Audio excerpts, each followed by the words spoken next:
everything. Two whips in the street, might pull up on G. One black, one red, both leather on C. 0 to 100 real fast, staying on. Probably why your girl staying here, laying on me. Oh, I've been here way too long, I'm just wildin' on them now. Didn't even have a phone, now I'm dialing on them now. Couldn't even see the light, now I'm shining on them. Back before I had a car, now I'm buying on them. Right off the lot, off cash. Right off the lot, off cash. Right off the lot, off cash. You already know, don't ask. Straight off the lot, off cash. Straight off the lot, off cash. Straight off the lot, off cash. You already know, don't ask. I pull up in all white, looking right. 100 bands, that's what's leaving me tonight. Pressing the fame and the lights. See the flash and they shooting on sight. Pull up in all white, looking right. 100 bands, that's what's leaving me tonight. 100 bands, that's what's leaving me tonight. 100 bands, that's what's leaving me tonight. Stack it up. Yeah. Stack it up. Stack it up. Stack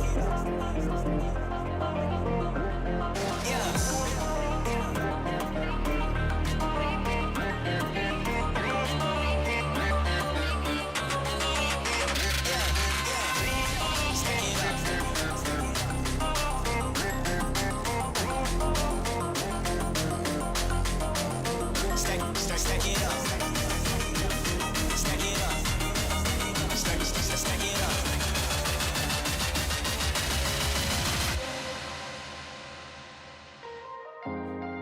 You're watching VCT Pacific 2026.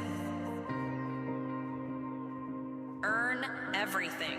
I'd stay silent, all too broken to say that for you there'll be no more place besides me to touch me is erased.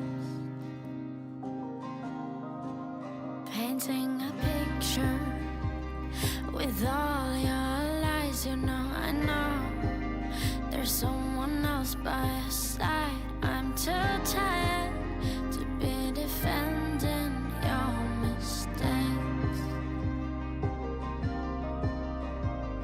All the boundaries you were willing to stake, thinking I would wait for you to change.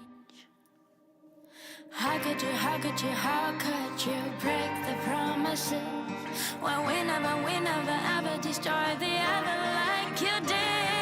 How could you keep on telling me you love me not, you love to lie to me?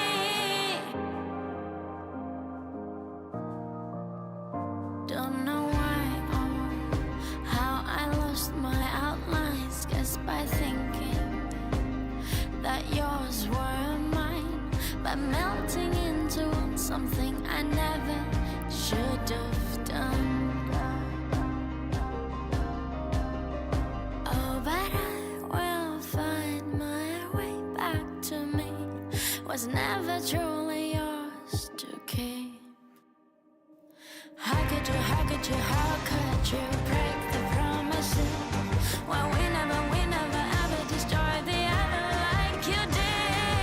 How could you keep on telling me you love me not, you love to lie to me?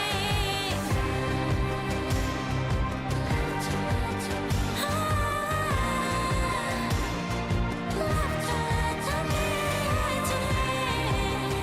Oh, you love to lie to me. Love to lie to me.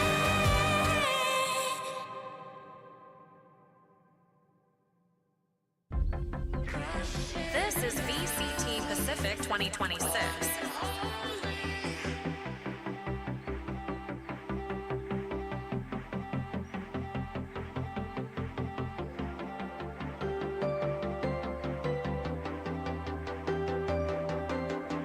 VCT Pacific 2026.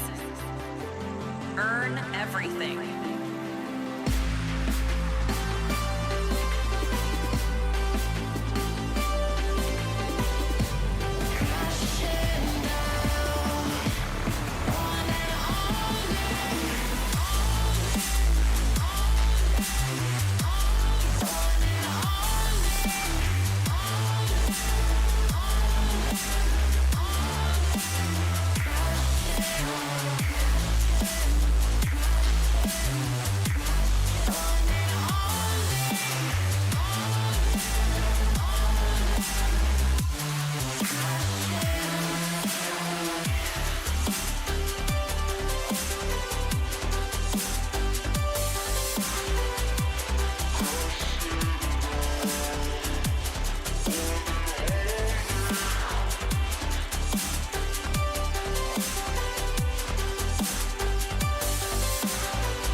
Pacific 2026.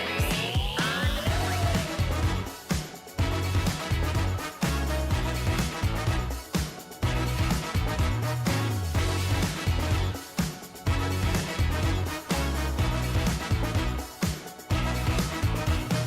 You and I got something together. It's so hard to beat a feeling like this. Yeah, the rush I get is on another level, going round my head when I'm with you. Gonna set it off and watch it shine. Come on, let's chase that dream and put 'em high. Gonna lose myself and dance all night. We're living our best life. You make me feel so alive.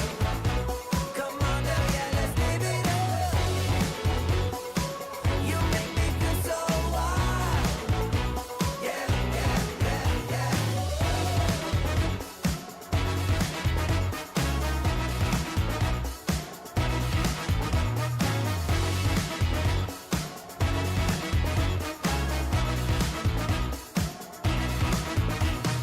I just wanna live it now or never. It's so hard to beat a moment like this. Yeah, the rush I get is on another level, going round and around when I'm with you. Gonna set it off and watch it shine. Come on, let's chase that dream and put 'em high.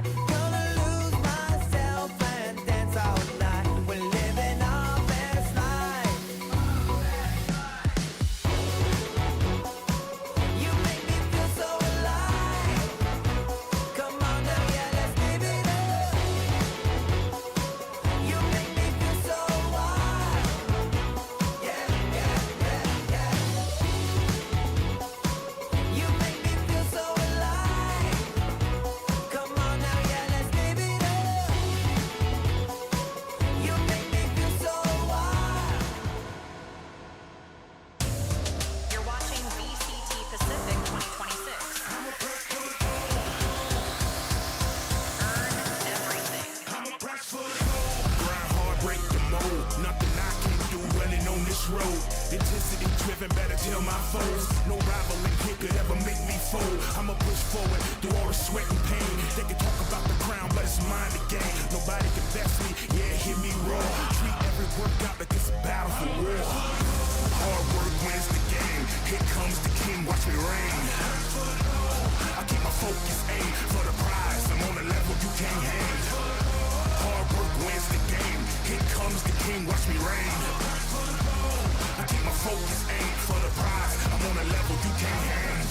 Sink or swim, I'm a beast within. Step to me, get prepared, let the match begin. I put the work in 3 months ago in the road. No complaining, just training my heart for the goal. Yeah, I feel supreme, turning nightmares to dreams. The fears and the schemes that I use for the team. Let's get ready, better go and just ask around. I'm the new kid in town, about to take this crown. Yeah, I feel supreme, turning nightmares to dreams. The fears and the schemes that I use for the team. Let's get ready, better go and just ask around. I'm the new kid in town, about to take this crown. I'm a press for the gold. Hard work wins the game. Here comes the king, watch me reign. I keep my focus, aim for the prize. I'm on a level you can't hang. Hard work wins the game. Here comes the king, watch me reign. I keep my focus, aim for the prize. I'm on a level you can't hang. Hard work wins the game. Here comes the king, watch me reign. I keep my focus, aim for the prize. I'm on a level you can't hang. Hard work wins the game. Here comes the king, watch me reign. I keep my focus, aim for the prize. I'm on a level you can't hang.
We've got two esports endemic brands coming together to create a series of products for esports for the biggest stages. 퍼포먼스랑 컴페티션이 주요 키워드다 보니까 레이싱이라는 테마를 잡고 거기서 이제 영감받은 그래픽 요소들이나 다이내믹하고 날렵한 그런 실루엣 같은 것들을 저희 FS1 마우스에 적용을 해봤고요.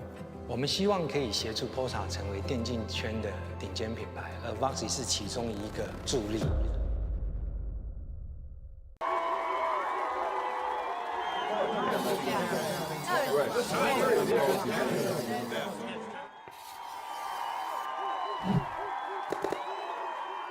Red Bull gives you wings.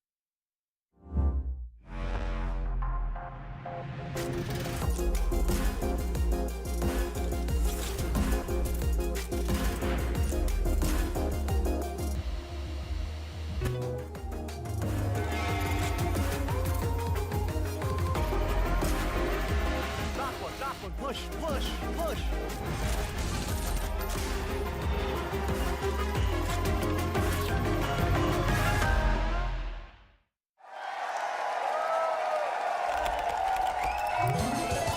Red Bull gives you wings. Red Bull gives you wings. Do you know why you're here today? I have no idea. 아니요, 너무 꽁꽁 숨기셔가지고 모르고 왔습니다. You two are the team leaders. 오늘 직접 팀원들을 뽑으실 거예요. 저는 너무 무서워요. 아주 그냥 다바이가 대회에서 만나면 이렇게 주머니에 손 넣고 약간 기선제압을 하거든요. I mean, I'm pretty it's gonna be hard. I mean, we lost to them before, and hopefully it's not the same storyline. Is there any players, like characters you want? I think I like loud players. I like extrovert people. 이거 제가 말하려 했는데 멘탈 좋고 좀 이렇게 긍정적인? So if we both of us wanted the same player, how do we decide then? Just debate? 아니 근데 제가 동생인데 양보해야죠. Oh, isn't it the opposite? He should be letting me. 아니야. 형이니까 양보해야지. 선수 오면은 난 나 뽑을 것 같아. 생각 안 나는데 병철이 정도 그냥 친구는 여기서 뽑고 싶지 않습니다. Probably someone that is older than me. Only need to have one unk, you know, in the team. Are you ready? Yeah. 네. Wait. Hype leader. I'm UB in Pacific. 잠깐만 그러면은 약간 이번에 퍼시픽에 조인을 하신 분인 것 같고 선호 Wait. prefer Yeah, captain. yeah. Wait, he wants to be in your team. 아니 팀장에게 매력 어필 한마디가 통나무 들게 해줄 게면 안 좋은 의미 아니야 이거? Why I feel like I know this person. Who? I think it's Batman. Knowing him, I think he would consider himself a rookie still. 그럼 팬맨은 어깨가 90도인가요? 넓나요? I have no idea. How is 90-degree shoulder look like? Do you want him? 저는 일단 보류. Let's not give Okay, him too easy. next okay? next one. Let's make it hard to be in our team, okay? Okay. Okay. The Hunter. Oh, he played so many agents. Best hunter. Wait, you fight with him? Wait. So there's this note that he wrote for me. Already forgot why. Damn. 오, Damn, I think I fought with everybody in rank, bro. I think it's Jesse Bash. 제시 배시? Because I fought with him last time in rank. 제시 배시. I mean, I'm not a toxic person, you know? So I barely fight with people. If he says that we fought before, then it's probably him. 제시 배시라면 빅 엉클 느낌으로 이제 맏형 느낌으로 저는 뽑고 싶다. 좋아? 뽑아도 돼요? 근데 다바이가 만약에 원하면 Nah, I don't. okay? It's okay. I told you I don't want people that are Okay. older in my team. Oh, this is kind of fun, no? Ben's right hand. in right hand man? Yeah. 아니 랭크 할 때 어떻게 랭크를 했길래 Why, bro? Everyone hate you. Bro, everyone. 아니 랭크 할 때 톡식보이네 톡식보이.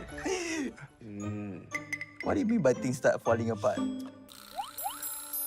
이거 김구택이네. The agent, bro. It might be agent good. Gutek. Right? I'm the youngest, or maybe not, bro. This is a troller, bro. 구택. People say I have big eyes. It's a liar. Very very small eyes. 구택. And just let me do my thing. 구택. It's 구택. 모든 게 구택을 Okay. 말하네. Okay. Give me good tag. 양보하겠습니다. I take him again. 또 다바이 형이 원하면 또 줘야죠. Bro, this guy, man. 다바이가 가져간다. 엄마!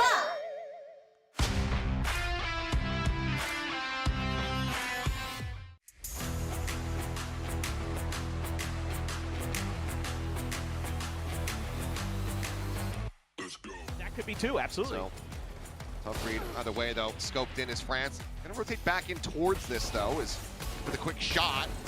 It's the chest shot, and Francis racking him up. One enemy remains. He's looking for our first ace of the season. He's got him stunned into the corner, and Francis will collect.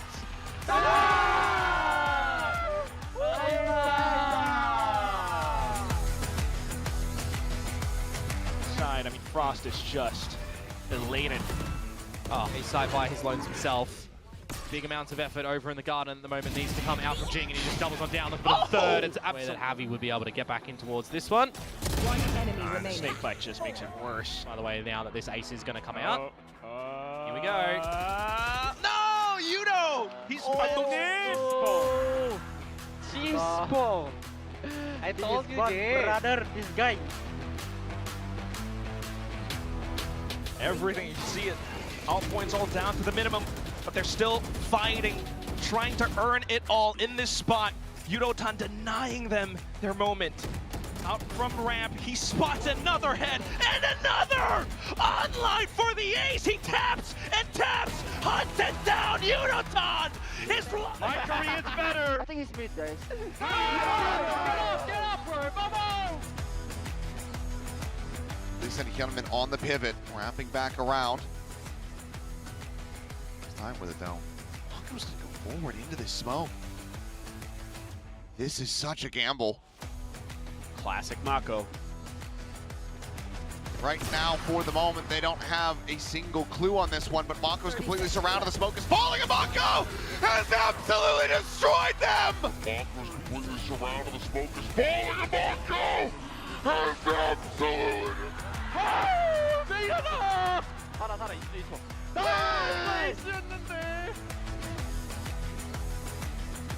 We see one. Oh, this is going to get bloody. Giving it away. On outside forward, Eco able to find two, and Privy finds three!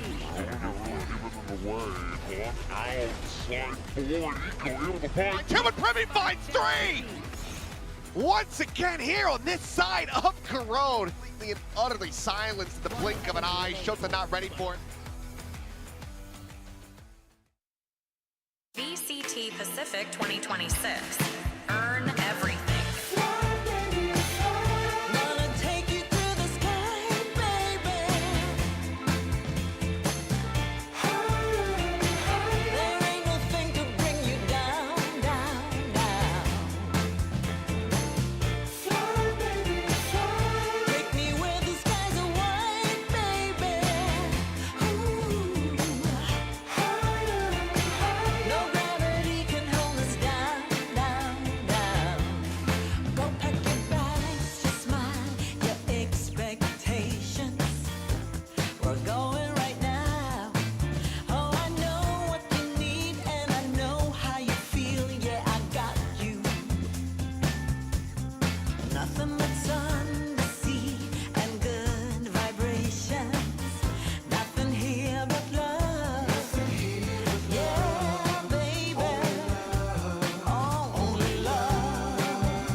You're watching VCT Pacific 2026.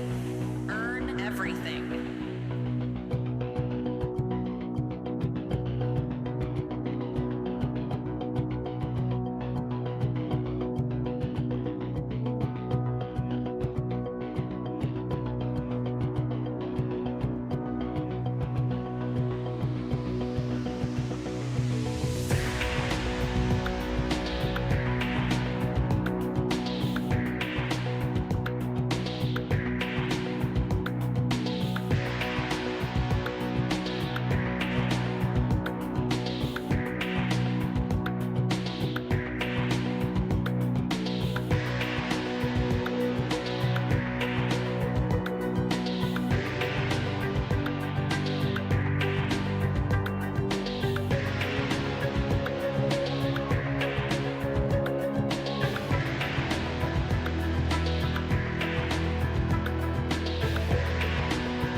This is the sound of VCT Pacific 2026.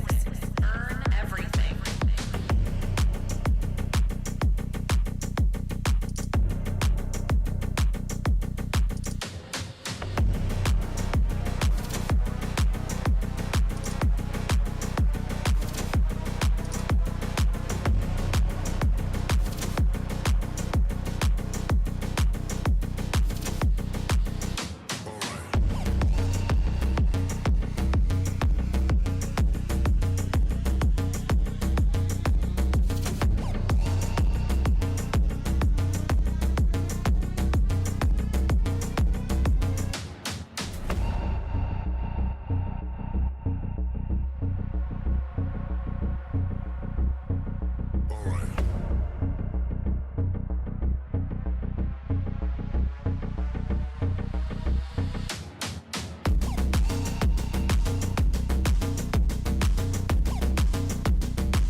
Hello, everyone. It's another day at Valorant Champions Tour Pacific Kickoff 2026. We are on week 2, day 2.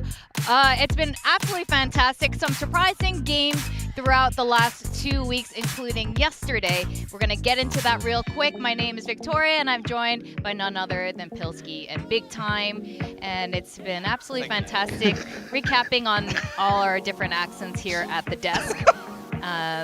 It's been great. He's in a mood today. It's a wonderful mix. I think he hit his head too many times while we were snowboarding, and he's just unbelievable. gone a little kooky. I thought that was like early infancy, but based on how he turned out. Look, the games yesterday, DFM, this was demolition, honestly, against Team Secret. There really was not many other ways to put it, to be honest. Yeah, Demolition FM. I like it. Nice. Secret struggling. Demolition FM. They're struggling to get the ball rolling. Yeah, I mean, this game was, honestly, it was tough for Team Secret. I feel like they never got that momentum. DFM just managing to shut them down at every single step. They will be progressing through that middle bracket. Team Secret falling down to the lowest. Yeah, then you had Zeta to take on Global Esports, and GE, I mean, there was an interesting comp here on Haven. Yeah. I don't know if I was necessarily a fan of it, but Zeta, honestly, better than I think a lot of teams did give them credit for, and I really felt like if some rounds didn't go a certain way, if some clutches went a different way, if there weren't so many messy thrifties, I really think that Zeta could have 2-0'd this series, but that was Global not playing anywhere near their ceiling. I mean, we saw their ceiling against Paper X, and yesterday that wasn't it. Yeah, it's going to be really interesting now that global esports, a lot of us had really high hopes for this team going through, but yesterday was, even if it was a 2-0, like you said, it's I think it leaves a lot of questions about how they'll be performing the rest of the season. Yeah, absolutely. It's added a big question mark. They are staying in that middle bracket, but the question is, can they hold on? Can they make it to Masters Santiago? Yeah, that definitely is the question now as we are inching closer to finding out who the 3 teams are. We do have 3 slots, 3 chances in the middle bracket, but what's really fascinating today is that it is Korean teams and Varrel, who of course is, you know, the whole roster of Korean players. So it's going to be, this is, you know, hasn't really happened much in Pacific. The Korean teams, there's usually at least 2 of them in the top there. So that's why we are going to be talking to some of the Korean talents and getting some insights into the Korean teams and the ecosystem there. So at the desk with me, we have some special guests. TK9 from Varrel, welcome. We also have Binbom from the Korean caster desk. If you've ever been in the stadium here, you've definitely heard this big man's voice. He's definitely the loudest one out there. And Gen.G to help translate and just to hang. I'm really glad. We've never really gotten to hang on the desk together, Gen. So welcome guys. And hello guys, hello. Hello. And yeah, so TK9, let's start with you. How has your Pacific debut been like? I'm sure the score isn't what you wanted, but you know, tell me about what you think. 감독님 바렐의 퍼시픽 데뷔전이 있었는데요. 뭐 승리를 챙겼으면 참 좋았겠지만 그래도 어떤 식으로 생각하시고 어떤 식으로 진단하셨는지 궁금합니다. 저희가 사실 전에 SBL 대회를 하고 나서 부족한 부분을 좀 많이 느꼈고 그걸 좀 채우다 보니까 게임이 좀 루즈해지고 좀 체스식 운영이라고 하죠. 그런 것들을 많이 하다 보니까 그런 걸 좀 신경을 많이 쓴 것 같아요, 선수들이. 그래서 좀 신나게 했으면 좋겠고 좀 공격적으로 했으면 좋았는데 좀 긴장도 많이 했고 네, 그랬던 것 같습니다. 그래서 그런 부분들을 많이 고치려고 하고 있습니다. So during SVL, during the off season, we were able to point out some holes in our plot armor. So we saw a lot of room for improvement.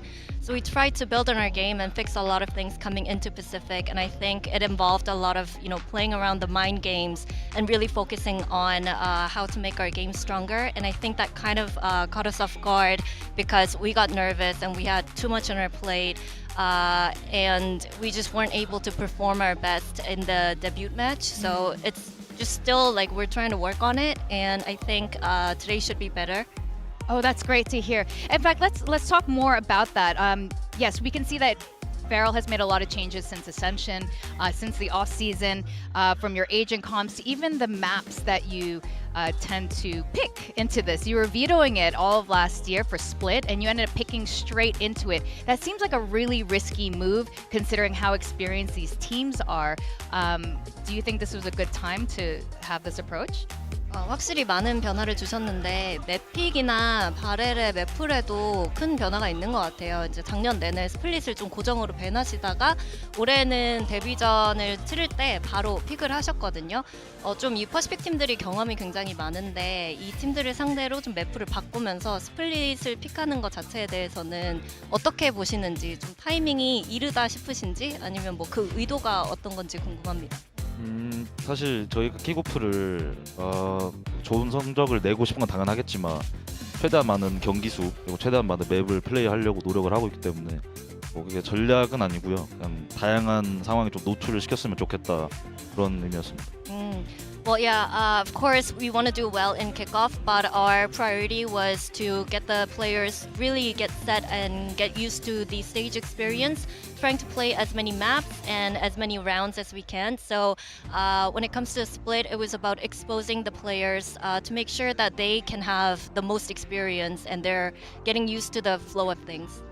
Yeah, actually, your players are very young. The youngest besides the Nongshim team here, and yourself too, coming onto the Pacific stage for the very first time. Coming into it, were there any Pacific teams that you were inspired by, maybe looked up to, or even strats that you really admired that you've incorporated into your own playstyle?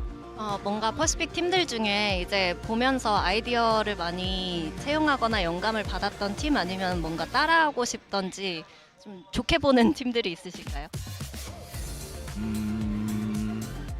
농심 되게 좋게 보고 있고 그리고 저희 애들은 항상 PRX 항상 PRX 좋아하더라고요.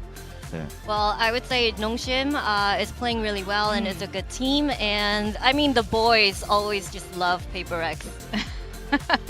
Okay. All right. Well, we can see a little bit of the influence there. We've definitely heard the term mini Paper X being thrown around.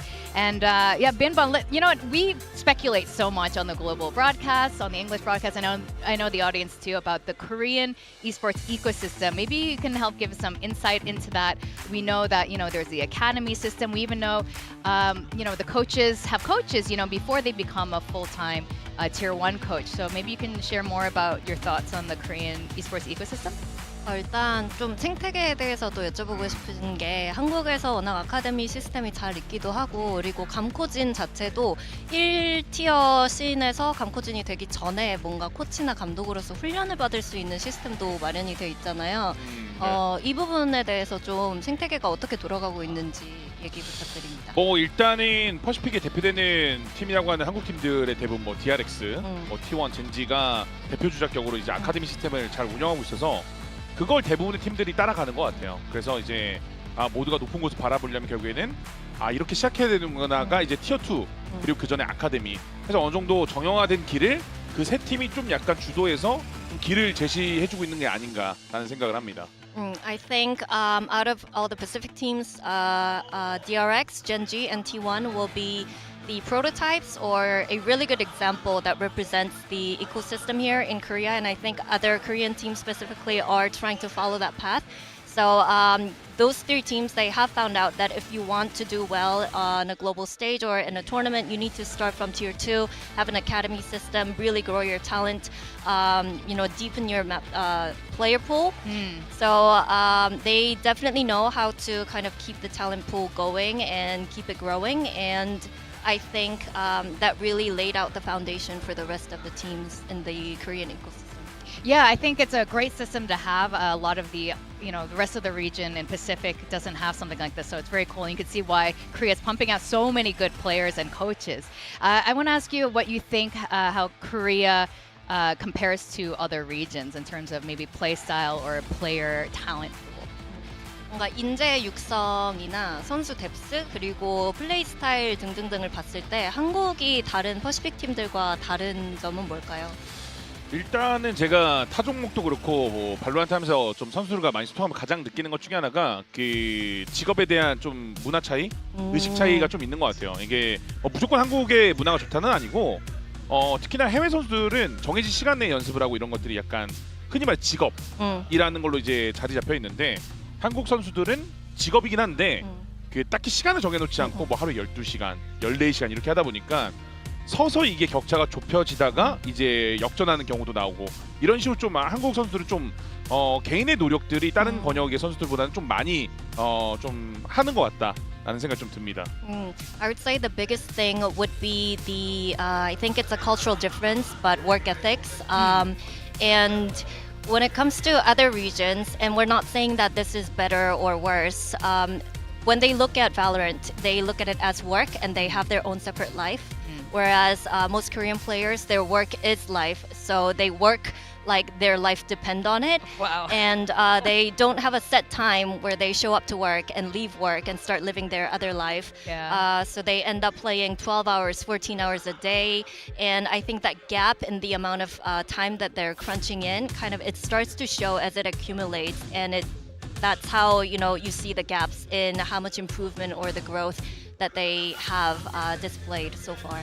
I think it's a very simple formula. Hard work pays off, and it definitely pays off for a lot of these players. But speaking of Korean culture, there, you know, obviously there's so much stuff that trends coming from Korea, but I heard you guys have a snack or something that's currently trending in Korea? 한국 문화라고 했는데 요즘 이제 또 글로벌 팬들은 잘 모르는 한국에서 이제 유명한 두쫑쿠. Do you know 두쫑쿠? Hello guys, do you know 두쫑쿠? Is that the Dubai Yeah, chewy? My gift 두쫑쿠. Oh, thank you. Yeah. 예, 머시멜로 앤 카다이프 화이트 초콜릿 믹스. 예, so delicious. It's so delicious. Yeah. Have you tried one, Yeah. Coach? Yeah. Yes, you have it. Is it good? Yeah, It's delicious. good? Yeah. Oh, it's delicious? Okay. I was talking to the coach before the interview about Dubai Chewy Cookie, and it seems like their team manager like bought a whole bunch, and they're extremely hard to get. People line up for them just to let the players have a taste of what it tastes Wow. like. So I thought that was pretty nice. That's really nice. All the hard work pays off. You get a Dubai Yeah. Chewy cookie thing. That's awesome. Thank you so much, Binbon. Yeah. Now, I do have a question for you guys. Okay, all the Korean teams, 3 of them and Varrel are here in the middle bracket. One of them is, gotta be last. This is Pilski's question, by the way. Which Korean team do you think will be placing last? For kickoff, not for the whole event, just kickoff. 지금 킥오프 한국 팀들이 모두 이 중위조에 있는데 어떤 한국 팀 누구는 그래도 꼴등을 해야 되잖아요. 누구는 가야죠. 한국 팀들 중에 꼴등 팀을 아. 뽑자면 누가 될까요? 한국 팀 중에 꼴등. 감독님 먼저 예. 저부터? Gen.G 하겠습니다. Gen.G. Oh, Gen.G. Okay. Yeah. I think so. Varrel. Oh, say? 와. Yeah. Do they count? 이유가 있어요. Okay, 예. there's a reason. Yeah, Okay, reason. let's hear. 이게 이 농심도 그렇고 부밍 스포츠도 그렇고 그들이 다 겪는 그 과도기라고 하는 한국어로는 과도기라고 하는데 그러니까 더 잘하려고 하는 그런 노력들. 그러니까 본인의 색을 퍼시픽에 왔으니 우리가 더 빛을 내야겠다라는 생각에 좀 너무 오버띵킹하는 경우들이 있어요. 그러니까 우리가 잘하는 걸 하면 되는데 붐도 어느 순간 무너졌거든요. 그러니까 그런 과정 중이기 때문에 전 차라리 G가 그래서 G전 때 바렐이 그냥 때려 박았으면 이기지 않았을까. 그러니까 너무 감독님께서 선수들이랑 좀 너무 깊게 생각을 한 것 같아요 게임을. 예. 그래서 요거를 단시간 내 해결하기는 사실 어려워요. 농심도 그렇잖아요. 예, 그것 때문에 바렐이 좀 더 이제 스테이지 1은 더 강해지지 않을까라는 기대감 예, 있습니다. 근데 젠지가 꼴등한 이유는 그래서 오버띵킹이다. 아니요, 저는 바렐이 꼴찌. 아, 바렐이 꼴찌. 감독님이 Okay. 이제 젠지를 Ah, 골랐고. okay. 예, 예. So Binbon actually picked Varrel. He has his reason though. It being, with Nongshim and Boom, we see how these teams come in to Pacific thinking that they have to prove something or they have to do better in order to beat the original Pacific team. So they tend to overthink and kind of forget about what they used to be good at and what really what they can use to play into their strength. And we call it a scaffolding period where it's very plateauing or you're just kind of transitioning into finding your footing in Pacific. And he specifically thinks that even against GE, if Varrel played the way that they did in Ascension, really just kind of reinforcing their strength, they could have beaten them. Yeah. So secretly hoping that Varrel kind of find their footing today. Wow, good fight. Do you agree? Yes, agree. Oh, okay. Well, you are going to be facing off DRX. How are you feeling? You put Gen.G last, so is it going to be a Varrel or a DRX kind of match win? 누가 이기게 되고 뭐 누가 살아남게 될까요? 오늘 매치요? 네. 당연히 저희가 이겨야죠. We would have to say Varrel win Okay. against DRX today. 두 번째 매치는 그럼 T1이 아, 젠지 팀? 근데 제가 얘기한 걸로 따지면은 네. T1이 이겨야죠. 아, Yeah, he already picked Gen.G as the last Korean team, Yeah. so he's picking T1. Okay. Well, thank you so much for your time. Good luck today. We had a lot of good insights here. Binbon, TK9, and of course, thank you so much, Jen, for translating awesome insights into the Korean scene. Thank you. Thank you. Thank you. So that was really insightful here as we swap out and get our analysts back on the desk to discuss what we just heard. And it's always a little bit spicy, to get the Korean opinion about the Korean teams here, because obviously the 3 that have been in VCT Pacific have been performing really well. 2 of them have Masters winnings trophies. Oh, yeah. Nongshim has been fantastic, in Ascension. But I think what Binbon said was so interesting about these Ascension teams who first joined Pacific and the shakiness that exists when they first come into Pacific. Yeah, I mean, it's an adjustment period for sure, right? This is a different level of play. This is very different from playing in Tier 2. All of a sudden, you're on stage every time. There's lights, there's a crowd, and there's very experienced players that want to rip your head off. Yeah, I think we saw it happen in real time. Not only was Varrel kind of shaky at the start of Ascension in the opening couple of games, but then opening couple of games at Pacific. And also, I mean, I'd listened to Binbon. Look at the size of this guy's head. Like, imagine the brain that goes in there.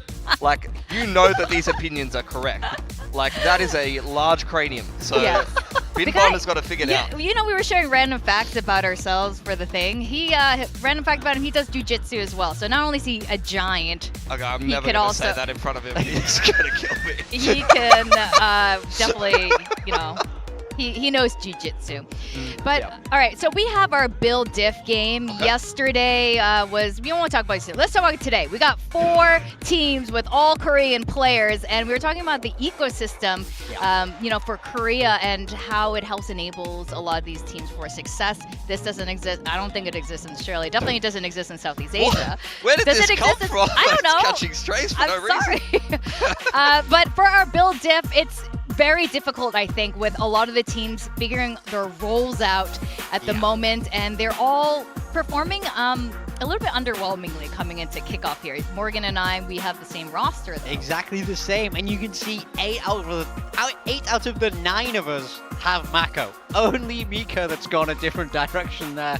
Mika famously good at this game, so I think I found this day kind of easy to build, honestly. I feel like there's so many great players, both Achilleos and Paywithin going for stacks there in the initiator over Zuna. That's Achilleos, interesting. Yeah. Achilleos came first yesterday. And then but freeing in the flex. Yeah, they both have Zexy, though, who did, you know, he's been playing great despite that initial loss. So, But it's a risk. interesting because we have Varrel versus DRX. I think we've all gone for DRX, so I think that was like a factor in, you know, picking at least 2 T1 or 2 DRX players. Yeah, I mean, I think Zexy is already fragged pretty hard in one of the losses, so I think at the end of the day, that's going to be a decent pick for Varrel. I considered it as well, but I'm hoping that Zuna pops off today. Same.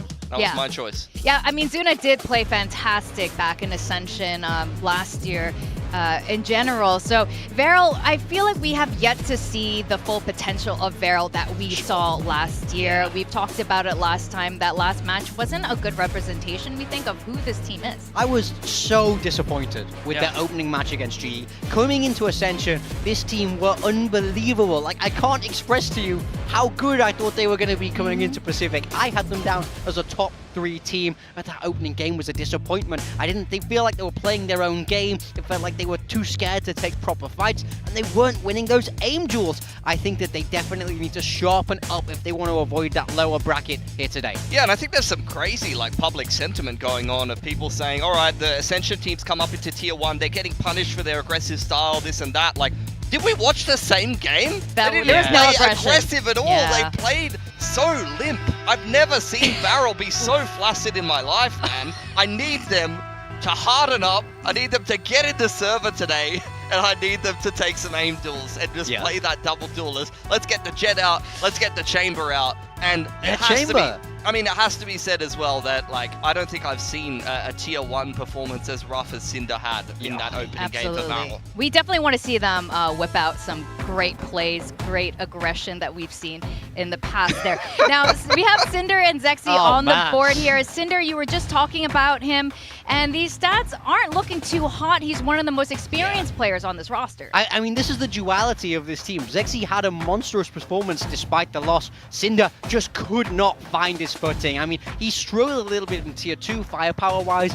and stepping up to Tier 1, it was a problem in that opener. But he is the more experienced member of this roster. I think he is quite the emotional leader for this team. So it's not to say that he's not having that value, but certainly on the server, I'm expecting an uptick from him today because he can be so much better than this. He doesn't even need to be that much better. He just needs to pull his weight. Like, that is an unacceptable scoreline at the end of the day, and you're not going to have it any easier. It's a rough opening game there against GE. Now you've got to play against DRX as well. There's not going to be anyone kind of going by the wayside on their side. So I know that the rest of the Varrel core has more than enough firepower for Cinder to just be an average player and call a good game and be, you know, the big brother, the emotional leader that the team needs to kind of steady the ship at times.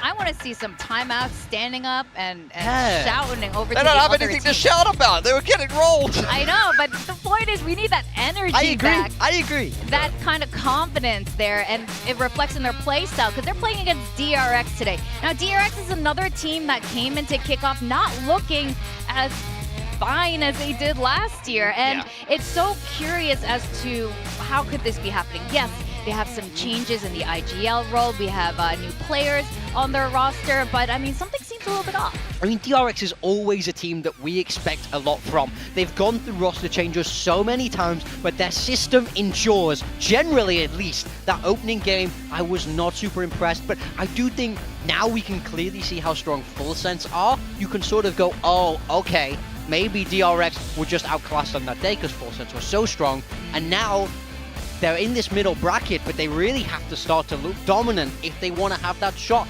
Ultimately, this team won Kickoff last year. DRX were the champions. And if they want to make all the way to the Masters again, they have to improve. Well, I think Freeing and Marco are looking great. Both of them have had an uptick in performance. I think Freeing, since Kickoff and since Teo got nerfed, had really kind of been struggling to find his footing. He's just become an average player when we know how good and how much he's capable of. And I'm not talking about the Teo era. I'm talking about before he even got into Tier 1, he was a phenomenal prospect to keep your eye on. Marco, now that he's not on the IGL, has had an uptick in form. I think Bane is the right choice for an IGL because he can be that captain in terms of an emotional leader and make the calls that get nurtured by the fantastic coaching staff and, you know, players that have come before him that manned the DRX coaching booth there. Hermes did just okay, but Hyunmin is the player that has to step up because at times he is the best player in Pacific. For me, he was my Rookie of the Year. I really think that you need to see more from him. Yeah, I mean, we saw how amazing this guy was over in Champions in Paris, and this guy was just so dominant. He really lit the world on fire, but just compare those stats to what we saw in the opener against Full Sense, and they're all cut in half pretty much. He can't afford to slow down. This guy is supposed to be the next big deal coming out of Korea, especially after that Champs performance. If he levels up, the whole team levels up. That's what I need to see. 0.4 KPR as your primary duelist. That is not it. I can't imagine this being a consistent theme for him, though. Yes. Generally, he hits those heads. So I think last week I don't know what was going on last week. We can't, we don't have that insight, but I can't expect he will do that again today, and I hope not. But we were talking about Mako. He is, he's free from the IGL role, and whenever he is not IGLing, oh my God, it is just divine stuff. There's a reason they call him Makote. He's truly the goat of the controller role. He's been playing the Viper, and I mean, it's just so comfortable for him. He's looking like the Mako of old, Vision Strikers Mako. I mean, this guy has been around for so long, doing such an amazing job for so long, and he really, really pulled his weight in that Full Sense game. Yeah, positionally, he's just fantastic. He comes up with big plays like this one and big clutches, like the balls to push into B main with the little bit of a one-way smoke that he kept refreshing. And look, this is it. You do have Mako unshackled there. In fact, let's hear it from the man himself, Achilleos, what we think about Mako. Never, ever make this man IGL again. I agree. I completely agree. And you know what? And you were talking about this Pilski. It's not just that he kills a lot of people. It's the way he does it. He is such an intelligent player. His game sense is phenomenal, and it is so hard to not look up to him as really one of the best controllers. Because it's nothing but impact. If they're hitting his sight on defense, it's like gun rounds where he's multi-fragging and winning the round himself. If you put him in the post plant, he's either getting kills on the lurk, on attack. Like, this guy doesn't get many eco frags, he's not hunting ecos. So if he's having a big game, it's clutches, it's holding down sites with big multi-frag performances. It's just pure impact. Yeah, it's just so, I love watching Mako play his game here. So we're looking at some of the map data from last time. Not super exciting here, but what I'm excited to see is what these two teams will be playing against each other. We also have a little clip with Bane and Hermes. Hopefully we have time to see that. But so we won't be doing skirmish today because this was already set. Let's see that Bane. We will see the map Veto first, sorry. I was thinking about the Dubai Chewy cookies. I also heard that the producer made them with his wife, so I can't wait to try it. I'll pass one to you guys later as well. Yeah, I want one. Shout out, Che. One of the goats. We'll look at the map draft here, though. Oh, this one's got me actually a little bit nervous for Varrel, if I'm honest. Like, I want to see Varrel put together some upset potential. But look, a pick of Corrode, it's been a bit of a, shaky map for Varrel. They had mixed results in Challenger, and then going into Ascension, they got a dub, but they lost it to RRQ in the off-season. Then you see Split. That's a map that they tried to flip the map pool in their opening game. they lost it, and now it's getting picked against them. So I think DRX sends blood in the water there, despite the fact that they lost it to Full Sense. And then Bind as a decider, there are fewer things I want to see less based on Ascension than watching Varrel play Bind again, because they lost it to an Australian team. Okay, you can't be losing to Australia. You can't be losing to Australia. Everybody knows that. Even their comp was a little bit more out there. They didn't seem super comfortable on that map. After that game, they then played it in the off-season, and they played Jet, Reyna, Waylay on Bind in a semi-final of an off-season tournament. I'm not expecting them to bring that in today, surely I mean, people call them mini PRX. Like, that didn't work for them. That's only something you could do if you're something. Yeah, you know? you actually need to be Something Paper X for that. But let's see what the players had to say about today.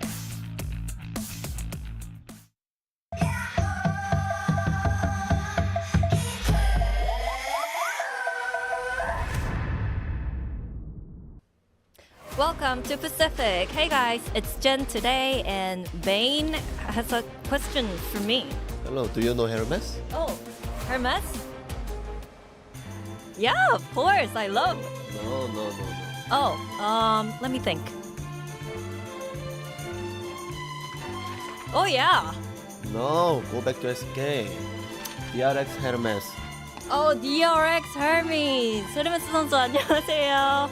Well, today will be your second match in Pacific.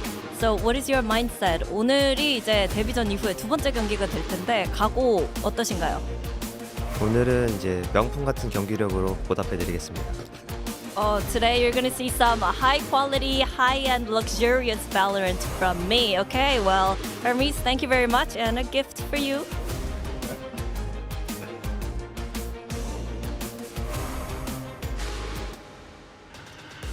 Oh boy, well, I mean, Hermes, the Greek god of the messenger god, or, you know, luxury designer bags. I like it. Looks like we've all gone on the DRX train. We like a little bit of that Hermes. How confident are you feeling about the DRX win, though? I mean, pretty confident for me. I think if both of these teams play how they did in their opener, this should be DRX open and short. DRX weren't looking bad against Full Sense. They were just happened to be against Full Sense, who I think looked great. Varrel, on the other hand, didn't play like I expected them to. They didn't come up with their own style that we've already seen from them in Ascension. It felt like they crumbled a little bit. So I need to see a turnaround from them if they want to beat DRX. Yeah, I'd agree. I think Varrel, they've got a reasonable chance to beat DRX, but I feel even less confident after seeing the Veto. I think on different maps, I would feel a lot more confident that Varrel have a chance against DRX, but I'm going to need to see something different, particularly if we make it through to a third map. The second map of Split was not very awe-inspiring for them. I want to see Varrel go back to their signature style as well. Throw in some Jet Chamber, throw in some aggression. Don't try to flip your map pool and flip your whole style coming into Tier 1. Yeah, and we were asking him, we were wondering about why they made so many changes coming from Ascension, coming from SBL into here, and he said why he wants to work on it a little bit early to fine-tune this it's going to be a long season. It's not just kickoff, but it is a choice. It does mean the risk, the cost of losing Santiago. So the question is, can they pull it together as they face against DRX today, who is so experienced, and they've always proven to manage to turn themselves around when it matters most. But let's see what happens between Varrel and DRX today as we send it over to the stage for match 1 of today.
Varrel. And for today's kickoff match, we have Varrel facing against DRX. Both of these teams had a bit of a lackluster showing coming into kickoff, but we know the potential of both of these teams, especially Varrel. And this is the kind of energy I want to see on the stage today. It was lacking last week, but we want to see more confidence. We want to see more aggression of that signature style that found them so much success back in Bangkok. 100%. Like, this is the Korean Zuma squad. You need to see them hyped up. You need to see them playing reckless, playing aggressive, taking aim duels in the server, and playing a style that is going to put DRX on edge. And that's the only way that they're going to be competitive today. Yeah, I would like to see some of that timeouts standing up, shouting at DRX, you know, the third place team over at Champions. Now, this team as well, they have been known to have their ups and downs last year as well. A little bit of a slow start, but they found their footing, especially behind Coach Termi, who's been with this team for as long as VALORANT has been around. Yeah, I mean, like you say, it was a strange year for DRX, but they're coming into this year looking to defend their kickoff trophy. We saw just how good they were last year with that meta read. They picked up in champs as well. We've really seen high highs with this roster and these players, but now it's can you find your footing in 2026? They're down here in the middle bracket, and they certainly don't want to drop to the lowest. No, definitely not. You're seeing a reformed Marco in very good form, as is Freeing. I don't think you're going to see two bad series in a row from Hyunmin, but this is the team that won kickoff last year, and I don't think they're going to be able to put themselves in that same winning position this year. They're just trying to fight for qualification to another international event, because they always do well in international events. Even if this team struggles in Pacific at times, when they go international, they're a different beast. Yeah, there's something about it when on that global stage and representing Korea, I think. But Kurot is going to be the first destination. You guys touched upon Split. I think that's also very interesting that DRX is picked into it, even though it was Varrel's pick last week. Yeah. Look, I think Kurot's going to be an interesting one. It's a map where DRX, you saw them over at Champs playing that Waylay Yoru style that they have really popularized towards the end of last year, and that's the kind of comfort that I'm expecting them to lean into. For Varrel, I really feel like looking at the rest of the map pool, given their Split performance and given their last two games on Bind in the off-season and over at Ascension, Kurot is a must-win for these guys, and I'm going to need something much more special than they've shown on the next two maps if they're even going to have a chance in this series. Yeah, for me with Varrel, it's all about the style that they bring. I really hope it's double duelist, and I really hope they lean into the aggression, because that's what was missing last time. This was a roster that took the fight to the opponents. Last week, it felt like they froze. They can't do that again today if they want to avoid that lower bracket. And as much as I love Mako, I don't want to see just Mako fragging, right? We want to see the rest of the team step up, and we know they're capable of it. And, you know, Bane is newer to this IGL role on DRX, even if he's been with them for a while now. So I'm sure a lot of things have been sorted over the last week, and we definitely want to see that come out on the server today. Okay, taking a look at the comps, I'll cover DRX quickly. This is more or less what we saw from them at Champions, but they swapped the Vice out for a Viper. This is a style that they're very, very used to. Yeah, for sure. I think Hermes has been pretty decent on the Yoru thus far. Varrel is going for something very aggressive. You love to see it. Zexy back on a comfort agent of the Rays after trying to flex into something he hadn't played as much. Klaus is very, very good on this Waylay. LP is going to be making plays on the Omen, but the Brim is going to give them so much snappy punching power. You're going to see the Stim Beacon plays. You're going to see quick executes with the Sky Smokes. Okay, well, this is starting to look very promising for Varrel as they face against DRX. We're going to send it over to our casters who will take us through Kurot. It's none other than Quack and Komodo.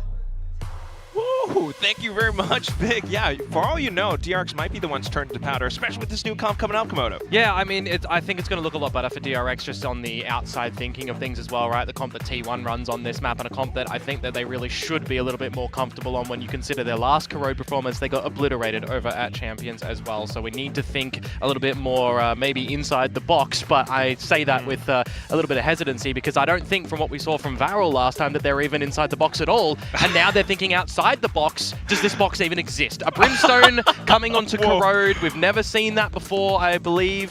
So it's the first time, at least, you know, in current realm. And I do wonder as well, right? Because you're playing an agent that you have played before as Cinder, but I would have maybe preferred a little bit more comfort from them, considering what we did or lack of C from them last series. So I think there's a lot of questions that will be raised today going into a battle in the grounds of the Korean derby, because it's 4 Korean squads playing against each other today, and 2 will drop down into an elimination game. I mean, show me someone that had that on their bingo board. I know. I don't know if anyone had that ever in their pick'ems, but this is 2026 after all, and you have to keep your eyes peeled to your screens for this very matchup. Of course, it's going to be Varrel starting out on the defense for now, especially with this composition that you're mentioning. If they can get off with a pistol round, it'll be good comfort scenes for them as well. I think that I will give the first half for them to shake off a couple of the nerves, right? We got this Ascension winning team who looked very different going into their first series, now needing to showcase just more consistency and more aggressiveness, which is why Pilski is talking about that as well, right? I'm expecting them to go on these extremities, into these fights, try to take the duels. That's exactly what they're about to do. Paranoia set up, maybe Zexy to kind of dive in as well, but not seeing too much outside of the smokes for now. Yeah, very focused in towards mid at the moment. Just not really caring about what may be creeping up over towards the A site on the back of Freeing's toxic screen. Good to see him back into the Viper as well. And the double duelist as well. See what DRX are going to be able to fashion in this pistol round if they do lean towards this B site. There is the quick rotation from Varrel that can come over. A single Sky Smoke still for Cinder.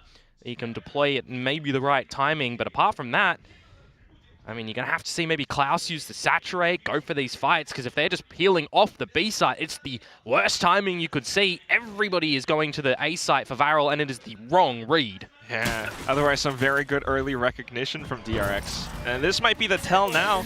They've already waltzed in, seen that the site is open, spike down pretty soon. Yeah, it's going to go planting. Keep an eye on what Freeing might be able to do off yonder as Plant is in. He's whiffing a couple of shots. It's okay, but the spike is already planted. Here. Yeah, a lot of space being taken up as well. Varrel's just played so safe that kind of lost a lot of footing here. Mako marks the back as well. Yeah, a little bit of a refract here and there. Some TPs back into safety. Everyone now corralled into the site. Varrel looks to make their move. Cinder in with a 2K, a third. Oh my goodness, now holding up from elbow. It's Hyunmin with a couple of kills, but he needs a lot more. Onto the spike, which has been tapped. Recon's toss out to heaven just to keep their opponents at bay, but here comes Hyunmin! 4K and Freak to finish it off. Oh, I thought it was taking a very long time for Varrel to get in towards that retake as well, right? The spike had almost ticked halfway before Cinder finally found that first pick. He comes out with 3, so it's good to see that the shots are present in the server today for him after the woeful time he had last time. And I kind of will say the same thing about Hyunmin. Show me another series where he's going -25 in a best of 3. We need to see him be the Hyunmin that we know. So for him to already get a couple of great kills from this pistol and maybe save the day a little bit as well with that 4K, it's good to see that for DRX. Now into the round that they should be winning quite handsomely, unless they go into the old Bucky of LP. Yeah. Which could be funny. Or not, depending on which side you're on. Perhaps not so much for DRX. But it is just, Hermes with the Marshall after all. I'm not going to see too much here. I mean, you say someone with a Marshall. Cast your mind back to yesterday. Disgusting collaterals, great Marshall shots, great multi-frags. It is a weapon that can do the damage, don't get me wrong. Right now we are just kind of waiting for the penny to drop in the server though. See what LP will be able to do. No Prowler to sniff him out. Oh my god. Face check. Sees him by the shoulder, but at least Hyunmin's here to keep things safe. Contact play up, 1-on-1 trade. If you go back towards the A site, this time Varrel will be in the correct spot. But I wonder if we flip that coin and it lands the other way and they rotate back to the B site because they've seen nothing. So we'll see. I wouldn't mind them really just staying here and 50-50ing it to see if DRX do bring the spike to this site, because what's the worst that can happen, right? You're giving over a couple of the ulti points where no one besides Hyunmin is really close. I would actually like to see a world in which Hyunmin does farm up the Convergent Pass going into the bonus round. We'll very much see if that does happen now with the 20 seconds to go and a fight that will ensue. It all comes down to the abilities and how much they can cover. Otherwise, Varrel could be in lethal range with the pistols that they've got. Incendiaries and everything tossed down, but it's Zexy to start things off. The Sheriff. Here comes Klaus with a double as well. And suddenly, it's just Mako left with 5 seconds. Can he kill them all? He's gotten 2 for now. Run! Cinder's making a huge run for it, but back in! Oh no, they won! They won! Varrel got it! Just in time! Oh man, talk about playing on a nice edge though. Cinder had to just get those shoes on and run away. I guess that's one good thing about the Brimstone. If you've got the stimmy, you can just run away faster. But my oh my, I mean, I'm talking about the 50-50 world in which, you know, you stay on the site, you can maybe get a couple of kills, you can maybe upset things. How about seeing your opponents take way too long and then you win round by default after Marco just tries to bring things back into a realm of possibility? That is a very cheeky round that Varrel, you know, should have had no business in finding, but they managed to. And thanks to that, now they will be swinging out for, you know, a lot more. This is good. Taking some commanding fights, taking some space that you know that Kuro does offer when you've got an Omen, when you've got double duelists, when you've got, you know, fades as well that you can substitute in the Sovas. We see a lot of aggression over towards the B main choke from defenders that I was missing to see these sort of engagements from Varrel. Unfortunately for Shuna, head off the shoulders, top of mid. I do like that they've left LP on this sort of an insert for now, though. Something that DRX might not expect. It's a bit of a double, right? A delayed high-low, which actually will get the trade, but you start to lose a couple of members, and now the site looks to maybe be overwhelmed by DRX. Oh yeah, seizes and everything being tossed out now, looking for some of these aim duels, which Hermes will win out with ease. Mako diving into safety, but of course there is Klaus Bane with the trade, and the rest of it to just kind of trickle down at the end as well. All right, so it's not the way that you would generally see a map start when you follow the pistol round, right? But the scoreline, if you're on the DRX side and you get that pistol, does balance out. Problem being, it does destroy Varrel's economy a little bit coming in towards this next round. So we'll see what interest they do have in maybe trying to find an angle that you'll get out this orbital strike from Cinder. Again, you look from the outside view on towards this series, and there will be some adjustments that DRX are going to have to make inside this server to figure out how the Brimstone is going to be playing, and it also upsets your timing a little bit, right? When you consider you're usually waiting 10 to 12 seconds for the smokes, now you got to wait 20 for a Brim smoke. It could definitely play a good little bit of stall for Varrel, which I think about it as well. Wouldn't have minded, you know, if you've got some flashes on the back of it, right? Because they essentially are flashless. They're not playing a Yoru. They can't pop out of these smokes. Really is just so awkward to think about. It's different, right? It's different. And we do see adoption of Ascension teams trying to change things up a little bit. But you need to fall back to what was working at Ascension. Fall back to what you know, what you love. And for me, I look at this and I think, yeah, it might be a bit of a hard sell to say it's comfortable for them. Of course, it is really early. But you know, Klaus on the Waylay is great. Zexy's on a comfort raise. You got smokes for the other guys. That's normal. And Shuna, I mean, he is one of my favorite initiators at the moment. So we'll see what happens as well. Yeah, of course, for now it is just the slight eco round. Yeah, but the delay, 30 seconds. Here we go. They've done quite a good job so far, but once again, it's DRX kicking down the doors with firepower. Bane with an entry frag off of the trades, Spike getting planted now. Zexy one away from Showstopper. Find a kill. You got player advantage. You got a rocket in the mix. Great be spot good. up by Heaven, but Hermes might keep the angle in check, and that's where Zexy will unfortunately hit the deck, freeing as well, just cutting them off on rotations. Repeatedly, now it's just Shuna left. And we are just waiting for another one to bite the dust. Clean as you like it from Bane. Nicely done for DRX. And a good idea for freeing to be a little bit more autonomous down towards mid. You cut off a retake ability from Varrel as well. Make it more one-dimensional, only being able to come from the side itself. No link play. Makes it quite easier for DRX to close that round cleanly and build up a little bit more bank as well. So we get the weapons in possession now for Varrel. And we'll see as well what things might look like when they've got the ultimates to back them up too. Some great combos that can come out from Convergent Pass to lock you in for that Showstopper or the Orbital Strike to make you have a bit of a bad day. Oh, wow. Although, how about just off the rip towards this site, and we'll counter with a Nightfall too. Oh, the Showstopper though, it will connect. Yeah, so it's a trade. Trade for trade. You lose a little bit of the space around the A site. There's a bit of a sinking feeling in Cinder's stomach at the moment that he could be overwhelmed. Incendiary down on the floor will reveal position. It's just going to be the slow creep up for DRX. And I wonder if they actually realize how far Hermes is already up towards this site.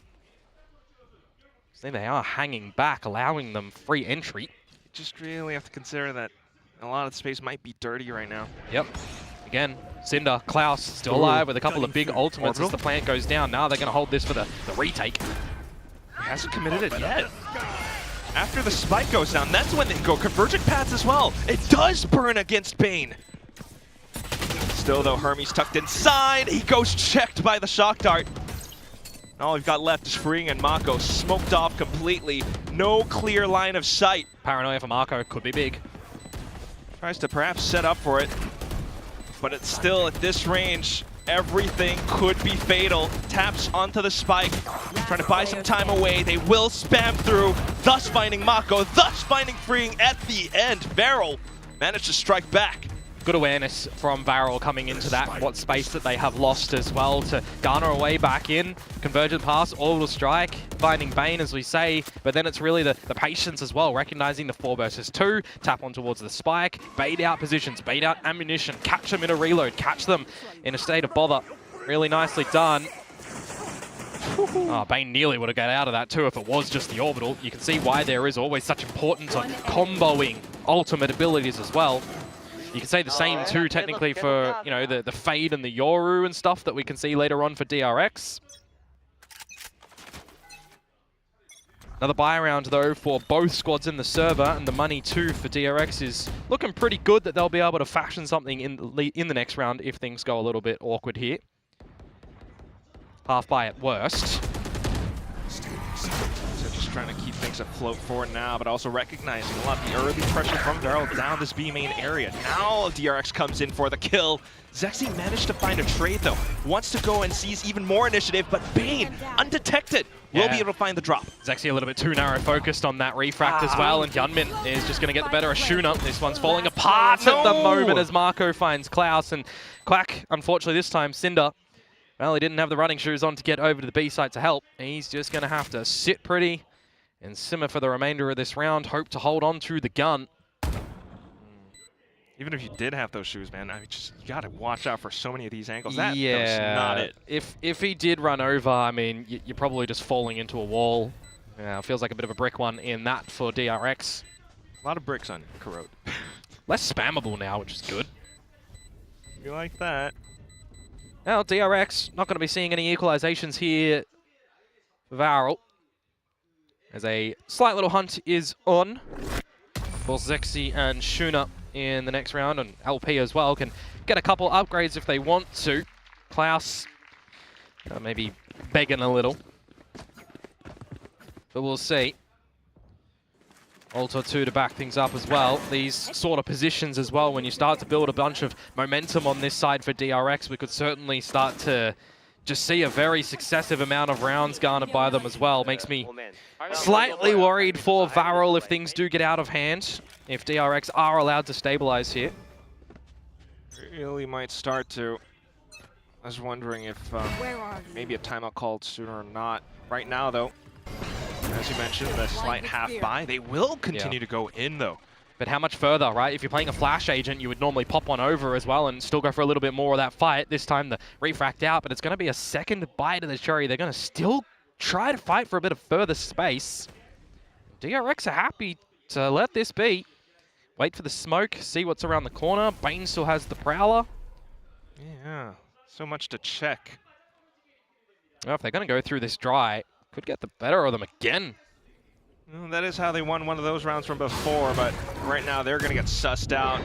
Completely blinded thanks to the Prowler, and that's where Mako will make his mark alongside Bane. Pretty much job done in this one, Quack, I would say. They weathered through that one quite nicely. DRX, good utility, good trades. Well, lack of trades really, actually. Just Bane feeling the brutal end of that Bucky and not even to death. Now we just wait for Cinder and Shuna to essentially be put to the sword for this round. You wouldn't put much stock in the pistols, would you? Certainly not, especially when Mako is watching the corner.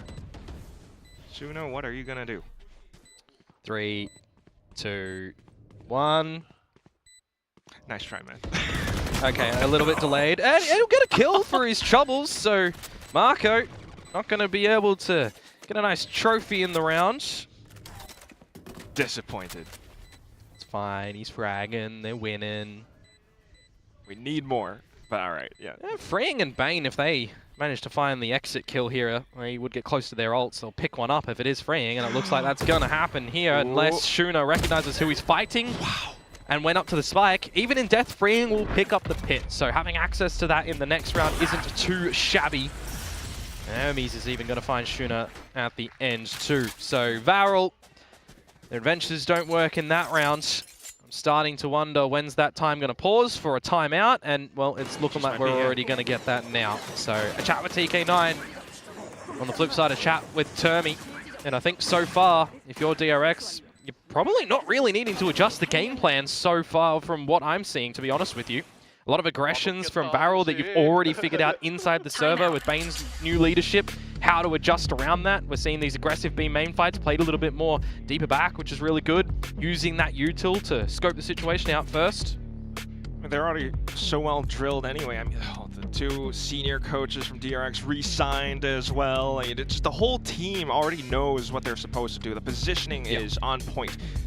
For Varrel, though, yeah, it's quite clear. Perhaps a chat with the IGL Cinder as well. Just wondering how they're going to approach things from here on out, because the early B main pressure already has been tacked on by DRX. Yeah, I mean, what are you looking to do, right? Are you going to try and do it over towards A main or over towards middle, or you are falling back into something that really wasn't working against the likes of GE, where you play passive and you almost play a style that you don't want to internally play? It makes you feel just sick a little bit playing too passive. It's always such a tough decision to make. Yeah. So we'll see what things look like in this round as I cast my eyes onto Mr. Klaus with a Vandal and no armor. And as your entry player, right, on this defensive side, wouldn't have actually minded getting a judge, playing sneaky around with the shotguns, trying to maximize a bit of this potential where DRX are still ultimately playing a slow style, playing towards the tail ends of these rounds. These are the scenarios where you can get away with those sort of buys. So we're down to mid this time, but DRX just sticks to what has been working. I mean, they've gotten up free a charge towards the B site, so you've got to think there's a bit more of a stacked trap on the site, which is just going to be putting the mask on as Hermes and seeing who's here. And if it's no one, well, it's a break and enter. Okay, breaking and entering, scouting, marking a lot of the goods on the site. Yeah, and I hate this as well for Varrel, to be honest with you, mate. The pit down from Freeing kind of incentivizes you to use the Hunter's Fury, try and maximize a bunch of the space that you want to try and get into this retake with. Double flank with a TP that comes through from LP, but Bane's already watching. Really kind of a gambit if you have to think about. And they're not going together, man! At this point, you might even want to save, but just going through with it anyway. LP will be able to find the first frag. Nightfall comes out as well, though, but it only lands onto one player, so that is quite a bit of information now. DRX hunkering down inside of the pit. LP trying to find a couple of shots here and there, but Freeing tucked into the corner safely will dispatch of two! Mako for the final one, as Shuna tries to backtrack into safety. Can he actually do it? Somewhat! But the spike goes off anyway. Nicely held from DRX. As I said, it's just going to be an easy way for them to get into the site. They figure out a little bit of a deeper purpose as well on how they want to get this plant down, how they want to protect it with the pit. You got the flank watch that, I'm thinking to myself, all right, Zexy, you go by yourself, you give Bane that free kill. He's got a second layer when LP comes in a little bit later on for the backstab, and he does get a sensational amount of damage, don't get me wrong. But when you've got this pit up and you've got Freeing looking a little bit more comfortable to hold his angles with this Viper as opposed to the Vice that we saw last time not work out. It's looking good for them. I mean, last time they played. Yeah, I mean, we'll leave that last year. Just building block rounds, I guess. I'll let some of the Varrel players start to build up confidence. But for now, once again, peeking down middle. And yes, the Sky Smoke down mid lasts a lot longer, but we're already seeing DRX very happy to play on the back of it. Just wait for it to expire. That's what DRX has been doing for the past multiple rounds now. Always get a good read on Varrel. It's just a lot of the style, isn't it? Passive, coordinated, and calculated plays. Even under, Bane taking IGL reins and unleashing Marco a little bit. Not too much has ultimately changed in the stylistic approach. Look at this as well, right? IGL getting a little bit proactive. Yeah, but now we need to see LP ask for a bit of assistance from Shuna, from Zexy to get over here as well with the execute that comes through from DRX now. Convergent paths, you clear out so much of the site. Good thing is, though, that some of the Varrel players are nearby. Yep. There was 30 seconds to go on the plant. Had ultimates been available for Varrel, could have been a different story, but now DRX wanting to go for the swing. Oh, Zexy to trade, but Hermes just continuing to pop off. Even though Cinder is in position now, I don't know how much more they can really clean up on. Klaus finding one, Shuna from back end. Okay. He gets another, and here comes the movement. Mako tracks it though. Straight on into the corners, almost clutching in and out, but Shuna denies outright. Oh, Mr. Marco, he nearly just stomped on them, didn't he? Trying to isolate all of those angles for maximizing 1v1 fights. Shuna does come in. I was keeping my eyes on the mid-late rotation that starts to come in from freeing as well. Actually got red that time and shut down, so nice little heads-up awareness to come through from the likes of Varrel.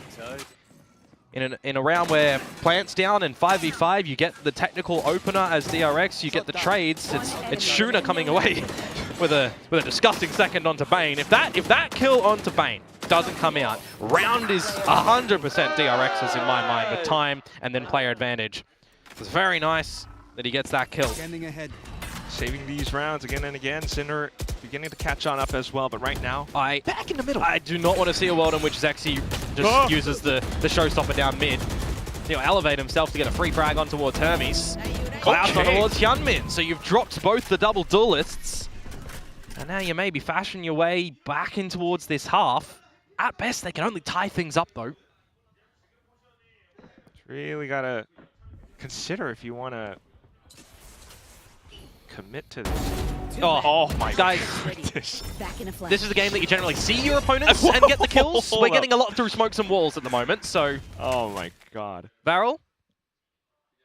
Sus. Oh my god. Yeah, honestly, I was not expecting any of these kills to go through that way. I mean, DRX probably not as well. A bit of a change up from Varrel, which in a 5 versus 2, the only way they lose this is by gifting free kills towards DRX, and there's just no way that they're really going to be able to get back into this round, is it? I mean, you could argue for a save if you want to. You won't allow Shuna to get closer to a Hunter's Fury. Your own economy as well. You've got to consider if we save these guns, we'll rebuy in the next round. What does the round after that look like as well? Because if we drop them, we're not going to have too much money for the last round. There's a lot to consider in these little moments. But the ultimate right call is going to be for the save. Go at it again in the next round. That's why otherwise I actually do not really mind this from Varrel. You know, if it works for him and start to pre-fire some of these corners, you actually manage to catch unsuspecting DRX players. Yeah. LP's calling it safe as well. You know, this is, if it works, stick to it. If it ain't broke, don't fix it. Improve on it, perhaps. Or maybe make it broke. We'll have to wait and see. Whoa. DRX saving with the weapons, see what they've got in store for this next round as well. If they even want to maybe toy with the idea of leaning towards the A site with this toxic screen that they've ultimately not done too much with. Freeing what? Lurking up once. It's kind of all I've got in recent memory. Timeout to come through for DRX. Well, you'd assume. Yeah. Wow. Hey, it's a new year, right? True. I think that they've found that timeouts exist and they can be a treasure. Come on. New year, new you, new me, new DRX, new Termi perhaps. I think that's actually kind of lovely though. You know, getting a little bit more involved with the team's preparations for the upcoming rounds. Don't want to fall to the mental conditioning of repeatedly going to B side or taking pokes against Varrel's mid fork again and again. So we'll see how they'll really eventuate up to the upcoming rounds. We're nearing the end of the first half. And so far, DRX is still pretty much on track. Yeah, I mean, after the last time out, we did see it converted by DRX, so we'll see if they're going to be able to keep a good little percentage of timeout conversions. Watch me. This is, after all, a semi-new DRX squad. Semi. Put an asterisk on. Yeah, IGL change, player change. Does bring into the question about a couple of them. I think it brings more into the question last series as well for DRX. And now if this one does go awry as well, down into the elimination stage of that lower bracket, which one of these teams has to go to at the end of the day. That's crazy. For the folks that might have just been joining us as well, loser of this series will play the loser of T1 Gen.G in the first elimination game for Kickoff Pacific. This time, though, for the round, DRX playing it passively with a bit more of a presence towards the A side of things for the early stages, and not too much to be seen from Varrel as well, not going for any extremity aggressions. Okay. You got Zexy in towards mid, not seeing anything. He's just going to peel towards this A side, which would be the right call for now. It's just a default all around. Eventually, somebody needs to make some money moves. Hermes, he's the money man. I mean, his name is just money as well. Yeah, but is it going to be a rich scenario in this round for DRX or not, mate? The Sky Smoke providing some cover, but allowing a bit of a waltz in towards the elbow for DRX. 30 seconds to go. Showstopper, convergent pass. We've seen this before here. It's actually happening. Starting to set up for it. Zexy has popped it off. Ooh, refract though. Oh, and he still lands it straight bang on. Mako from the left side though. Thieves in the night. Oh, if he Spike is down, however. If he was closer to it, he can TP over towards the other side of the map, but now they just got to force themselves into this A site. No other choice. Shuna has a good read on the situation, as is Cinder. Slowly starting to circle around the back. Spike gets planted at the very end of it, but all the positions marked! And that's where Mako drops. Just Hyunmin left, and he has to fight his way out of this. Gets hit by the paranoia, tries to tuck in the cover, but that's where he can only find one. LP there to find the decapitating kill. Yeah, as I was highlighting as well, a spike on the floor. If Marco was able to retrieve that and seeing the bodies around that A site, could have technically looked to from the shadows over towards the B site. But I caught my eye on LP, aware of that fact. He was hanging around the B site for majority of those A fights there, just in case that would come on out and he'd be in the right proximity to, you know, potentially get the kill during plant or after plant and win the round. So it's some good awareness at the end of the day from Varrel, and even better that they managed to close out the round. Another one that DRX take a very long time to go for a final call.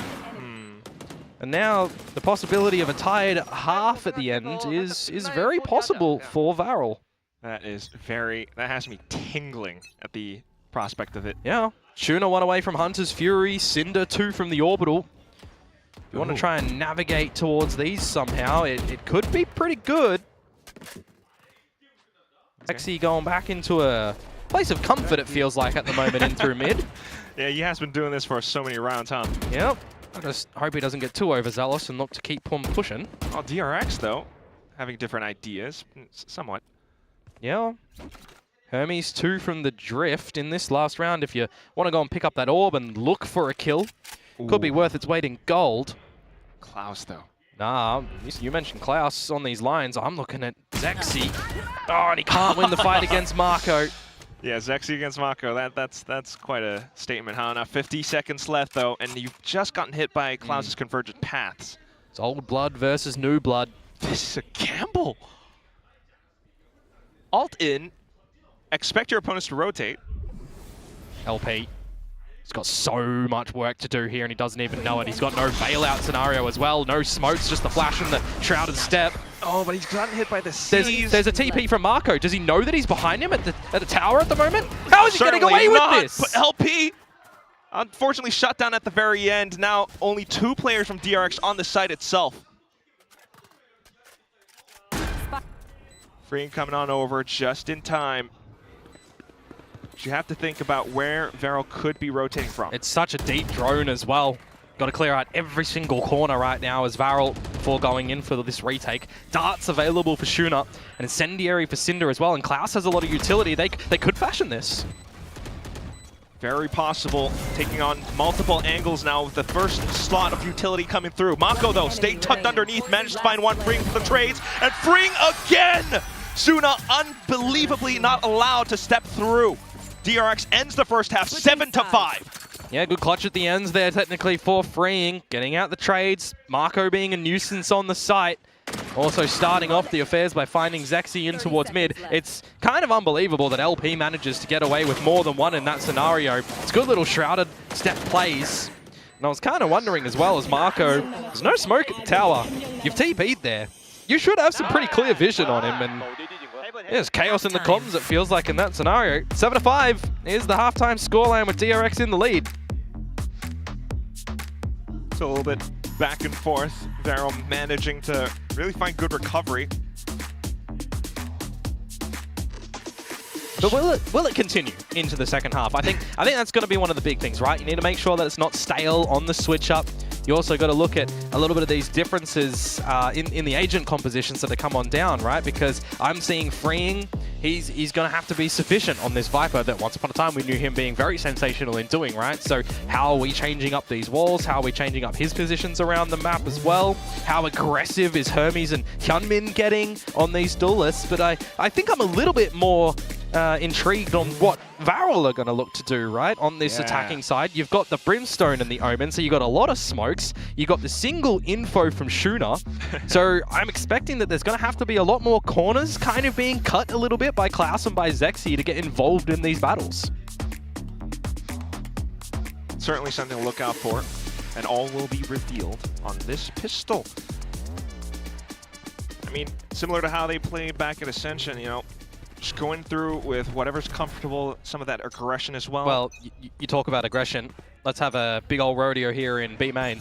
Yeah, starting things off with a bit of flash. DRX back in safety. Hermes sticking in for the fight. Okay, a couple of players. Klaus headed on through and over. But still, Mako towards the back. DRX still continuing to control the space.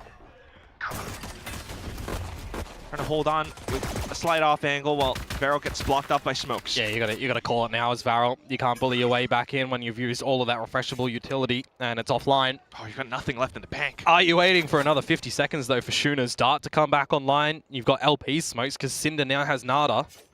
Kind of need to, right? You got a whole minute to work with, so might as well. But you've also got the favorability side for DRX where they've got a minute on the defenses to settle. To see what's going to be there. You got freeing with this wall that if he wants to be a little bit more aggressive with it as well, you got decay that Varrel have to run through. You got to consider that. If it's a split, I mean, you've already got Bane on a forwards line that he doesn't necessarily need to commit on timing. I was just about to think that Bane has such a good read on this, but I might have let slip a little gap. Thankfully, Toxic Screen will still keep the majority of Varrel's forces at bay. Got the C's for Bane if needed. Can stall them for a little bit longer as well. 20 seconds to go for Varrel to get a plant. Just enough trickle damage for Varrel as DRX continues to poke on their way in. Here comes Bane. 2 shots for now. Hyunmin to trap all through. And it's going to be freeing to finish it off at the end. That got a little bit hairy. Freeing for the finisher yet again. As DRX open up the accounts in this round and they close too with just trades, good read, and feeling, you know, like the pressure's not really getting to them in that situation, right? They know that Varrel are up against the wall with the lack of utility, lack of space after the initial B main engagement. And just Bane with the steady C's as well, with the traces, with the shots with the team, and the coordination to fight together, right? Making sure everyone's on the same page. I know it's something very simple to highlight, but at times you do see that not be, you know, well coordinated in very high tense moments. A plant down for Varrel and a force-up situation for them as well. Interesting. Very. A little bit more aggressive though. Up close and personal with the shotguns, and Marco nearly got caught. Well, he'll get his paranoia out at least. Boombot's also needing to be dealt with, but that's where Sexy goes, hopping around like a bunny! A second frag through, paint shells as well. And they're starting to go on a tear. Hyunmin will cool them off with his Bulldog. Hide his name and maybe even the agent, and I would have thought Darby was in the server with what he's doing there. Lovely tactics, and now they get control of the site. Couple of low players with HP. Look at it. LP, Cinder, the latter of which smoked out, or rather snuffed out. Yeah, combo utility. Still though, 2 players, automatic weapons, SMGs behind this one smoke. DRX trying to get cheeky kills through it. Now trying to stay tucked inside, but that's where Free gets revealed. Klaus just moves his mouth all over the place and mows them all down. The subbies getting the work done for Varrel in that round. Let's copy and paste what we had at the beginning of the map, right? First pistol of DRX, second round goes over towards Varrel. So if we continue patterns, next round, DRX, question mark? Really nicely done to just get super aggressive from Varrel. In a round that you look from the outset, you think, is it worth going for a force up? You know, you got to cut some corners with the flashless variety. You got to get through your own smokes, but they chain it nicely. Getting really in your faces, Zexy and Klaus. And then jumping on some trampolines in the site with those shotguns. Oh yeah. Let's go again, hey? Why not? You're up against classics anyway. Just makes it a little bit more difficult for this passive style DRX to react to. I mean, at least for the current moment, Boombot clears out the back, confirms positioning, you clear out elbow as well. Everything's under control. Yeah, it should be hunky-dory for Varrel to close. As long as no one steps into backside. Yeah, you don't want to be the sacrificial lamb against 4 classics, I would say. 3, 2, 1, flash in through. Judge could absolutely rip you here. Let go of a singular click. Oh, come on! Classics Bandits! Zexy manages to save the day. Just a little bit more as well. Mako trying to sneak on through. Shuna will be able to mark towards the back line. Shot dart to finish it all. No one. It gets close at the end, you feel like. 3 guns lost in the piece for Varrel, but they do retain the Vandals. And DRX will buy up now into the second half to not see equalization. I'm actually seeing an operator purchased up as well, which, correct me if I'm right. Okay. Or wrong. First one. I'll try. First one off the series? Yeah. Yeah, definitely. We've seen Outlaws here and there, but not enough. We'll see what DRX can do with it, though. What is it? Mistake me if I'm right. That's the one. We're getting those sayings right. But here we go. Varrel's completely avoided this operator, of course, unbeknownst to them. But just going in with a huge drive-by straight into the site. Klaus has already found the entry. We're into the site. We're up and at 'em. We've got Util for days to stall as well. Zexy one away from the showstopper, and the best thing for me right now is Klaus with this convergent pass can buy so much time depending on how long DRX take. Look at where he's positioned as well.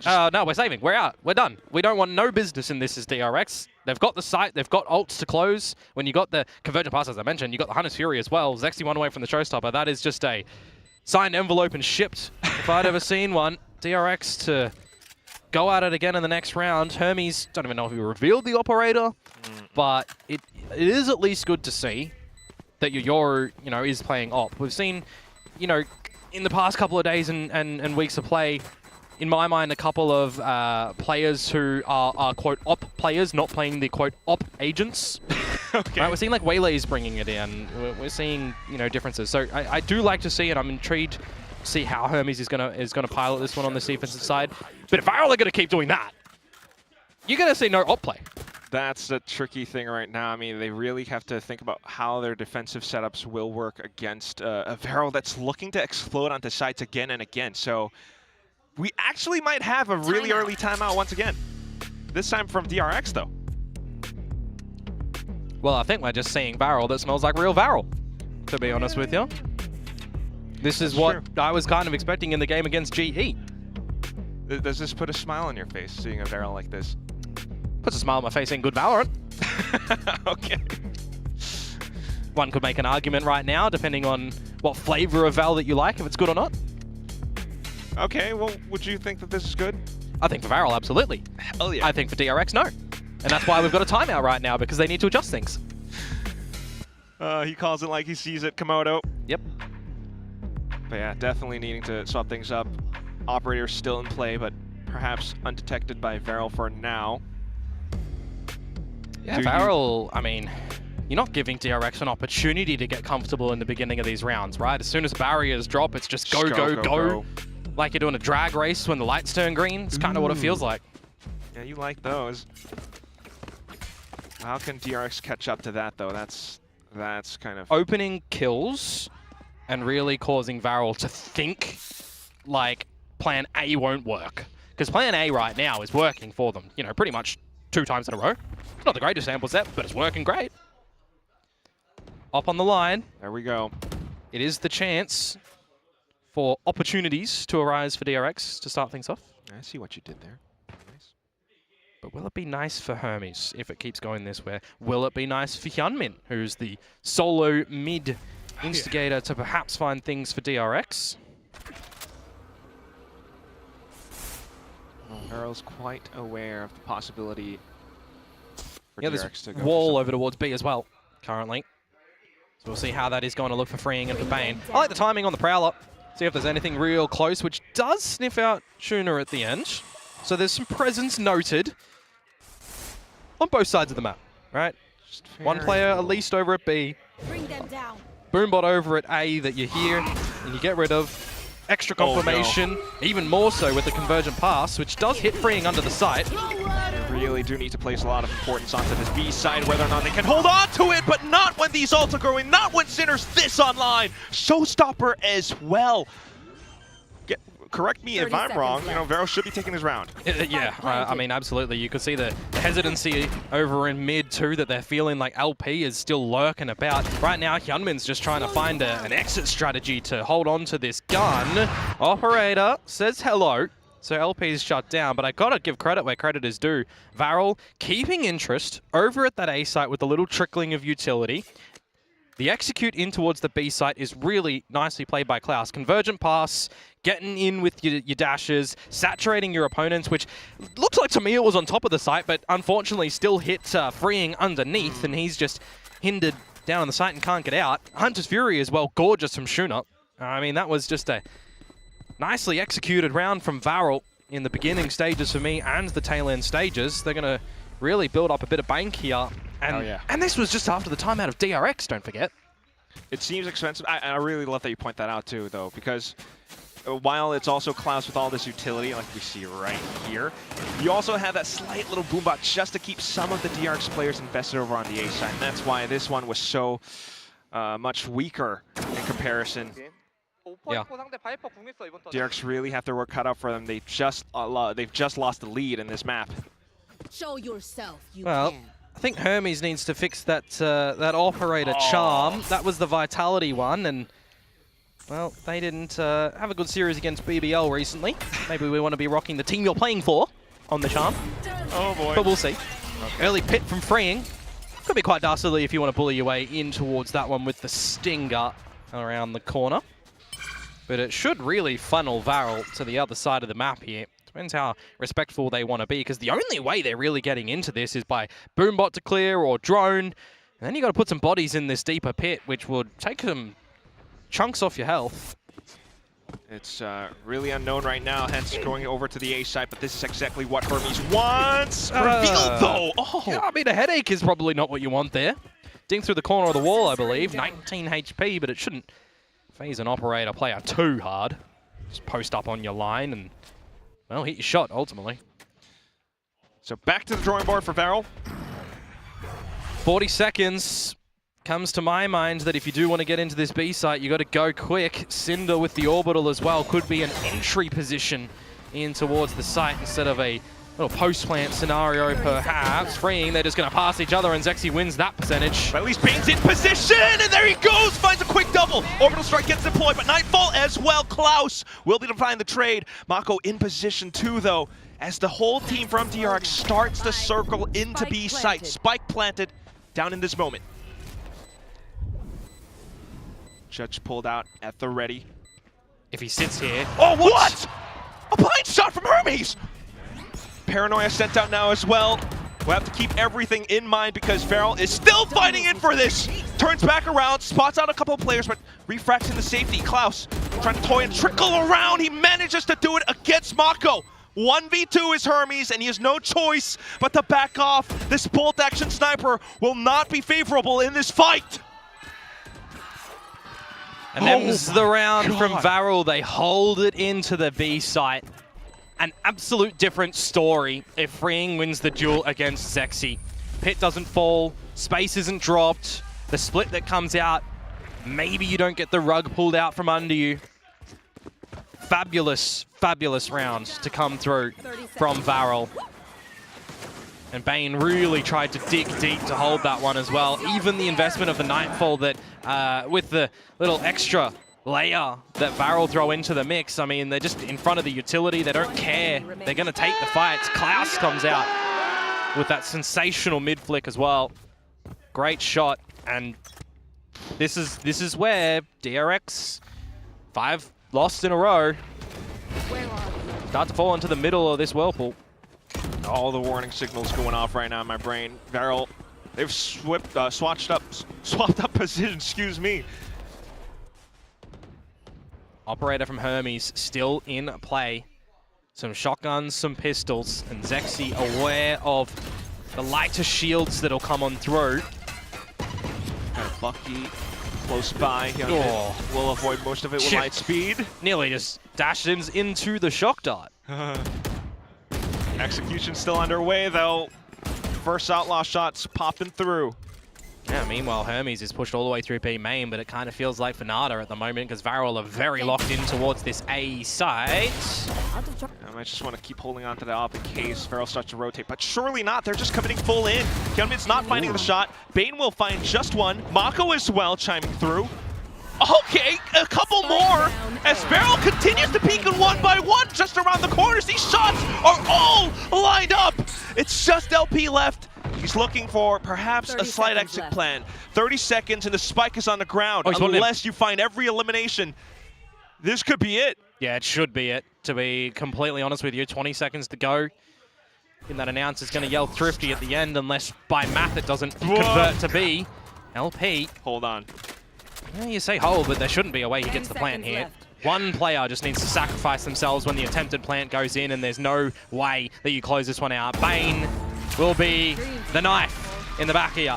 4K on the round to really help DRX get on the board there for, well, quite the time to win drinks, let's be real. 5 losses in a row, as I said. Good way to recover. A little bit awkward for Varrel to be playing around the corners this way, but fantastic shots from Mako and Bane. Oh, mate, Bane was stellar. Very sharp shots with the Sheriff.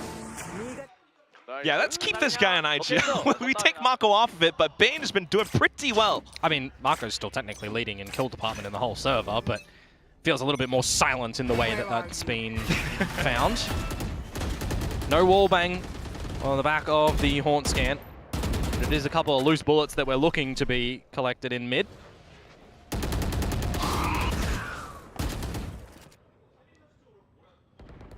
And what do you look to do now? Operator on this B line. Drone to spot. And LP is going to find Hyunmin with an op of his own. Just playing straggler over at the A site. Very unexpected for DRX. Really starting to create some gaps in DRX's defensive systems right now. Yeah. Hermes cannot afford to miss a shot here. Cannot afford to be flushed out, which honestly, he might be all right holding the line. There's the missed shot. Just a bit of movement and accuracy. But it's all a ruse at the moment, Quack. Look at this little slow lean towards the A site. The TP goes over. The spike not yet made its way in, though Klaus is starting to come up. Are we overplaying this? Are we overreading this, lads? Marco finds Xy. You just got to go to A. You're bringing the spike all the way back for the marathon to B. I don't think anybody has a read on what's happened in this damn round. Everything's turning into spaghetti and meatballs right now, but perhaps LP trying to call it the best visibility. Mako and Bane, though, they just work with what they know. Going for peeks down middle, and now we've got 12 seconds left to get the spike in. Yeah, it feels like a bit of a wonky call, and I was going to really congratulate Varrel on the right call to go to the A site when they had the 3 players going there. Now there's 2 versus 4. Really want to play safe around the corners. Cinder does have the incendiary as well. A wide swing out from Shuna. Unfortunately, walks into 2 guns online, though. See if Cinder can perhaps play for time. He tosses Molly right onto the spike just for safety. But with 3 targets to go, just will not be able to survive the onslaught of utilities and bullets. I think Varrel are going to kick themselves when they watch back in towards the VOD and they realize that they did have the right read going into that A site with that investment of LPs from the shadows over as well. Again, I think if you're to take anything away from that round, it is that call that gets the better of them. 2 in a row for DRX now. Does it give them a little bit more confidence that they're going to be able to equalize, take the reins in this map? The opponent's pick.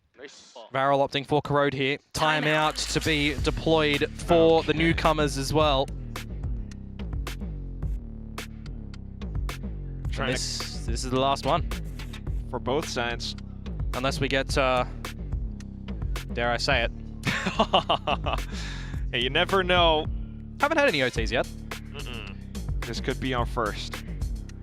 Meanwhile, we got one of the longer ones already played over in America land.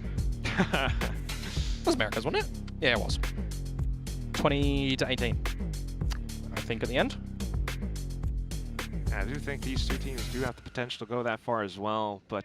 if they're going to get into OT, you may as well just break the bloody record at this point. Yeah, no point having, you know, two rounds of OT, job done. Komodo and I have all the time in the world. We could be here all day if we need to. Perhaps. I mean, it's probably already nighttime outside. Well, a buy present for Varrel. Let's see what adjustments they make on the back of their own timeouts. All 5 grouped at B main. Is this just going to be reminiscent of a couple of rounds prior with the heated aggression or not? I believe that's a ping already onto Hermes' location to ensure that we're clearing out these corners. Drone spotting 1. Marco found. Ooh. Instead of firing a shot, you just go straight TP onto the top of the site. Perhaps an unexpected position against Varrel, but he gets tagged down at the very end.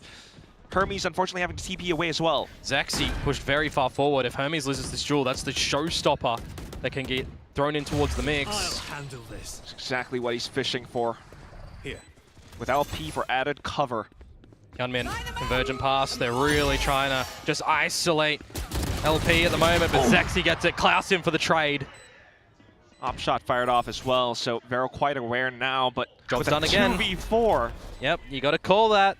No way that DRX get back into this. Quite a heavy investment too when you consider. Right, Nightfall, Dimensional Drift, Convergent Pass. 3 huge ultimates that you're probably not getting for the remainder of the map. This might just be the round that breaks the camel's back. Could be. We'll have to wait and see if DRX are going to be able to answer back with a cheeky couple rounds or not. You got to be feeling real good as Varrel though, even if, you know, things did tie up, but you only slip a little bit before refinding your footing. Just as he's about to TP away. This is a game of timing, don't forget. It does happen. 11 to 10. Digging deep into the pockets at the moment. See if DRX are going to be able to find a way to equalize again. As Varrel, take flight. Copy paste, 5 to B. This time with a drone to kick things off. Light speed already into sight. Showstopper, and DRX has no choice but to respect most of it. It's scary, and Zexy is going deep. He's not going to find anything with it though, but you do garner a lot of space in towards the holes. A lot of space. Is it going to get the better of them though? Are they too deep into this one? Should be all right for now. Crossfire setup. Secondary smokes placed in. He's tucked into the corner as well with the judge. Could be deadly. DRX, the Prowler doesn't check it. Might be hit by the stun, but Zexy's still good. Plays around it now, and DRX starting to run out of time. Klaus lands the first 2 taps! More going through as LP marks down the other angle. Hyunmin finds a shot on the Klaus, putting a dampener on things, but still, Varrel in control. The round is theirs. Hyunmin has no choice but to back off. And look how low Zexy, Cinder, and LP were at the tail end of that, within an inch of their life. Criminal that they're able to survive on a lot of this one. As Varrel finds map point. I think we need to gift a couple of these DRX members a watch so they can see the time on their wrist at the moment, because a lot of these rounds have just been taken way too long before they're able to get going. And I got to give credit as well. Klaus, the shots are great too, but it's just the patience and timing to drop the saturate, to, you know, delay DRX again. You got the shotgun at the right spot. Quite impressive from Varrel, the way they're playing this attacking side. And hey, guys, it's like Icebox all over again, where only that A side existed, but now it's Corrode and only B exists for Varrel. Yeah, it's been working so well for them. They're just going to do it in.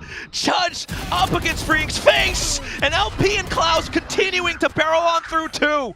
2 players left from DRX, and at the point of map point, this could very well be the end. Hermes trying to find whatever shots he can. Let's see if the newcomer can really come out with a miracle here. Oh, with LP around the back, though, I don't know, Chief. That and also Shuna with a Hunter's Fury. It is the deal being handshaked here for Varrel. Oh, did it get him? No, he's just dodged that. Didn't dodge that, though. And all this is costing time! The final beam does it at the end, so final scoreline of 13-10.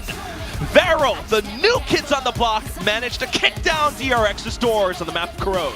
I mean, I had my reservations coming in towards this map specifically from what we saw DRX play it last time against the likes of Fnatic, right? When you watch that series, they had one defensive round. I'm thinking to myself, all right, off-season, you're resetting things. You got a player change, you got an IGL change, but you got a map that you adopted early on and you looked all right with in a couple of the times last year, right? So I'm thinking, all right, this map pool, it doesn't look too shabby for DRX. I think especially the way that Pilsky is highlighting what we've seen on Bind previously for Varrel. If it does get there, you'd be pretty comfy as DRX. But then you also think, if we do get to Bind, what mistakes are DRX making that Varrel find a map?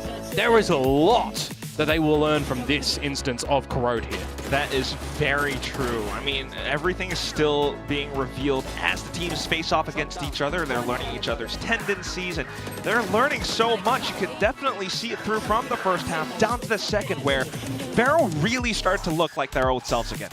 Yeah, absolutely, and they're going to have to continue that over in towards Split as well, where we've actually got some tape from them coming in towards this one, right? They played that against GE, and that was the map that I was disappointed in Varrel, I would say. They weren't pushing the extremities, they weren't taking the fights right. I think they were very flat, and GE got the better of them. So we'll have to wait and see if they can continue their successes in Corrode here into the next map of Split, or if DRX will answer back. Now back to the desk. Thank you so much, casters. Varrel, they did it! They pulled through in the end and ended up closing out against DRX on Corrode. That was a much better second half. Yeah, for sure. I mean, this is just perfect, because there's all those Redditors out there that are like, man, Varrel just gets owned in Tier 1. The aggressive style doesn't work. Like, these guys are washed.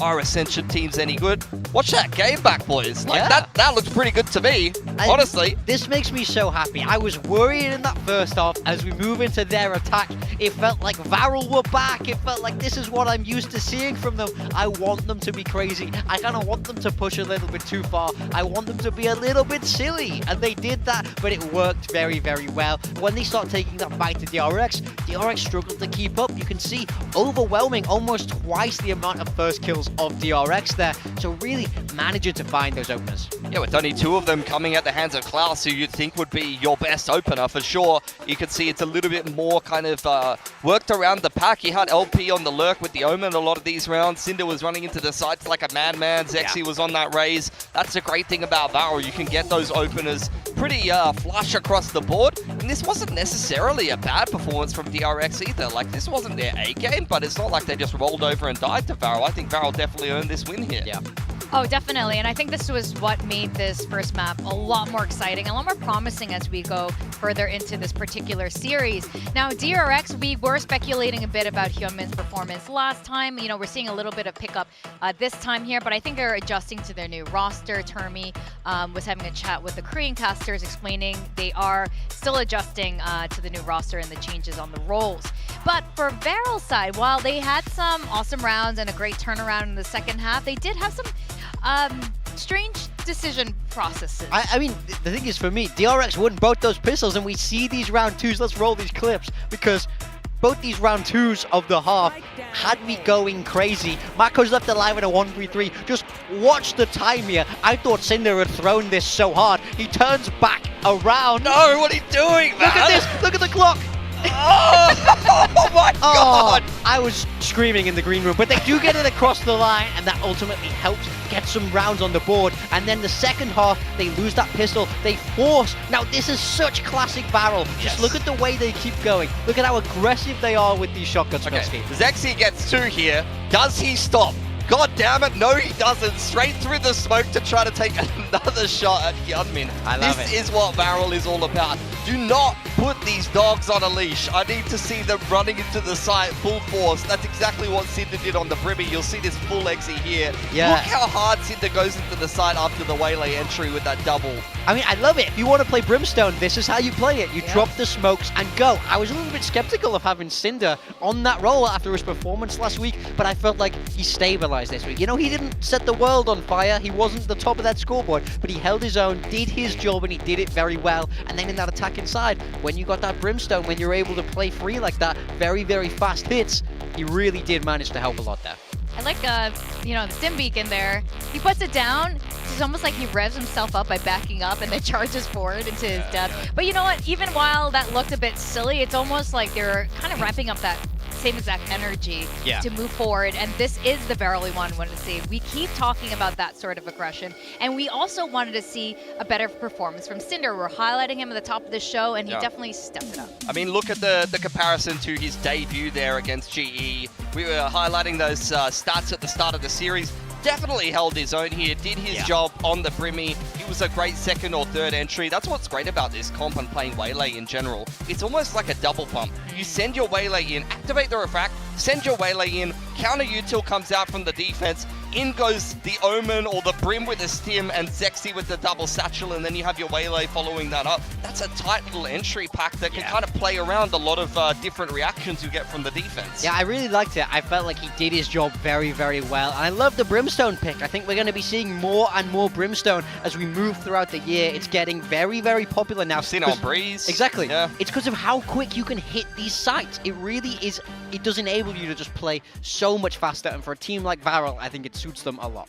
Definitely. Although Mako definitely, you know, give them, you know, some really tough moments there and almost saved it for DRX. Bane too. Yeah, Bane had a couple of crazy multi-frags as well. He was doing his darndest. Yeah, definitely. But we are going to be going to Split next. And both of these teams did not have a fantastic first Split showing coming into Kickoff. That's true. I mean, you saw DRX play it in the Decider up against Full Sense, and that was a winnable series for them, and that was a winnable game of Split. Unfortunately, Primi exists and might be the best player in the world, so that's rough, unlucky, I guess. Go next, which is what they're doing today. On the side of Varrel, it's a map that they did not play at all. In fact, they were banning it throughout the Soup Valorant League in the off-season. Coming into this event, they opted to pick it in their first series against GE, and it looked pretty woeful. DRX has seen that, and they're licking their lips. They saw that game, they saw Varrel pick Split, and they said, great, let's play that.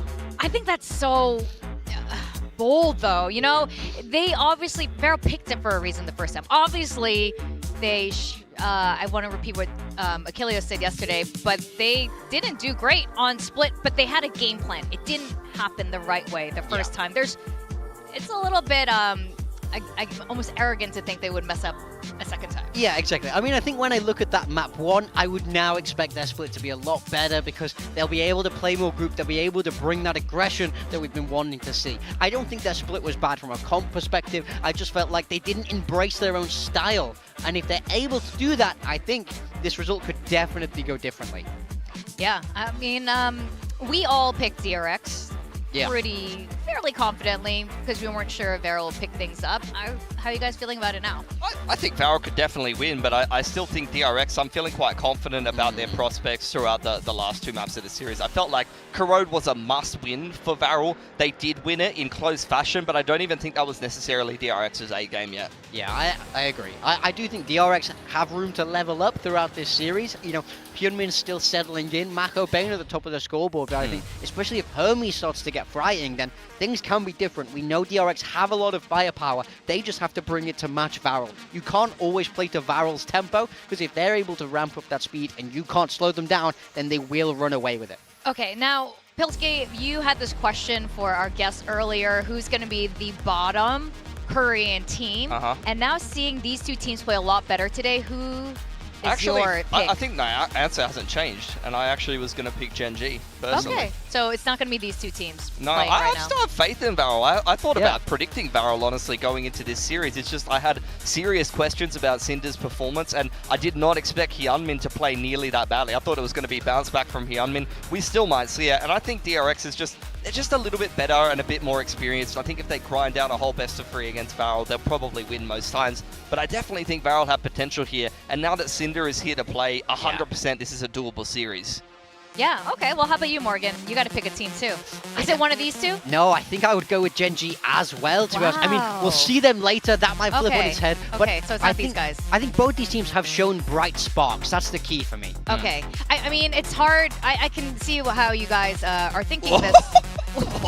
This is different. Yo, this is different. Okay. Apparently the Australian agent is good now.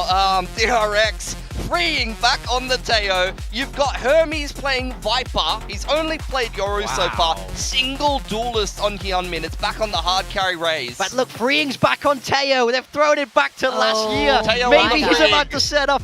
Even on Varrel, this comp is crazy as well. They're bringing out that chamber. This was so good for them in Ascension. It's a matching skies. Like, this is a crazy composition on both sides. This is going to be a chaotic game. This is going to be Viper walls with sky flashes going through them. Keep an eye on Klaus though. His chamber is arguably going to be one of the best in the league if he shows that level that he's shown in Tier 2. Yeah. Oh, this is going to be a really exciting map 2 of Split as we send it over to our casters, Quack and Komodo. Oh my goodness, Komodo. You hear how enthused those guys. I refuse to be out-enthused by those deskers because this composition is definitely one to look out for. I just wonder if we're trying to cook at the moment. Who is the one buying the groceries? Because is it the coaches? Is it the players? Like, how are we feeling about this one? Yeah, where did this come from? They weren't playing this last week. No, but it's also like, if you're Varrel, are you thinking DRX are playing the same thing, or are they changing because they didn't look too hot in their game on this map either? You yourselves lost to Global, so it's like, you know, it was the 3rd map in that Full Sense series. They were off to a start of shambles on their defensive side, DRX. So let's just throw it back for Freeing on this Teo, where it was abused nicely last kickoff. Let's throw it back. Starting things off on the defense right now, looking down middle just a little bit. Toxic screens towards A. Oh, very common occurrence. Okay, Klaus. Now we'll see what this chamber is going to look like for him as well. Hide the map, hide everything, and you'll just think, all right, Corrode, what do? They went B, they went B, they went B. Let's go B here. As LP forgets that a wall exists in the market, has to get out of there and has to go meet with the team as they try to barrel their way in towards this B site and get the plan, as Klaus does find Hyunmin. Ridiculous. Marked onto Mako as well. Did he just shot that, did he? Yeah. It looks like it. He's got a little bit of happy feet going through. Classic shots finding 2. Man, really don't push him because he is close to the edge, isn't he? Hermes, rather, onto LP. And Cinder and Shuna gonna fall like flies as well. Hermes gets the triple. DRX get the pistol. Now I'm wondering what I've just witnessed. Quick fashion, just witnessing Varrel kicking down the doors, and DRX are just like, yeah, welcome. We're right here. In my head, I didn't see the explosion of that satchel, and I'm thinking Marco did shoot it midair. But I also need to like kind of see it. Here we go. Oh no, that was after. That's when the kills happen. That's actually probably what we do want to see, because kills at the end of the day get the job done for DRX. Marco and Hermes. Pistol guarded for DRX, which means for the tally counter folks out there, 3 for 3 pistols so far, Quack. Well, as long as they don't drop the upcoming round. Yeah, because they did that twice as well, so let's see. Up the guts of mid, Zexy with the shorty into the snake's bite and into the snake's death. I know we wanted to see Varrel, you know, playing a little bit looser, but not this loose, guys. Come on. Yeah. That is just the classics at the end of the day, kind of, with that investment of the shorty. So it is what it is.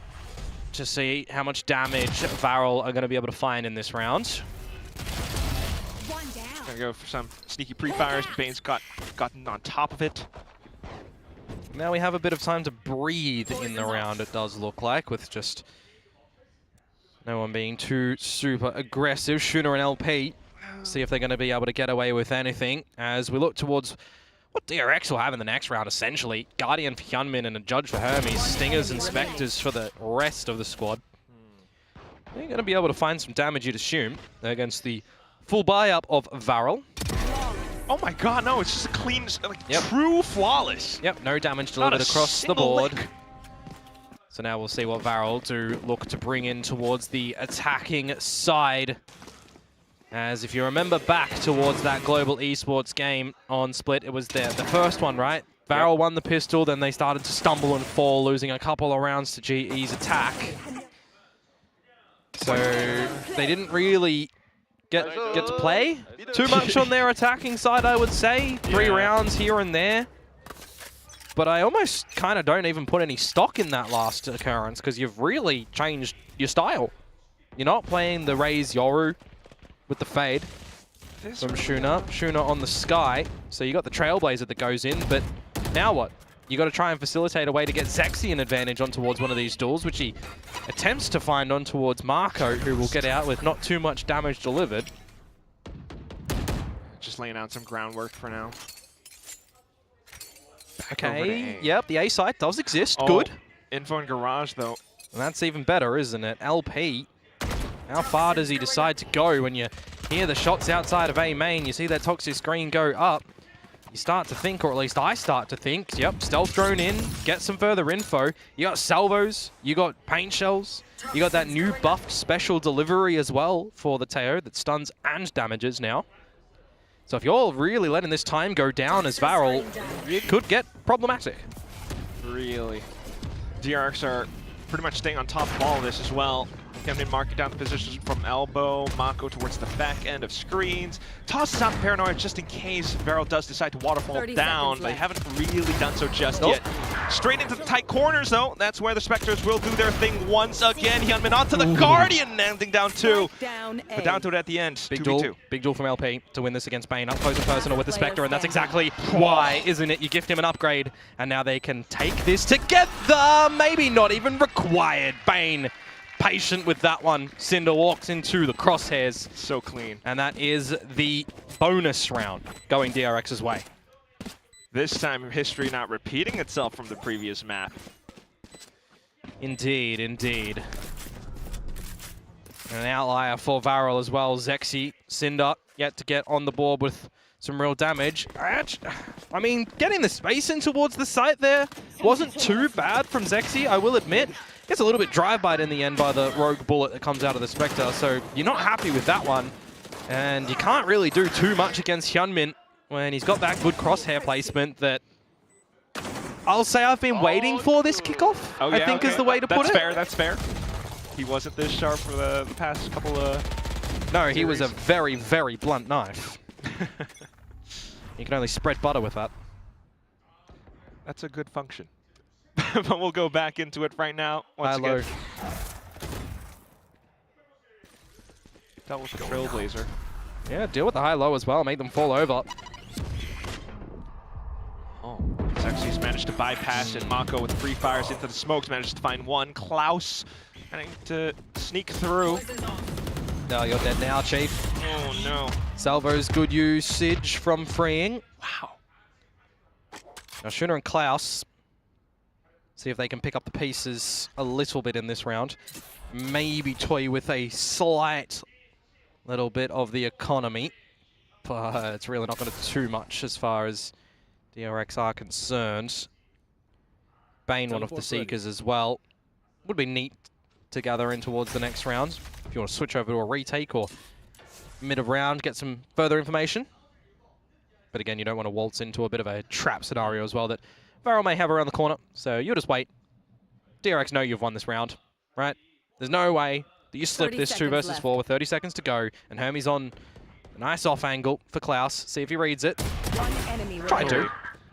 Already spotted him from before down middle, so just down to this last one, even with the full swing, Bane will stay on top. 4-0. Yep. You rarely see DRX muck up rounds like those. Very rarely. I mean, I think you would probably just put that on any team. You should. You should. You should see no team lose that 4 versus 2 when there's an eco around the other side. No, some teams. We've seen it. We've seen it. But not this time, not today. No. Alrighty, Varrel. Need to see more from Varrel, though. Time to get into the server right now. You're building up your ultimates. You're building up your weaponry. But you are missing rounds. And this is the time to get that situated. Pop flash available in through mid from Bane. Not at the ready. Gun in hand. Spraying down on a Zexy. Again, just a non-starter in this map. Hyunmin finds Klaus as well. Every time they try to poke on through, get caught. Now LP hitting the deck thanks to Hyunmin up by ramp. Feeling like a bit of deja vu at the moment for Varrel. Yeah, it's like minute mark, and once again, you're at 2v5. Freeing watching the right angle. You're just not expecting that as Shuna. You know, we're seeing some differences and some copy-pasting from Varrel in that GE game, right? They're going for a little bit more of this extremity play, going up a little bit more focusing towards mid. As in the end, Cinder does actually get spotted. Good for 2. I mean, there's a... I say there's a world. He can ult for the spike. I almost feel like he needs to get a kill or 2 before going for it, though. I think because he's just going to go for it. Well, the opponent's already here. I wouldn't mind him sticking it. 30 seconds left. Okay. Oh, he does. Okay. Okay. We're cooking. Are we, though? A little bit, a little bit. Is it gas or is it flint and steel? Like, what ages are we at right now? Paranoia available for Cinder. 1v3. If you're DRX, you've got the stealth drone, you've got the salvos, and, well, you've got the paint shells that push him out. Not expecting the second member in Hermes there. So I'll give him some golf claps. It was a nice attempt. But DRX will keep this one flawless. And now, I beg favor from Varrel. Y'all need some coach intervention. There needs to be a timeout to decide what is happening soon. It's okay, Komodo. It's probably coming, all right. But yeah, Komodo is so unimpressed. Yeah, there it is. Good.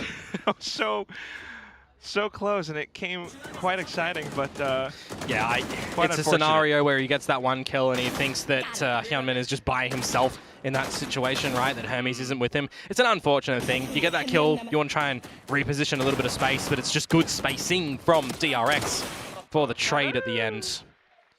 It's 5-0. I mean, you got to do something different. You got to come out with different strategies, different plays. So, I will say some of these rounds I've not minded the ideas that are coming through from Varrel, to be honest with you. But then you also just got DRX that are hitting a couple of their shots and making smart decisions as well. And they're sitting on top. The big missing component at the moment for me right now on this Varrel side is Zexy. Yeah, hasn't really been able to come online in any of these angles or positions just because of how much DRX is controlling. Every time you try to go up middle, it's snake bites, it's guiding lights to really find information. Or it's him just being spotted out and sprayed through the smoke by the likes of Bane, right? He's just not able to get past go at all and collect $200. So you really need to find your ways to kind of get DRX off of these utilities and these power positions. And this round is probably not the one that it's going to happen in. Some slight upgrades in the Guardians for Varrel. Make sure that the money matters are in order, though, as well for the buy in the next round. We'll just confirm a couple of players up mid. In these sort of scenarios as well, you're not seeing a world in which DRX are going to push A main to give the likes of LP a fight. They're not going to push Garage to give Klaus a fight. They're going to be happy just watching over towards the site chokes, get the information with the Trailblazer that Klaus is in Garage.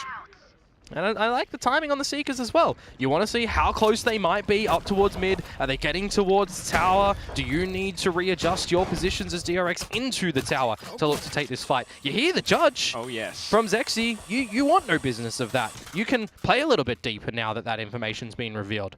50 seconds to go for Varrel. Where do they want to go? To this B site because Klaus is still in Garage. There. Confirmed again by a good guiding light of Bane. Oh no. And unfortunately, this is where things might start to crumble. He didn't flash coming through, but Mako still stays on top, and Bane finally the shot at the end. Now they can try to waterfall on through. They split the angles, though, and that's where Asuna will be able to find one. Bane trying to buy some time with flashes, but Hermes gets caught out with utility in hand. Marks down Suna's position at the very least, though. Bane, he's looking to finish off the round, circling around the back end of the pillar. Special delivery keeps LP away from the site. With 10 seconds left, 10 seconds left. I think this is just going to end in a save. He's going back to get the spike, but there's going to be no time to get the plant. He probably would have been better just hedging bets on going for a fight, as Bane is going to swing on out, but there's just no time at all. Freeing doesn't read in towards that one. Maybe looks for the the final kill here as LP will go for the plant. It won't happen because you need 4 seconds, and there was not 4 seconds. Would have been neat if there was. Would have got the pit. There's some damage quack that comes through that round from Varrel, but not enough to get the job done and get on the board. 6-0 for DRX.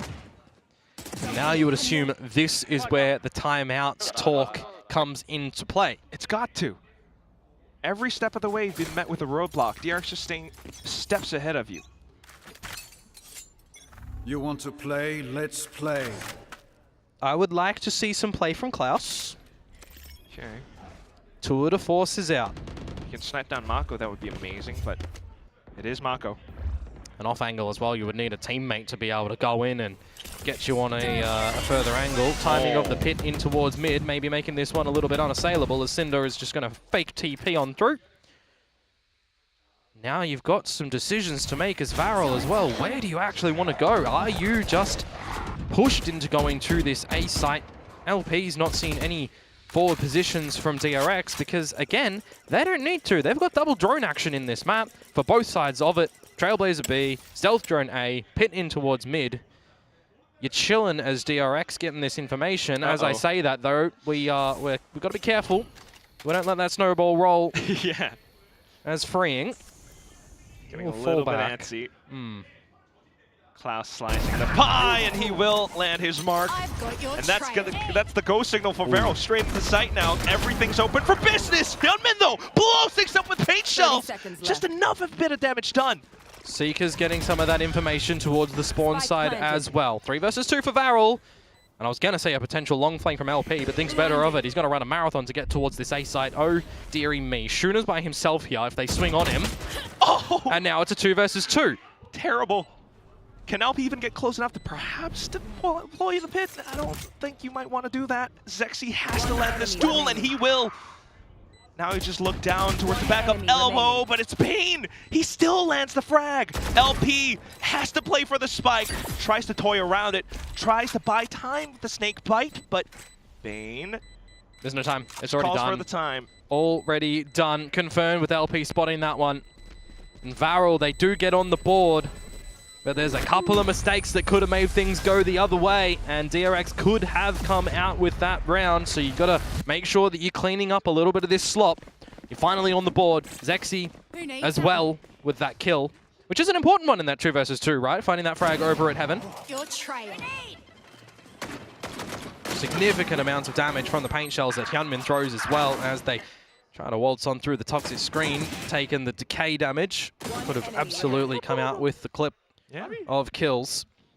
Pretty good round, all things considered. I mean, DRX was in control initially, but I mean, he's just asking why. From the view, it's like we win, but only just. Yeah. Still a round on the board. Ambition from Hermes here, pushing down mid as a Viper. It's not like you're a Yoru where you can bail on out, so you got to find the timing nice on the back of the dark cover and get on out. Or not. Maybe you do just ego your opponents a little bit there and have a little bit more confidence to take that fight. Sure, that works. Especially if you got 6 rounds up. Uh-oh. Have the confidence, why not? Overflowing through. Zexy, unfortunately, though, caught with the Butterfingers all the way up towards A. Maybe trying to sell a slight fake. Doesn't quite find too much. Klaus, though. Yeah, finds the operator shot over at the B site onto Hyunmin. But you're so far spread thin for Varrel as well. You need to start to regroup a little bit. Bring that spike somewhere around the map. Sub 50 seconds to go. It'll be a monstrous duel for LP to win onto Bane, but Zexy stuck in towards Mail as well. Does manage to get on out and with a deep pit on towards the A site. What are you doing as LP? Do you stay in your own pit, or do you get out of it and play a little bit of time to still clear the site? Because freeing is here, unchecked. Pit goes down. 20 seconds. Freeing could absolutely get the better of you. I'm sensing such hesitancy right now from Varrel. Really awkward, but 20 seconds. They got to make the play. Freeing unfortunately stuck them dead in their tracks. Special delivery, one up top, and the final one going down against Klaus. 8 seconds, can he get the spike? Surely just enough, but at that point, Mako and Hermes can move in on him. They do just that, he got off, but Mako takes the duel head on! Yeah, 2 versus 1. Klaus, I thought he was just going to go for the plant in the very beginning of that one because there's not much time left. You got to do that. As soon as he fakes it, he gets off. He has to win the duel. He has to win 2 fights, and that's just never going to happen in those situations. I'm throwing some real concerning thoughts over towards Varrel at the moment, right? The hesitancy in that 3 versus 1 scaling in towards the side. The pit that is kind of nil in the deeper side as well. I mean, had LP stayed there with the team up a little bit further, would have been great had they got the plant and set themselves up to really funnel DRX elsewhere, but it's just wonky at the moment. Maybe you can get the better of Hermes in towards mid as Klaus loses the duel this time in Garage. Oh. Ignition. Perhaps an iron duel towards A as well off the lurk. Toxins going up. 3 from Varrel up middle. I did not think that crosshair was there, but Zexy killing towards Bane to establish a 4 versus 4. You'll pilfer a rifle as well from his corpse, but what can you do with it? The answer is nothing. Yeah. Wanted to perhaps cut them off in some rotations, play a deeper position, but unfortunately DRX once again stays on top of it with 2 players marking the angle. Now you start to get the rotations over onto A. And I think you're okay to play even a retake here if you are DRX. That freeing has to be self-sufficient on the site, however. 100%. He's trying to keep buying time with salvos. Oh, that's enough for his yucky. team to arrive, but that's where Varrel managed to find a couple of frags. Now 3v2 with the spike planted 30 pretty seconds soon. left. Yeah, regrowth from Shuna Spike can planted. get LP a little bit more healthy. I feel like that does have to come out in this 3 versus 2, which it will. You mentioned the showstopper from Hyunmin. They'll start to path over towards main first to clear that at least before deciding to go into the site. And I see a paranoia for Marco. Oh. Can be a bit of a cheeky play if you get the paranoia right here.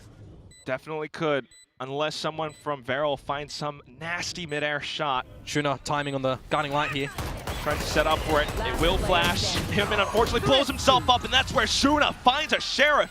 It's going to be a thrifty round for Varrel to get back up on the board again. Well, you're going to be able to, you know, well, honestly, we need to see more. We need to see 7-5 for Varrel to have real confidence that they're going to be able to do something back, because I feel like that might even just be a little bit of a slip up on towards the round. Marco for the opener. Zexy with that kill that's honestly quite disgusting. But all in all, the trades coming out for DRX were nice. It was a yucky spray, I'll say, from Hermes with that Phantom. Apart from that, you know, showstopper, that didn't take out himself. Hyunmin could have potentially even found the remainder of the round. You'll just throw it away though as DRX, I think. And you'll go at it again, which is looking substantially weaker. What? He's just spraying the normal line in towards the site, but that's extremely ambitious from Klaus. You know that Bane has been around this B site with Marco a lot. Trying to find the right timing on that one. Wall down, freeing dead to rights. Especially with the guns at hand, half-buy for DRX not truly working out for now. So with the side open, TP's across. Varrel looks to control now. Zexy, oh, unfortunately whipping the shots, will pull out the secondary to clean things off. Yeah, now Bane and Hermes. See if they're going to be able to bring this back. Seeker usage from Shuna. Confirms locations. Just to secure the round. Full awareness. DRX, though, just happy to hold on to the weapons for now. And at the same time, a little milestone kill for Hyunmin. I mean, it's not even the worst to just hold on to the guns into the next round, to be honest with you. Ensure a little bit of bank in towards the next coupler. You remove some of the weapons from Varrel. It plays with their economy here as well, but Bane can't do that. Okay, that's the Varrel that we want. Be funny if they stood up after winning that round, even behind. Yeah, like regardless of what the scoreline is, just do it. Just do it. Get in their heads. Again, I don't think DRX are going to be massively phased in this sort of situation. They knew that they were down onto a little bit of a lesser buy. That's true. Holding on towards the next one. They will retain one of the guns into the next round as well. So for me, I think I'm putting a little bit more of a focal point on towards Varrel to see if they're making some smart decisions, if they're now finding their footing on this attacking side of Split. 1,000 kills for Hyunmin. Career milestone achievement, but we go straight into the round where a big potential fight outside of Garage. Mako starts off with one, does send out the flash, but now Position's not favoring. He's got to back off. I thought it was going to be a layered flash from Bane after that kill as well, before just going for the swing against numbers. Unlucky. Zexy just down for the count first, freeing in a very forward spot, super early as well in this round. You've got to have such awareness as Varrel that he could be already this far forward. We'll see how he's going to navigate this one. If Varrel do get into the side as well, it can be a massive Armageddon from freeing. Laying down that carpet bomb, so we'll have to wait and see, with 50 seconds to go, what the choice is here from Varrel, and maybe it is just stand and deliver in mid. Freeing beginning to make a move, now positions noted! It flushes them into Hermes for the triple spray! Just Klaus left inside of Garage, and he will not be able to make it out alive! 8-3. Last round. DRX, I mean, I mentioned you're not really expecting freeing to be that far forward. It doesn't even really matter, but as Varrel, you can't decide to take the duel when freeing reveals himself. You've got a time pressure issue. You're up the guts of mid already. And Hermes just plants his feet. Gets them very nicely on the back of his own poison cloud, by the way, that they take that immediate decay. It's good timing from him on this Viper. 13-3. Yeah, it's an effort by committee for DRX for sure currently.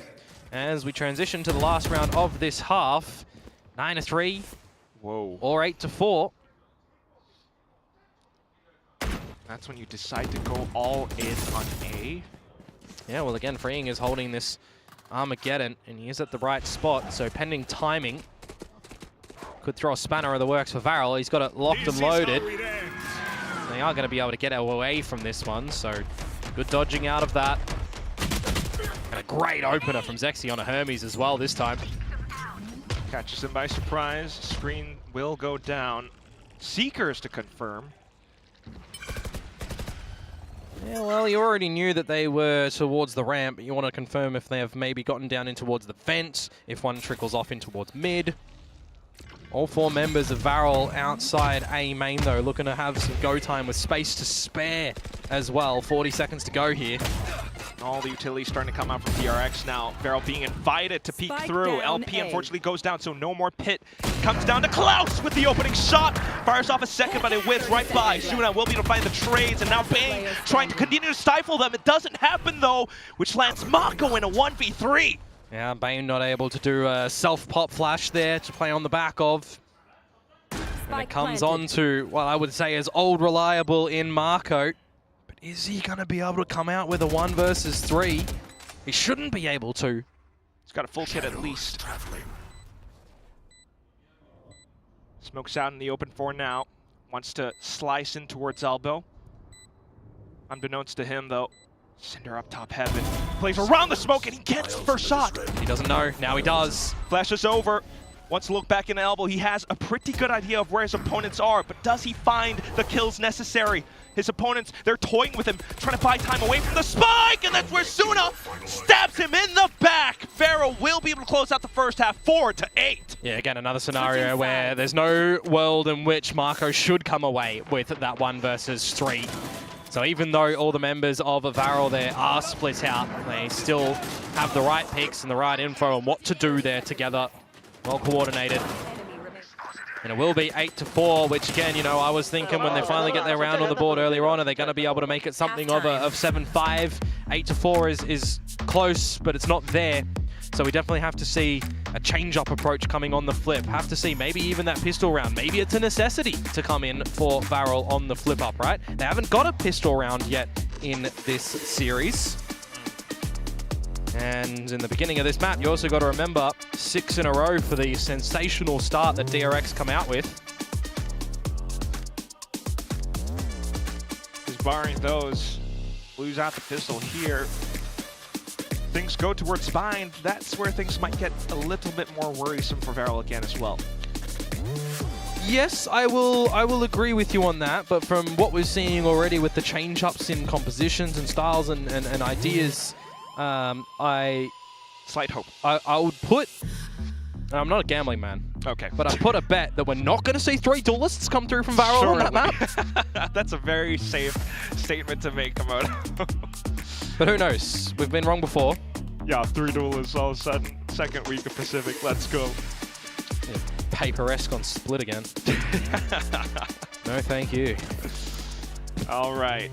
Back in the second half, now DRX on the attack, needing to see more from Varrel.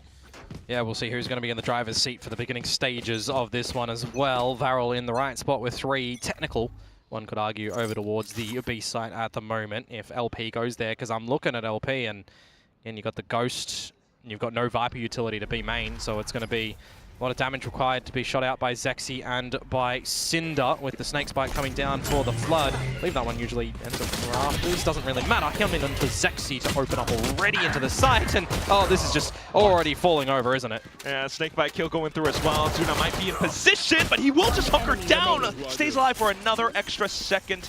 Klaus is the final player from Varrel to try to go for a bit of a duck hunt out from top heaven. Okay, clears out the back for now. DRX playing it safe.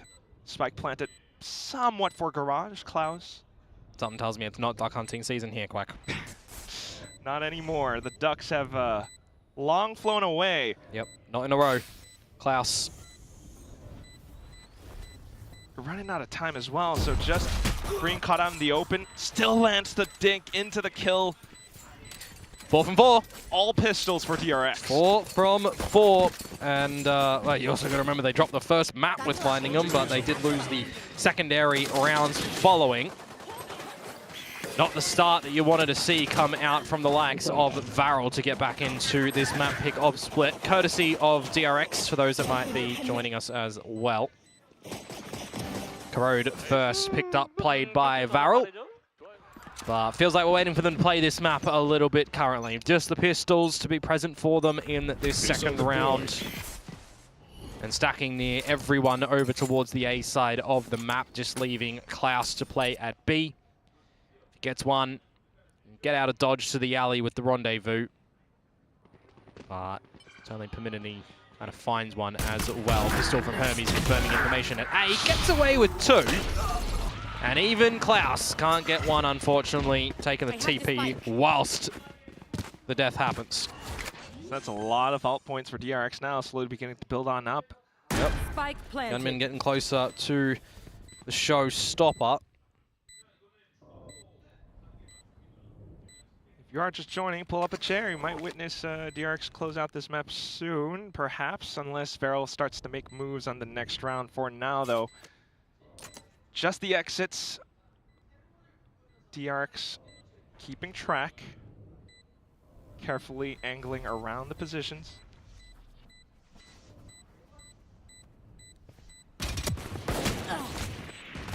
Just a couple of peeks here and there.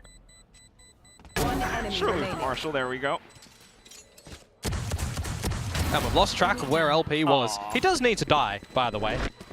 Yeah, and it's not going to be to the spike explosion, unfortunately. Bane to collect that ulti orb for the first in this half. Buy time for Varrel, and we need to see something very, very vastly different to come out from them. Because this game of Valorant that we all know and love can have comebacks, can have fake comebacks.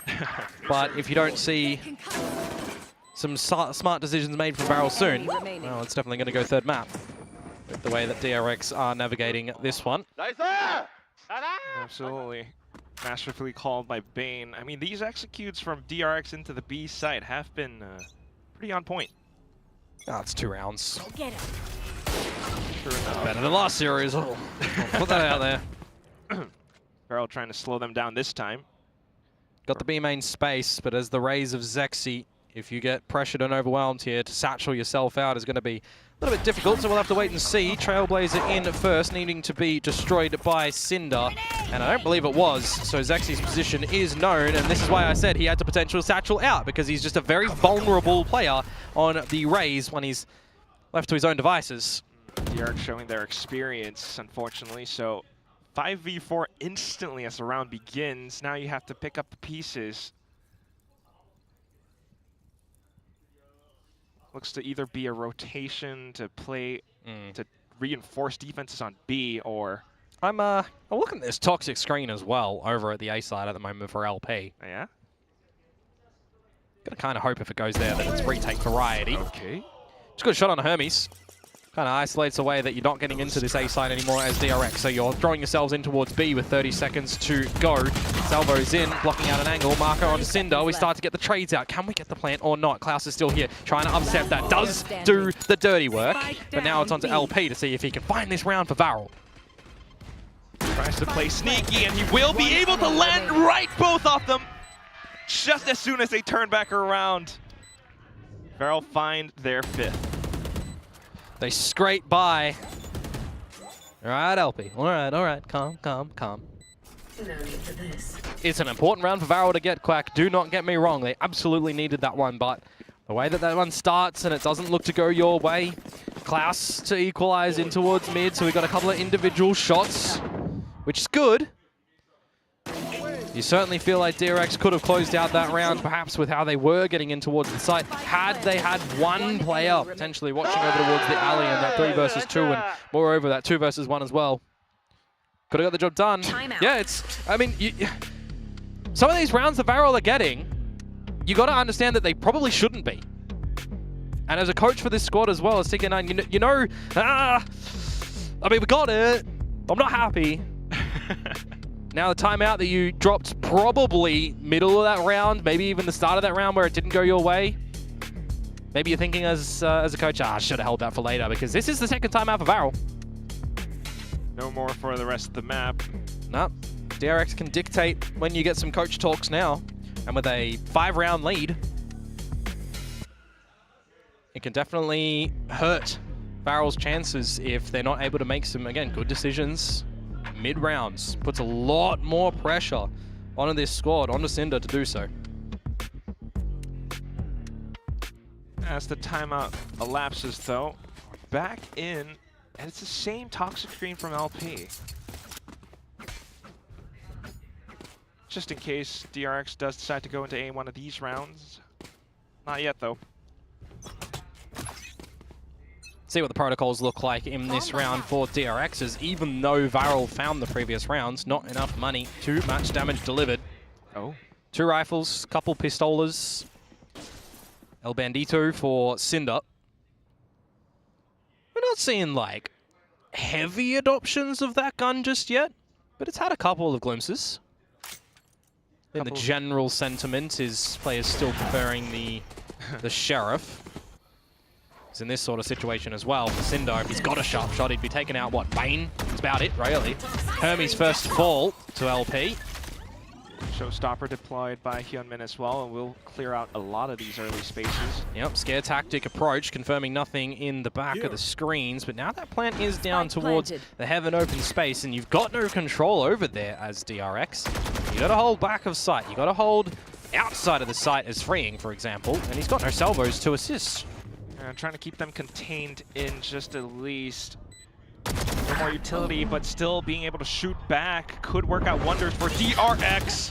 But there they go, LP straight out through from elbow. The site has been cleared. We still got to watch out for Mako and freeing it. Look and behold where freeing is. Oh, I think you heard him on the road. Too darn low. Might have looked on. Oh, just as he reveals himself, Suna caps his head off.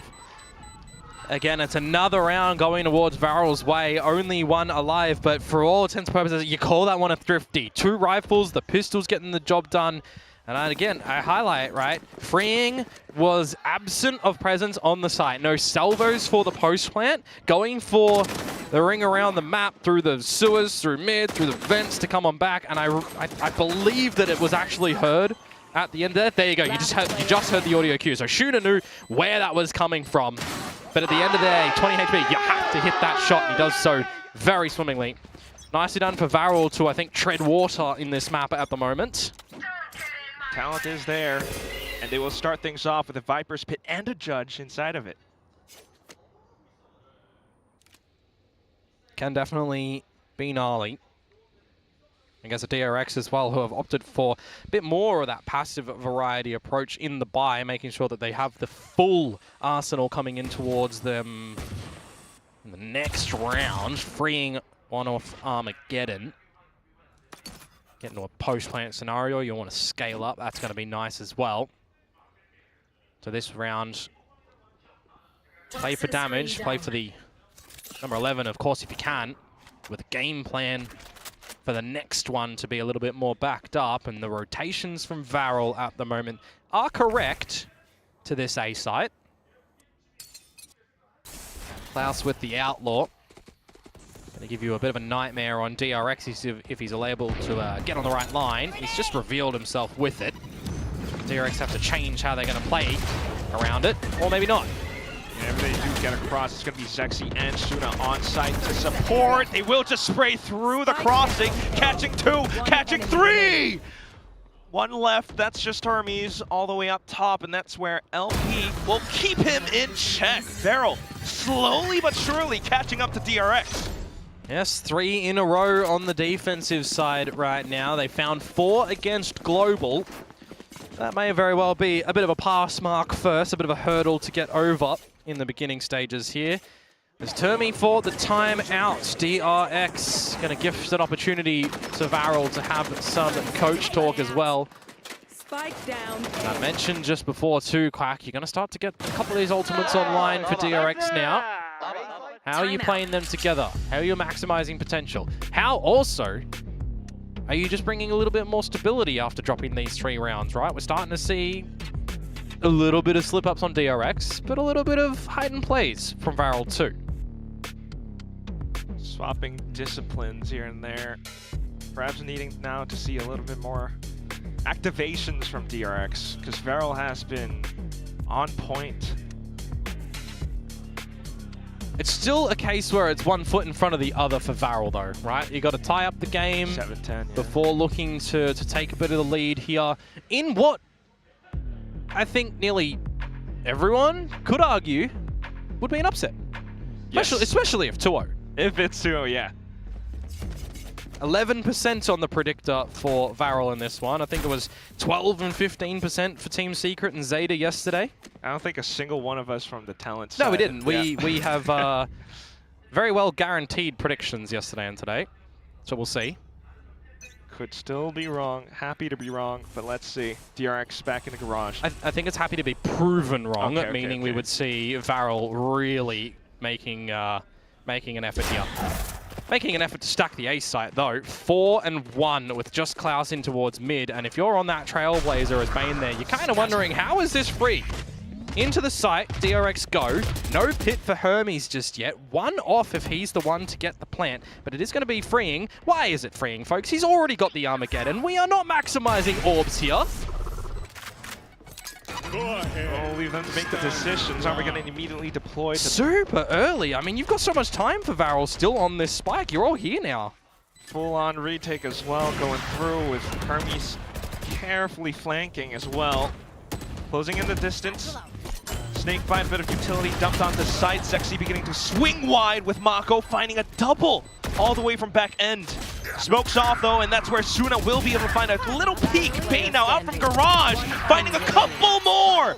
Just Klaus onto this operator. He swings, he spots, gets marked by the abilities, and now off to the Headhunter. Bane will be able to come in with movement, closing in the distance to find the final kill. Oh, mate, that is just a cluster of rounds. It is. It's just, you got to track everything in that one. I mean, you got an early Armageddon for freeing on it. You got Hermes, who is aware of that flank that's starting to come out as well. You've got the operators trying to make work. You've got the shots and the crossfires. I got to give credit to Zexy. Those satchels were actually really nice to the back of the pillar as well, mind you. Bopping DRX out into the open for the teammates to potentially find those kills. I did like that, but still falls a bit flat at the end of the day from Varrel. So we go again. We see if they're going to be able to stave off DRX finding map point here. Klaus bringing out the 2 of the Force. Going to be charged with holding that to the A site by his lonesome self. As Varrel really liking the 2-2-1s and the 4-1s and everything, leaving Klaus to try to get out of, you know, a hopeful advantage if he finds the pick. DRX happy to avoid most of it. Sexy. I feel like in this scenario, itching to rip that showstopper towards mid. Is it going to bite him though on the timing? Oh, he spotted out Varrel. Can't really pop it off right now. And that's where, unfortunately, he gets caught red-handed. Flasher's coming through as well. And LP is under pressure. Tries to mark them as they hop around. DRX playing it safe on the site. Cinder needs to win both of these duels with the fading smoke. They swing on out. He gets one, gets traded. Now the rest of the squad at the site. Bar one needing to deliver. Standing tall. Trying to keep players in check. They managed to find a couple, but then DRX makes their move simultaneously. Just Klaus on the tour de force. He spots out a player. The rest of him covered by the pit. Spike planted now, and the timer's reset. If you want to, you can 3-2-1 Pete together, but you've got the protection of the pit. And when you hear that tour de force echo in the server as well, you know you're not playing a distance game. You're not playing into an angle that Klaus can get on. And you know you've pretty much secured map point as well. It's just Hail Mary attempts from him at that point to try and find a kill.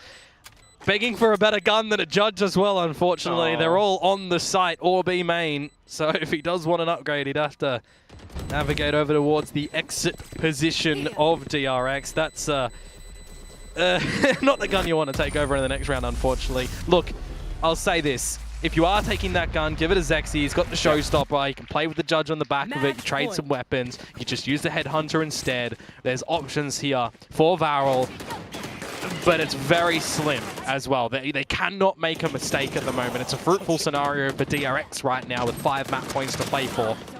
Very stark difference from what we saw on the last map. That's exactly what the cards say. DRX to possibly close it out. Klaus is the one to hold on to the judge, so he's just going to play headhunter favorability. It's an option for sure. Zexy continues to play up around Mail. Getting some aggro info over towards the A side of the map as well right now. Do you go too far forward though, Hermes? Retreating. Might have to be a scenario that the tail is between the legs because they are inching closer and closer towards this deep territory. Varrel. LP gun barrel betrays him, but the headshot comes out better. What a reaction. DRX then back up towards middle. Rotations for Varrel, of course, as well. I mentioned earlier, right? They love these 4-1s, especially when you get this deep space that LP holds. So they should know that DRX are either leaning towards a B end or you go up through the vents, which is safeguarded by the trademark. Spike down mid. We're back into Mail where Zexy is lying in wait. Boom bot. Salvos clearing out backside. Ring trying to sneak on through. Unfortunately, though, the entire force of Varrel is just right on the spot. One of those rounds where Varrel do things quite nicely, honestly. You get that A main space, you push Hermes off, you get the frag, you get all the information needed and where DRX are going to be ending things. You don't really falter too hard as well. I mean, 2 HP at the end is what you survive with.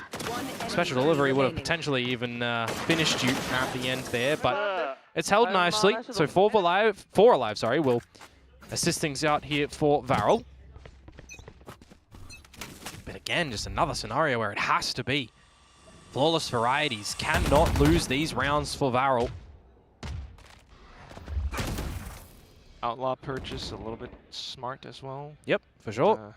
No massive shields for DRX, though they do get really close towards you, or at least attempts to do so. Paint shells, pretty well timed. The entire team is here as well, and they will just turn this into a shooting range to keep the score lines pretty close, 12-9. Yeah, where Zexy is faltering at the moment, Shuna is certainly looking to be the one carrying that backpack. Trying to dig deep in towards a lot of these battles and a lot of these multi-frag scenarios. And then there was 3, but that was the eco round for DRX. Which means that they've got a buy prevalent in the next round. Holding on to the showstopper for Hyunmin, inching closer to the Armageddon for freeing. If you do want to have a closing scenario, it could be comboing those ultimates as Zexy whiffs out on his own showstopper. He'll seal the deal onto Marco in the end. slimming the chances of DRX's percentages on winning this round even further with Klaus going a bit monstrous with the operator. I was just thinking that this is early pressure. That's a lot more than that. Completely blowing up in DRX's faces. A minute and 10 to have a podcast because you wouldn't really see a world in which DRX bring this one back. Not, but unless they have a sixth sense that the B side is open, they get a plant and they, you know, get a couple of orbs for freeing. That would be nice. I will say,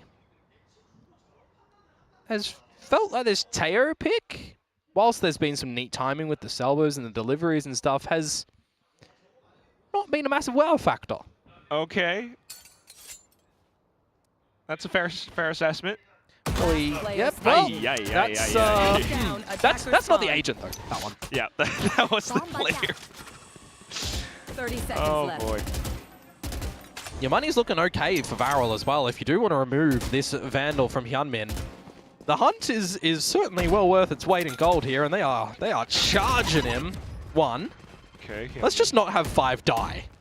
Surely 2. Not. Surely 3. Not. Klaus. I'm just seeing faces in the audience gasping, watching this with bated breath as the rounds start to get a lot closer. I mean, I think after that first kill, Varrel kind of knew that was potential as well. I saw LP head for the hills. He just ran away. My word. One enemy remaining. See it on the replay here. Sinister shots from Hyunmin. We've got standing! Let's go! Timeout. Timeout for DRX, the last one. Exercise tail end of the map, essentially. 12 to 10. Are you a believer yet? I'm always a believer. Yep, okay. I said, we see comebacks, we see fake comebacks. But at the 10 to, what was it, the 10 to 4? No, the 8 to 4, 9 to 4, 10 to 4. Yeah, 10 to 4. It was 10 to 4. That's where I said that. Now 12-10.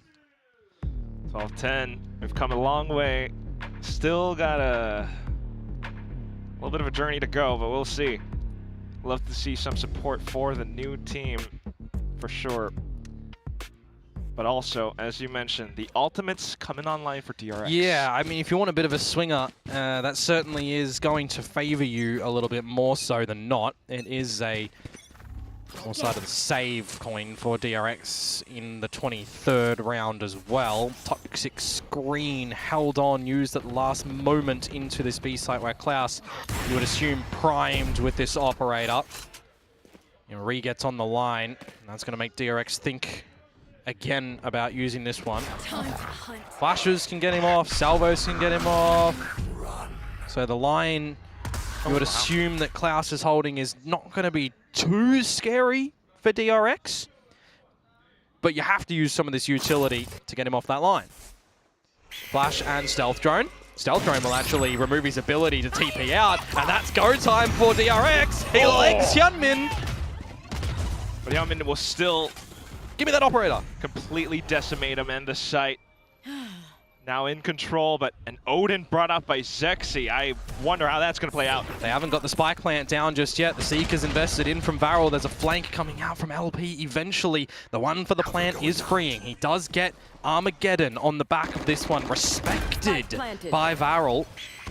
I swear this entire round could end. This entire map could end. Freeing with another shot. Armageddon will blow right by, but time elapsed. LP now making moves out of garage, but sniped down by Mako. Here comes Zexy on the Odin, and unfortunately only sprays down onto one. Suna caught down with his pants on the ground. DRX have managed to close out the map at the nth hour. Well, they get the job done. I'm saying in a world which you're not too scared with that operator or Klaus holding from the back side on towards you. How about you just remove his ability to get out of that situation with the Stealth Drone? I think there were actually a couple of moments in that map that I can say Klaus overplayed his hand a bit and didn't rendezvous out where he could have. There's a lot of learning that will come through for Varrel on this map. I feel like they got a bit more of the right idea towards the tail end of it, but just too much space garnered at the end by DRX, who will also have some winning for themselves here, Quack, because they probably shouldn't have seen a near comeback from Varrel with the just the lead that they managed to find, the way that they were finding a lot of these rounds very convincingly. So now you just got to brush all that off. It's a BO1 over to Bind. Anyone's series up for the taking. Really could be. I mean, I gotta tell you, even with the way the rounds are playing out, even with the way the map ended, I'm admiring the trajectory in which Varrel are, heading. There was a little bit more anticipation and expectation on that last round. We would certainly still be in the map, I do feel like it. But these things happen. DRX, they fought hard in the server to get that victory. It's well fought in the end from them. And yeah, we mentioned it before, right? Bind around the corner. Got to see some differences, got to see some shakeups. I expect we're not going to have a triple duelist to come through from Varrel. Throw it back to the AD to see what they thought of this map that went further than expected. Oh, triple duels in the next map? I don't know about that. But as for this one, DRX definitely had split under control. As the casters mentioned, I do like how Varrel did improve from last time. But I really like how DRX approaches map with this interesting approach with the double initiator. Yeah, I mean, I think both of these comps look strange, but what I think's happened here is last time both these teams played this map, they both played double duelist. I feel like they've cooked up counters on both sides, and now you get this weird double initiator versus double initiator matchup. I think both have tried to predict what their opponents are going to do, got it wrong, and now we had this very strange map. But honestly, loved it. I like DRX's approach. It feels like they settled in. Hyunmin back on top, something we wanted to see. Yeah, for sure. I mean, as the solo duelist, he did the lion's share of the work, but had a lot of help. I think it was a very well-rounded performance from all of DRX, a team that is very comfortable playing a double initiator style, especially with the Teo in hand for freeing, something that they popularized at the start of last year, winning the last year's kickoff. Varrel shifting to a double init, sorry, not a double init of their own, going to double controller here, something that we know that they can play. Zuna's quite comfortable playing the solo init there. I think Zexy, a quiet game from him, especially back on a comfort agent of the Raze. And again, unfortunately, it's been 3 rough maps from Cinder and only 1 really good map on the Brimmy there. Yeah, for sure. I mean, I want to see him return to what we saw in map 1. I also kind of feel for Klaus here. Trying to play Chamber into Sky Teo is really hard. You know, they have a lot to force you out. We saw it in that last round with the stealth drone, right? And they were even kind of like isolating him. Like he was lurking up B main on attack, and at one point Marco just went, I'm just getting an off out, and just instantly clicked on him, and he was dead. Chamber is great against that double duelist. You can stop them as they contact up, but against that double initiator, I think he'll be kicking himself that that's the way they went. It's such a shame, though. As you pointed out, Klaus does have these spectacular moments on Chamber, and unfortunately, that couldn't come through. But speaking about the double initiators, the fact that they use Sky and Taeho, I definitely want to hear more from you guys about this. Yeah, so we'll take a look at a round from DRX here. It was the bonus round that they're able to win for themselves. You see Varrel starting off the round with a little bit of mid-pressure, just tickling around, seeing if they can force a rotation, maybe try to deny information to Marco in vents. But this is where the brilliance comes in. Bane, as the IGL playing the Sky, is able to dog in, who was playing? It was Hermes playing the Viper to clear the trademark. So that's all of the B main space, and then goes up to Heaven and throws a bird straight down middle to be able to clear all of middle. And this allows Marco to rotate from vents and puts a 3-man setup on this A site, which makes it easier for DRX to hold this A contact. Yeah, it's perfect information gathering, which is what you want to do with this double initiator. So they managed to get 3 people on the site in time, and ultimately Varrel not able to force their way through properly. Yep, see them contacting up into Heaven off the back of the Sky Flash, and nice little setup for DRX, which we'll dive into a little bit more detail to be able to try to defend this A hit. It comes down into a messy 2-on-2 that DRX are actually able to win, courtesy of Bane punishing her.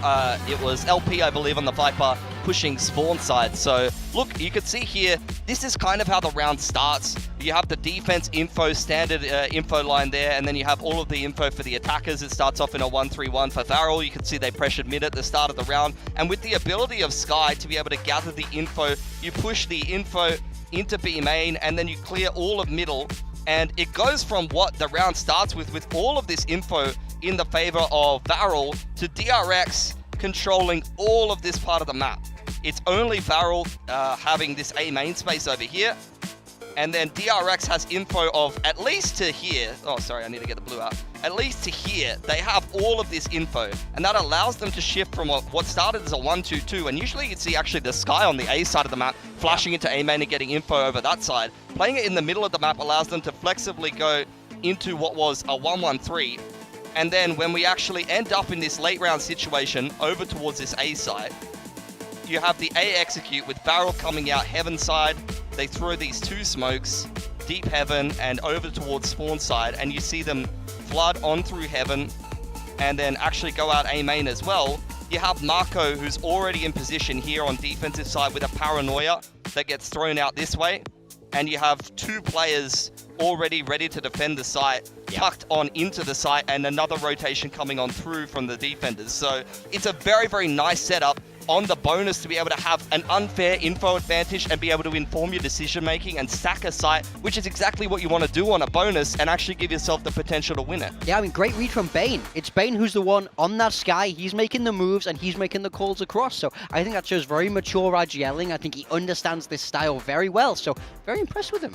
Yeah, I think this is the kind of stuff we expect from DRX, and I'm glad to see it finally come through. But speaking of Bane, he had also individually spectacular highlights. It's another layer to his game where not only is he calling well, he's managing to hit shots. This is Corrode as well across both maps. I've been very, very impressed with his individual performance. Normally, when players move across the IGL, their individuals suffer because you're trying to take care of the team, you're looking after more moving parts. But I feel like Bane has shouldered this responsibility very, very well. I mean, I think he's been a real standout player. Very happy to see him back on this DRX roster. I think often if you see a vocal player put in the IGL role, they can thrive in that role because they're used to talking anyway. They want to naturally be a little bit more vocal in an init role where, like I said, he can use his util to gather information and inform the decision making of the team and his own team to be able to make plays as well on the init. I think it's perfect for a player like Bane.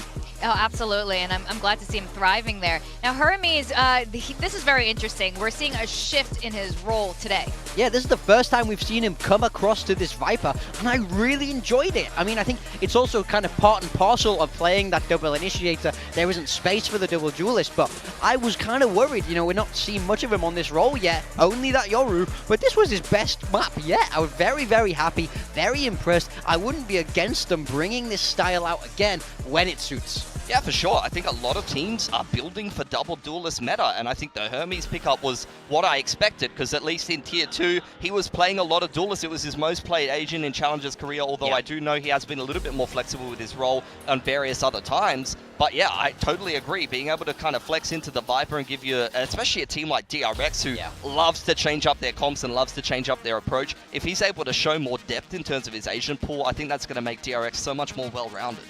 Well, I'm absolutely delighted to see how this match is playing out today. We've seen Varrel step it up. We've seen DRX step it up as well. So now as we go into map 3, I think this is something worth really investing into as a viewer. What are your expectations now at this point? This all depends on what Varrel bring out, right? This is a map that they've struggled on historically. I gotta be honest, Varrel has been pretty garbo at this map in the past. Ascension was not a great showing from them in the off-season. I don't even know if that's a real comp. I gotta be honest, triple duelist on Blind. That was something weird. Let's see what they've cooked up this time. They will get to start out on defense. Once again, it's Zuna on the Sky. Zexy needs to have a little bit better of a game on the Raze, but Klaus Yoru, this is almost like PRX-esque, except you're mixing in a double controller, which actually worked quite well for them in the opening map there on Corrode, but it's a little bit slower of a double controller perhaps. Yeah, I mean, I like it though. I think it could suit them well. On the side of DRX, this is a very, very standard comp. Double duelist, Hyunmin on that Raze, Hermes back to that Yoru, so want to see him replicate his map 2 performance on this duelist role. Yeah, that's really interesting considering the points, the plus points that you highlighted about DRX on map 2, and now they're going back to the game plan from last week. So let's see if things will work out for the side of DRX, or if Varrel proves exactly why they're here from Ascension. As we send it back to our casters for Bind, Quack and Komodo, please cast away. Castaway, we will. It's just a very exciting culmination of the first two maps right now. Are we casting the fishing line into the waters, though, looking to pick up a Varrel? I think that's what we're doing in this composition that they're bringing out right now. An Astra with a Brimstone coming on towards this map. We need to see some massive timing on the adoption for Cinder bringing in this Astra over the likes of a Viper, for example, that's a little bit more common here. We've got the Sky that's coming again. We've got a day filled with Sky so far. Throw it back a few years ago, I feel like we're seeing right now with the bind and with the split Skies. But hey, sure. Let's see what Varrel have up in store for us in this map. Third for the series, defensives to start. Showers, TP, Crunch that they're looking for, seeing that nothing's home, and well, DRX just up the guts of short, which whenever I see TP crunches, that's generally where your opponents are. Well, Shell's combo does kind of hurt Brink. Oh my god, he just stayed in there. Cinder will be able to find a shot as well. Okay, this might be a scenario where DRX drop their first pistol because they're 4 from 4 so far, and the flank is already coming out very rapidly from Varrel. Uh-oh. Information for DRX at least. Juna re-clearing outside of Showers to make sure there really is nothing there. All 3 members for DRX in the lamps, or rather 2, sorry. Marco not too far away from the rest of this squad, though. But how do you get out of this sticky situation? Yeah, it's going to have to take some mighty mid-round decisions right now. Mighty fights to go through as well. Spotted out by Cinder. A couple players incredibly low. In with the frenzy goes Hyunmin. Cinder with a shot out, though. The spike, Quack. Down goes Bane. 30 seconds left. Yeah, the spike is unfortunately not really retrievable. Trailblazer will continue to keep them at bay as well. Hyunmin has no choice but to continue to fan out, but he's run out of ammo. Klaus lands the final hit shot. And Varrel will pick up their first pistol round of the series. Getting out their shots in towards the site. That's a little bit too one-dimensional for my liking, perhaps, for DRX there. Because they also don't do the toxic screen that just cuts the site, right? The normal one up through short that you can kind of waltz your way in towards lamps. They make it look a little bit differently, which one would argue gives them a little bit more space. However, Varrel, a lot of numbers towards the site already to take those fights. It's a different situation now for Varrel too. In the lead, off the rip. Looking to double down. To fish for further kills as they go on through. LP able to swap over to the Ghost, but Hyunmin comes back into close. And Zexy too, not sitting pretty on the donut for too long on this one, already getting 3 kills on the board, as Varrel will survive with 4 at the end, oh sorry, 3 at the end of that round. Bulldog retained as well to do some damage in towards the third, where we'll see the first buy come out for DRX and see what they are going to be able to do on the attacking side to start on off, because if we also look at this squad, right, it's been a little bit since we've seen their bind. You know, not too long back over in an off-season event, but I think once upon a time, right, from the tail end of stage 2 in towards champs, it was a pretty reliable map. And yeah, I mean, you flip it over towards Varrel and you lose to the Aussie squad, which, hey, as an Aussie, cool, awesome. But the Aussie squad didn't do more than that. Trying to do a lot more this time. Oh, by freeing. Lurkson over gets killed over by Fountain. Starting to piece the map together. Yeah, full Showers control to DRX. Get the orb, make some space, see if you can draw Varrel into a duel, which ultimately, if they went for, they would have numbers, but around this corner here, they do not. Oh, it's dry swing. Really awkward surprise! Hyunmin, like a jack-in-a-box, springs open and finds 3. Just laser beams them, honestly there. 3 lining up very quickly on that dry swing. I took a glimpse and saw that Klaus did have a blind side, so could have backed it up with a flash had they wanted to, but they went together as a team. They will fall together as a team. And now we wait to see if Shuno is going to hold this weapon to the next round. Just about maybe 30 seconds to go. First buyout for DRX, though, going flawless will be nice for them. You got Hyunmin picking up the showstopper real early in the map as well. So far, coming back to the form of old. that, again, I think we've just really been missing, right? Last series, uncharacteristic. Start of this one as well. So stepping back into his normal shoes is good to see. Shuna as well will be holding on to this rifle for the next round. Could be a real explosive map too, with Sexy beginning to build on up to a showstopper as well. Yeah, if we forget, right, about the bad that we've seen in this series and the last occurrences of Bind for Varrel, this could very well be a close map, a close series in the end then, really nicely contested in these rounds. But I feel like we need to see Varrel fight for that here as opposed to DRX. Getting that free orb over at B. Can do showstopper for showstopper. But what decision making do you want to do now? Showers control with the Yoru, a TP towards the tower to get out. 3 players towards this B side at the moment. And I wonder if we've got some sort of pop flash protocols or deeper protocols from Shuna to re-get Zexy on the long line if they want to, you know, try and get an advantage that way. Because right now it's a little bit more on that passive side. Stars will go down as they will lose control, of course, of the hookah. And it's just go time ripped out for DRX now with all this utility. And the showstopper from Zexy is going to hold them at bay for a little bit of time. Oh, wrong call to go through that, huh? He's on 1 HP! That's 149! Sexy's still alive as well, but now all the way on the other end of the map. Hyunmin will be able to go into the B side with the rest of the team. And all of a sudden, things are opened up. Varrel trying to come back in for the retake at the very least. Hermes shouldn't be surviving too long now. The Trailblazer, if Shuna sends that in, will finish him off. Trying to set up for it. The rest of the team trying to watch out for the slight angles, if ever. Hyunmin alongside Mako, still staying tucked in behind the tube. They just don't feel safe enough to poke their heads out. I mean, LP was never in this round. Look at him. He's over in where the attackers buy guns. He was just at this A site for the whole time. And DRX are going to get a freebie at the cost of a showstopper from both sides. I mean, bloody hell, you got to be kicking yourself if your showstopper brings your opponent down to a single point of health. I guess when Riot said, what was it? Abilities don't get kills, the guns get kills. It's a gun game. They're kind of right. Kinda. Project A. 1 HP. Yeah. It's crazy. So we'll tap the score. And that was kind of all we saw in the round as well. Look, 100 HP, 50 shield, it goes in. He didn't even move, man! He didn't even move! Count your saving graces, Hermes. Oh my word. It was on his feet!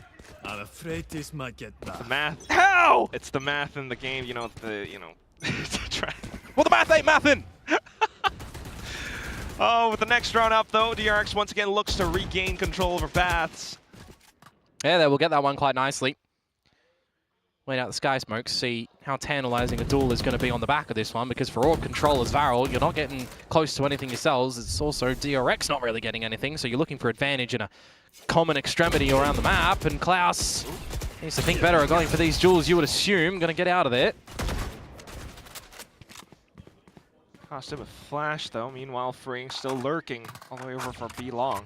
Yeah, not seeing anything too much. Can count the utility that might be coming his way, though, down towards long, because this is the decision that DRX needs to come out with. Where do they want to look to end this round now?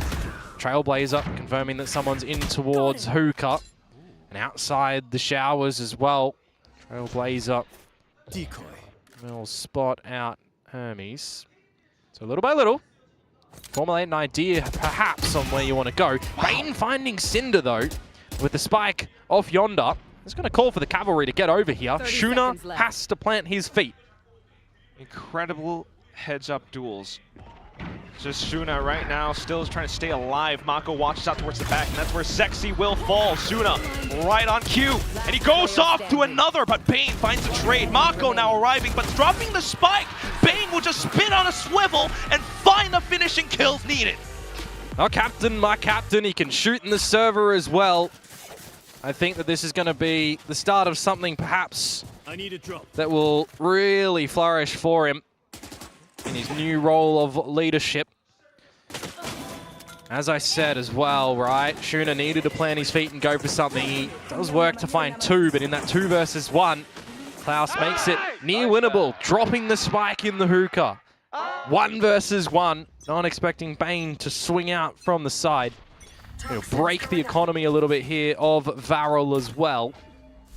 A chance for DRX to build their own money even better. Start to steamroll on this attacking side. Maybe not fall prey towards what could be around the corners. We've seen some good, prowlers and such in towards hookah to figure out what's there. This time, if you want to garner that control, it would be the boom bot from Hyunmin as the prowler goes over towards long. Cutting through. Very careful, but oh, the smoke's coming up now. Yeah, real smoke as well. But you're itching for this one as Hermes. Will Shuna fall into the crosshairs?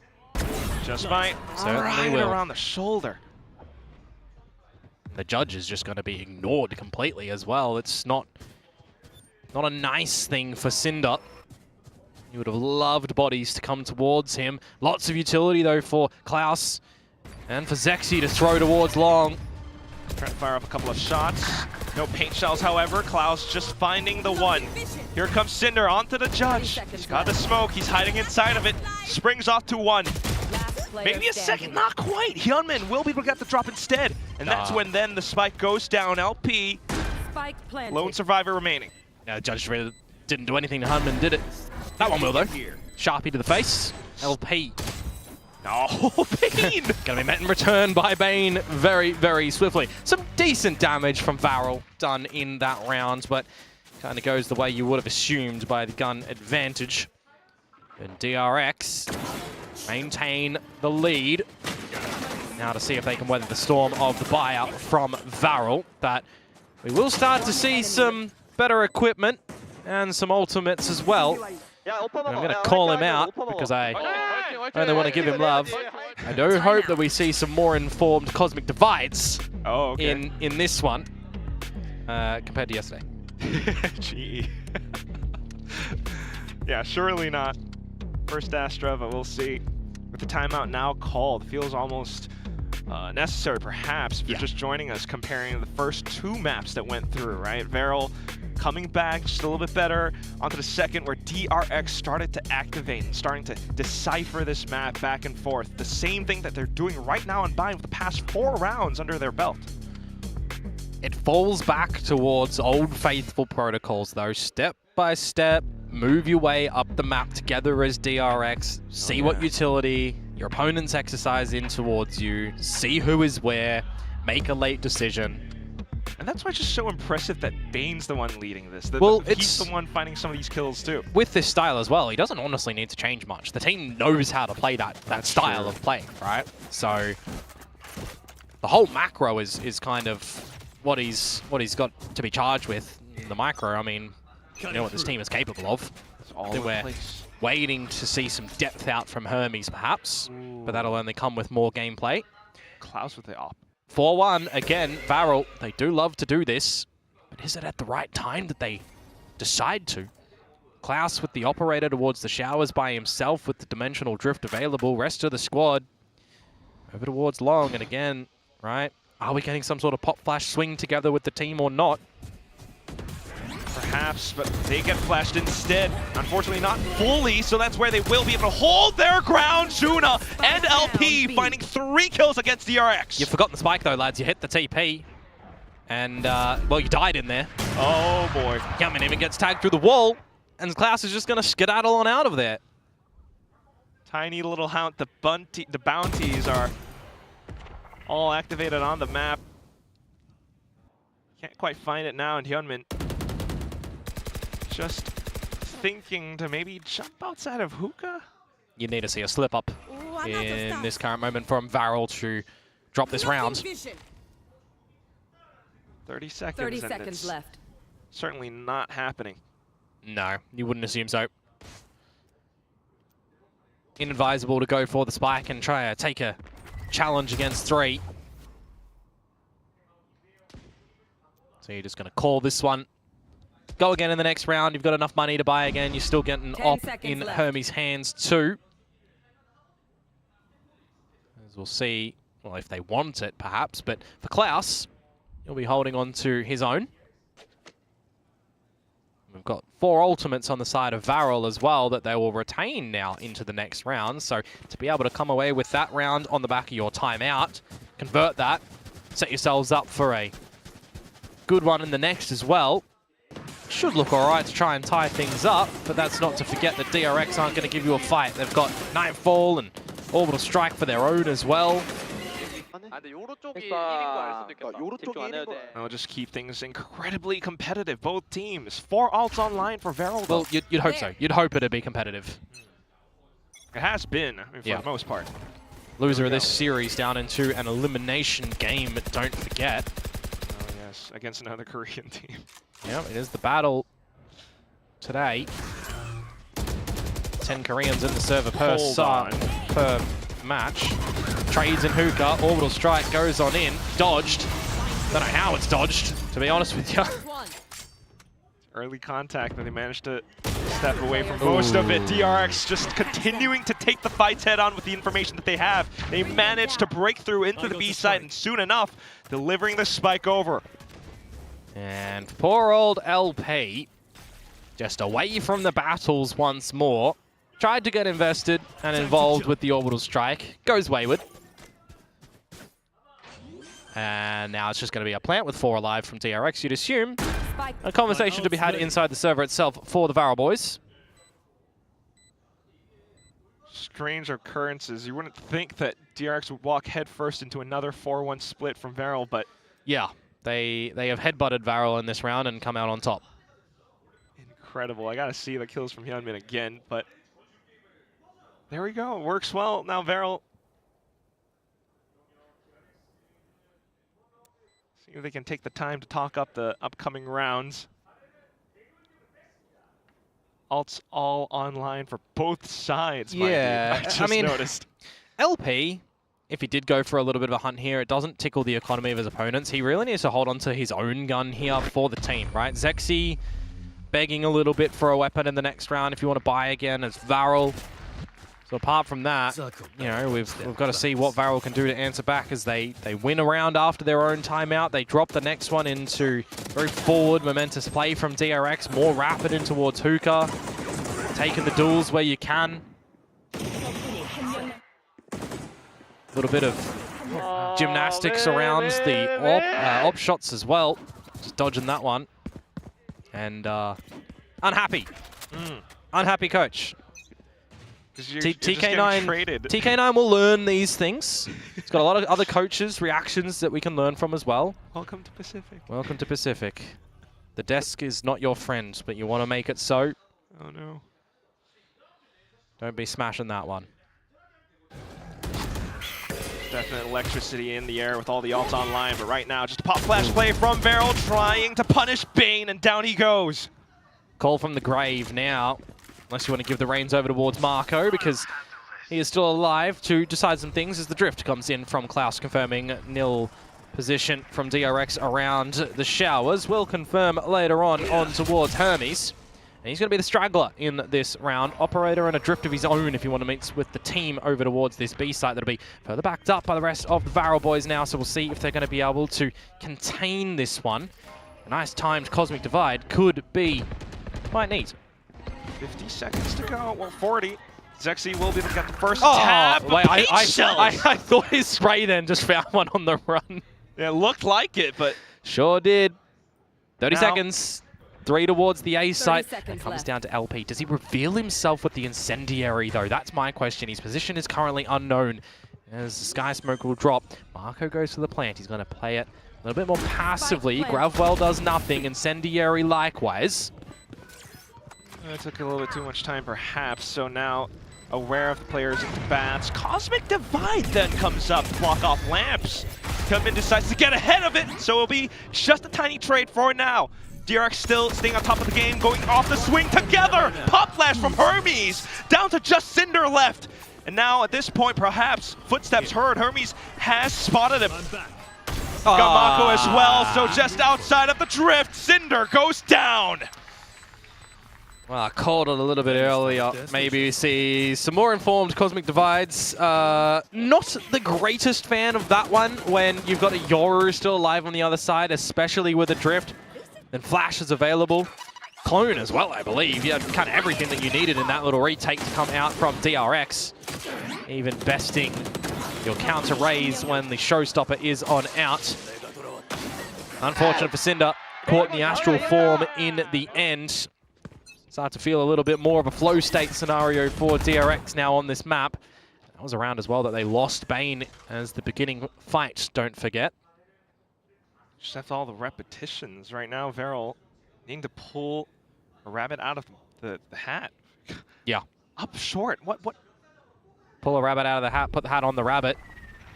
Try to make him go seal some deals. Become the salesman, because at the point in this time, Zexy is the one that we're looking to be charged with that. Vandal in hand. Nothing for the rest of the squad. Just got some respect from DRX at the moment on the back of these smokes that eventually will expire. Prowler just goes out, combo with the paint shells that'll put you in a bit of a spot of bother if you are LP. Okay, spending a couple more utilities. I love this from Freeing though, by the way. Off angle yet again. They're just not expecting it whatsoever as the Nightfall goes in towards the A site. And, well, they don't even really want to contend with that Alpha site anymore. Book it over towards B. Spotted mid. Oh, he just pops off the right at the end. Bane for support. The double kill goes through and everything just continuing to flow for DRX. Klaus. Oh, he wants. Just can't do anything. Silent hops as well, but ooh! You did give him a Vandal now. We'll see if he can make a miracle happen here. Pull a little bit of magic of his own variety, but 1 versus 3 showstopper. Incendiary, orbital strike for Marco. He's just playing a distance game. Got to recognize for Klaus here that this should be unassailable. Maybe better to save the gun into the next round, because you've not seen any of your opponents yet. Trying to make steps anyway, but no. That was maybe not the decision. 3-7, DRX continues to move on up. Bit of a flat defensive side when you also consider here, Quack, that it was the pistol round and the second going the way of Varrel. We've only got one other round in this half. Everything being near decisive from DRX at the moment. Do you even toy with the idea of deploying your second time out as Varrel on this half as well, or do you kind of feel the need to just hold it into the second half? Cutting through. Rifles across the board, no operator for Klaus, as it's a bit more rapid this time for DRX in towards the A side as well. Gunman with the showstopper, will he bring the party to his team? Goes a little bit wayward. Still okay for now, forced the rotations all across. Cinder tucked inside of Hookah with a lot of work to do, just completely caught. Gross. Gross is right now, the B side open and right for the taking. Viper's pit down, orbital strike as well, and it's a deeper pit that'll just cause a bit of toxins towards your body first and foremost. Klaus will get across it, but how do you get a retake happening here as Varrel? Trailblazer, Boombot, Clone, you've got options. But it's so difficult, and Zexy is just sending it. Just look at how Bane plays off of his teammates. If Freeing steps away, Bane steps in and fires more shots, preventing Varrel from stepping through the screen even. Yeah. Klaus trying to mount something, but there's just nothing you can do. Definitely not. Gonna get on that horse and gallop away, unfortunately. Just gonna concede another round to DRX. We all had, you know, some worries for Varrel if it got towards this map in the Veto, right? And they did well over on Corrode. I think they had some glimpses showing on the tail end of Split. But this defensive side of Bind has looked quite woeful at the moment. That's a good word to use, woeful. And in the Veto as well, right? DRX's choice to send us to Bind. Nicely done. Vetoing out Haven. As Varrel decided to remove Breeze as their secondary ban. Let's make some chaos. Masterfully played by the coaches, but right now, ops back in. Wait, hold up. It's 4 ops from DRX. Watch Marco be the one to open with the Vandal too. Well, you want to put fear into your opponents. Let's just have some good old yeehaw action with the snipies. Yeehaw as Hermes needs to get out of there. It's just like a gigantic sheriff with a scope, right? Yeah. Yeah. I mean, mechanically, sort of. Scout destroyed. Either way, you wouldn't want any of them going to your body. Oh my god. Or your face. See if Hermes gets the opener as he is back on towards the line. DRX hot potatoing some of these guns now to get the, I'll call them proper weapons, back in possession for a little delayed execute on towards this A site. You do spot Klaus outside of lamps. Does that incentivize Marco to drop the orbital strike there or not? He's been holding that for a pretty long time. Cinder dead. No trade from Shuna. Freeing, laying down the law. And it feels like that Gava's going to hit very, very soon. Absolutely torn apart. Now Hermes inside of the smoke as well, hearing the rotations go cross. Zexy, the only one to try to find a couple of heads, but not even the second. Free continues to go off on a tear. He's online for an ace at the end of this first half. Orbital strike will burn away, incendiary as well. Freeing, how do you want to play this? They play it for the team. Well, he's certainly charging for the ace. 3 so far for Pacific. Francis, Yudotan, Akame. Will it be freeing? There he goes. For the 4th. He's spotted him. Shut down. Oh! One might even see deleted in that spot. 9-3 though is not the scoreline you wanted to see for Varrel. A little bit too sinister coming out for DRX on their attacking side. Ever so present, holding leads and advantages. We had the 8-4 in the last map, and I was questioning, would we potentially have the 9-3, right? This time we do. I wonder if anyone plays the side of superstition to maybe see if Varrel can come back. I don't believe in superstitions. I'm quite doubtful, just given how the past several rounds have played out. And if we think back to how well DRX controlled the defensive side on split, you know, adequately pointed out by our analyst desk as well, for drawing out everything with that little Telestrator iPad. It's gonna be tough. It's gonna be tough for Varrel, I think. Probably. Double controller. Probably. Got the Viper on the map. Hey. It's not going to be easy, to say the least. No, I'm not saying certainly it's impossible. not. It's going to be very difficult for them, I think. I mean, like, you look at even just the agent set coming out from Varrel, they're definitely going outside of the meta, and if you are doing that, you need to really have some strong defaults, some strong executes, and some strong recognition against your opponents to come back into a couple of these rounds, or ultimately hold lead and advantages from the very beginning. We're just not seeing that. Yeah. That's why I kind of question, you know, Cinder on the Astra. You need some absolute timing with the rest of the team with that agent. That's just, you know, one little thing. It's just all falling down for Varrel. See if they can get the pistol here and double down, because again, they found the first pistol of this map, their first pistol in the series. And they've got 2 rounds after that. Where are you? That's it. That is a, well, that brings us to where we are. Not the Haunt the Bane wanted to throw, but hey, here we are. At least we've got the information. Hyunmin's ready with paint shells towards the back of sight.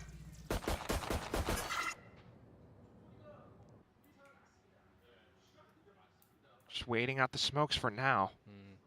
How greedy do you get as Varrel? As soon as Cinder gets this spot on out, well, I was going to say the TP will come out. Maybe the team can fight together, but he does remove Hermes. Pretty incredible. Who has also been pretty flat, we'll say. But the team doing their due diligence where required. Staying tucked in behind, setting up a crossfire. An unsuspecting Klaus will go down. The rest of Varrel now trying to get the spike down still. Smoke's coming online from Cinder. No more utility left from the DRX side as well, so just poking heads through, perhaps maybe trying to slice the side away if you take down lamps. Mako making some steps across. Zexy finding to trade right back, but getting dinked as well. Bane finding another shot. As they step on through, though, not quite checking LP's position. Bane once again comes back through. Just Cinder left and playing onto the spike. He sends out his stars. Freeing tries to get it done to halfway. Peeks on across. Steps off at the right time, but Cinder gets the flick just in time for Red Bull clutch. Oh, could have been Ashes for Varrel in that round had that been dropped. He does get the passive, patient approach there done. And I mean, this kind of shows a lot of it, doesn't it? Cinder started off on the bottom for the team in that round, and with those kills, he's come into the second position on the squad. So, the scoreline 9-3, now 9-4, but the rest of the team, whilst close together in kills, very absent of them as a whole. Nicely done with the grab, but the Red Bull clutch needed to keep Varrel maybe in this map. Keep the reservations there for a bit longer, though. Need to see maybe even the bonus round go their way nicely and some extra after. Just a bit. Now continuing to check inside of Snooks as well. DRX all nearby. You can hear all the little steppies tossing up paint shells, trying to keep them away as well, but DRX stay tucked behind the truck. Spike's been planted. Finally getting spotted out as the Haunt gets tossed. A little bit of a snake bite onto the Spike as well, but not really connecting onto any of the Varrel players. They will just continue to hammer on through behind the smokes. Zexy finding a couple of stray ones. LP and Cinder as well. 2 rounds, just like the start of the first half. You see it there now, but that's when it all started to come up. DRX when they got that first buy round in. Will it be the same or not? Will we be able to see the team for Varrel be, you know, the little Paper X, the aggressive team that's going to get up in your face? It's going to be willing to take the fights against you. Or are they going to be a little bit too scared and hesitant, perhaps? We'll have to see. The buy that they come out with right now, it's going to be serviceable. Zexy Judge. 2 away from the showstopper as well, so just looking to dive right in. But they're not going to dive straight on towards the plant, are they? They're going to leave and insert Zexy here. See how much more he's going to be able to draw out from DRX as the rest of the team go over to the B site. And it's just Bane playing inside the site itself. May very well need to call for Hermes to get over here quickly. As Varrel start to enter in towards the B site, Bane will be met with Hermes. So supports has arrived, but you're still needing to do quite a bit. Extra TP, this is the time for Zexy to try to activate, but it's just absolutely read by DRX. They have a grasp on this map still. They didn't budge everybody out of this A site towards B. Now it's still backed up by 3 again. Yeah, looking freeing as well. Perhaps a corner that might go left unchecked. They finally spot him out, but it goes down to a trade, a slight exchange as Hyunmin comes back through as well. All the way from backside where Mako has another line of sight. Zexy off the back of Lamps finds a shot through with a classic, but now here comes Hermes, able to find the double kill at the end to bolster his team's defenses. Nah, nicely read from DRX, honestly, making sure that there wasn't super over rotations. You got that TP from Hermes, of course, that can go backwards and forwards. You got Mako with the stim beacon. He can quickly and rapidly run around as well. And at the end of the day, making sure that you are hitting at your shots. Everybody being happy enough to take these fights. The bonus round will not go the way of Varrel. Gets pretty close when you think about the low HP that Hermes was brought down towards, but around on the board is around on the board. DRX hit double digits. Varrel just want to go into the A site, straight shooting yet again. The showstopper this time will seal the deal. Taking out the Viper as well could be quite substantial.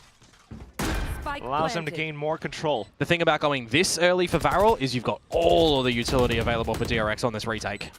Absolutely. Paint, shells, flashes, Mako with smokes. So slowly but surely clearing out forward spaces, but Zexy tries to stay ahead right on top of truck, goes down to Hermes. The rest of Varrel now aware that The site's already under attack, trying to get ahead of it, but shut down by Hyunmin. Now the swings begin to go wide thanks to Hermes and his antics. LP and Cinder, the only ones left. No utilities left, and now, with all the work to do, Cinder just trudges through the flames where he completely burns asunder. As soon as Zexy found that first kill on top of the truck, trying to hold it down, that was kind of it. All of the trades come through from DRX. They're hitting every single shot. They knew exactly where LP was playing from because of that incendiary that comes through. And superior numbers at the end of the day gets a little bit too overwhelming. It's kind of considering a scenario there where Zexy gets that first kill. Maybe should have just dropped on off. Instead, play for the numbers with the rest of the team. You're almost setting yourselves up for a bit of a post-plant scenario with the incendiary and the grab well. Giving options over towards DRX. They will capitalize in these moments if they can. And the gap starts to close, doesn't it, towards victory for DRX. 2 more to go. As Varrel now, last time out. Dangerously close. In comparison to the previous map, this is not somewhere that they would want to be, but alas, this is where we are.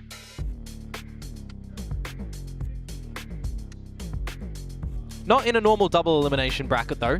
The bonus of this new triple Elium format does mean loser of this series has another crack at it.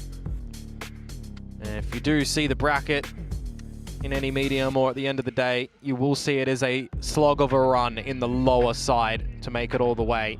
Even if you do make it, it's games on top of games. And this is, you know, these are the first teams that get knocked down, right? For a team such as DRX to not be in another international after making a very deep run over at Champs would be quite unfortunate. But the way things are going here, they will have a bit of a run in the middle bracket. Gen.G T1, who they face next. On the flip side for Varrel, I mean, what better way to learn the ropes? Right now, onto a half-ish bye. Bloody trial by fire and then some, though. Definitely. Now they've got this one run in. 5-11, let's see what they can do. It's the lesser equipped buy for them. Some pistols, some stingers. And they are straight in towards the crosshairs of 3 of the DRX members. Make that 4 with a push from Hermes down. Gets a little bit too big for his boots. Again, I had hopes, but... I mean, Outlaw. You got to tag them twice, it's fine. You've done some significant damage taking out Klaus and Cinder. Fair enough. The boombot comes out just to check and confirm, but not really seeing too much. Well, LP. Yeah, that's my little question mark in this round. Do you find freeing, because it's an open A site? It's just timing at the end of the day. Not blessed in that situation. Last player Or standing. is Zexy. 2 lots of timing. As Shuna, well, he's already got the Seekers. He gets some kills here. Technically, it does some damage to the money of DRX, but freeing will find you. 12 to DRX. 7 series points now that they have to play for. Varrel, again, likewise of Split. Have to try and run it back. We made it close on Split. I don't think it's going to be the same thing here. Yeah, the vibes. Not vibing. Not vibing? Well, they might be vibing. You need a vibes guy in the server, as Big Time always says. It was nice to see them vibe, I have to say, Varrel. You love it when they do. Yeah. Got a very stark difference for Shuna right now in this one as well.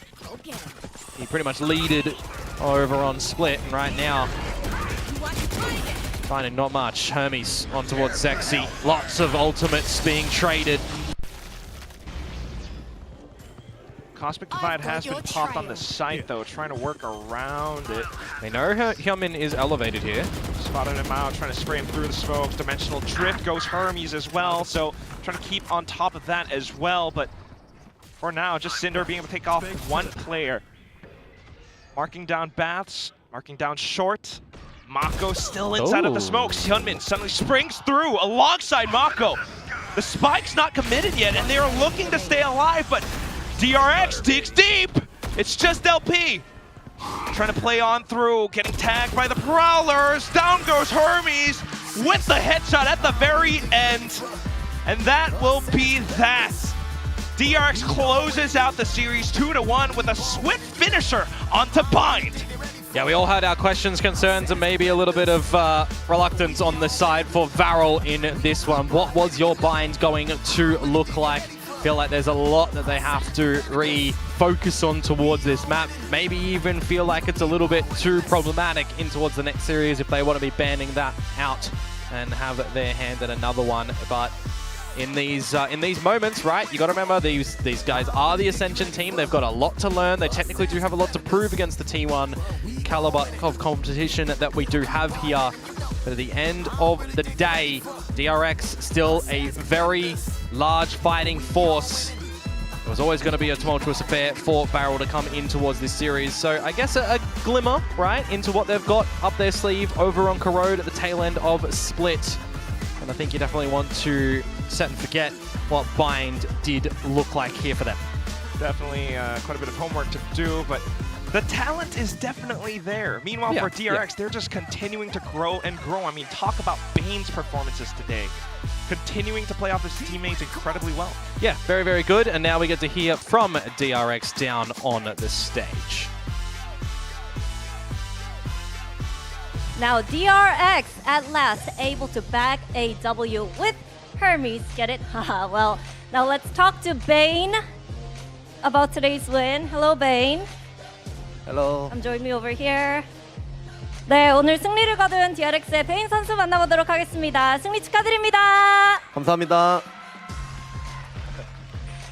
Congratulations, Bane. First win for DRX in this kickoff.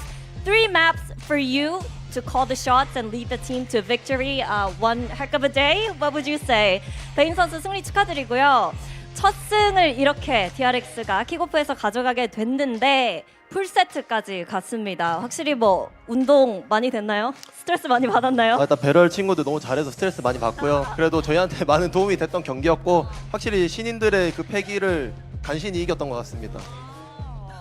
Well, yeah, Varrel, they were just kind of testing us a lot. They were super good today with their performance. So yeah, I was definitely stressed, but I feel like we were able to take away a lot as well. So I think we won by a small margin, but I think both teams learned a lot through today's game too. Now, I think I want to ask you about what Termi said, because he said you guys didn't really have enough time to practice together with this roster. But given the short period of time, you know, what are some ways with Hermes in particular that you guys can optimize each other as soon as possible? 일단 터미 감독님이 오늘 경기 시작 전에 아무래도 연습량이 좀 부족한 게 가장 큰 고민거리 같다라고 얘기를 해주셨거든요. 그래도 최대한 빨리 폼을 끌어올려야 되고 최대한 빨리 뭔가 헤르메스 선수의 적응을 도와줌과 동시에 팀업을 최대한으로 끌어올려야 하는데 선수들 입장에서는 좀 어떤 노력을 하고 있고 서로 어떤 이야기를 하고 있는지 궁금합니다.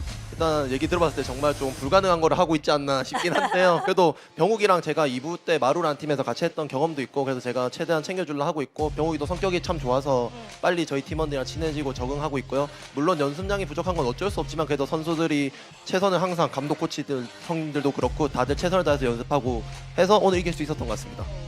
Well, I honestly think I don't know how we're pulling this off. It kind of seems like we're trying to make the impossible possible. But at this time, Hermes, he has a nice personality that fits in with the rest of us, and he's trying really hard. And also, we have a great vibe going on, so we're trying to help him out as well. And I think today's win kind of testifies how hard we've been working and how well we've been meshing together. Now, lastly, I'm just gonna call a spade because we see Korean teams having a slow start, struggling even. Do you feel like that's just a coincidence, or can you spot a common denominator? 이제 아무래도 한국 팀들이 킥오프에서 좀 시작이 느린 것 같다, 아니면 좀 무거워 보인다라는 얘기가 많이 나오고 있어요. 베인 선수 보시기에 그냥 우연의 일치일까요? 아니면 뭔가 공통 분모가 있는 것 같나요? 일단 이유는 모르겠지만 여기 앞에 나랑도 그렇고 젠지나 T1이나 저희나 다 전통 강호들이 좀 부진하긴 했지만 물론 뭐 한 매치일 뿐이고 목숨이 3번이나 있는 킥오프이기 때문에 저희가 그랬을 때 다른 팀들도 충분히 이겨서 더 높이 갈 것 같고요. 그리고 그리고 뭐 일단 얘기했던 게 있는데 저희는 집 가면서 T1 Gen.G 재밌게 보면서 가겠습니다. 알겠습니다. Well, yeah, I don't know why specifically, but it seems like DRX, T1, Gen.G, the traditional Korean powerhouse in the Pacific, we've been struggling, but it's only one game and we have 3 lives.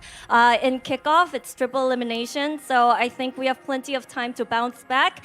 And I just feel like we're just gonna have fun watching the T1 Gen.G game on our way back with much relaxed atmosphere over here. But lastly, 마지막으로, Texture was asking for your prediction right now on stage, T1 Gen.G. What is your response with everyone on stage? 일단 텍스처 선수가 계속 보자마자 T1 Gen.G 누가 이기냐, T1 Gen.G 누가 이기냐. 지금 일단 기분 좋게 볼 거라고 했는데 개인적인 승부 예측은? 재미없지만 저 양쪽 다 사랑하고요. 이기는 팀 저희 팀 하도록 하겠습니다. Whoever wins will be my pick. But I love you both will be Vane's message. Kind of want to hear Texture's reaction if we quickly can. 반응. 뭐야? 반응. 야 이. 사랑해. Something along the lines of you bastard. How can you not root for us? But Vane said I love you. So yeah. Well, with lots of love, that's it from us on stage. And congratulations once again, Vane. 네, Vane 선수 오늘 승리 축하드리고요. 가시면서 재밌는 경기 보시길 바라겠습니다. 네, 감사합니다. Sarang-hae to the Korean teams.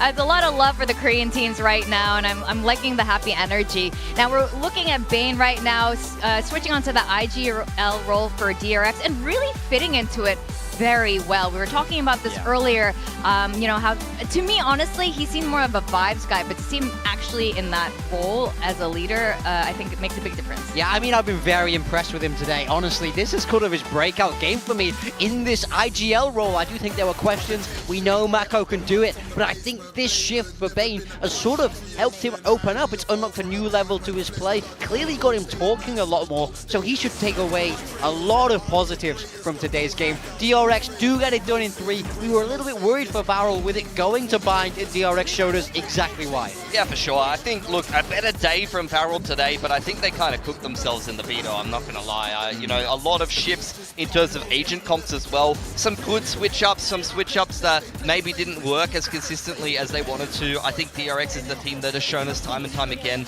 that when they're being flexible, it's going to work out for them more often than it's not. Whereas Varrel's a team where, you know, we've seen them play their patented style and just stomp teams in Tier 2, but now stepping up into Pacific, I'm not sure that they can play at a Tier 1 level playing all of these different kinds of styles all the time. Like, map 1 of Corrode to me felt like Ascension Varrel. That's the one where they got the win. I really liked it. And then you see them try something a little bit different in maps 2 and 3 and ultimately don't manage to get it across the line. They will be falling down to that lower bracket. No lives left for them. If they lose, they are out of Kickoff moving forward. But DRX managing to cruise along, sail through that middle bracket.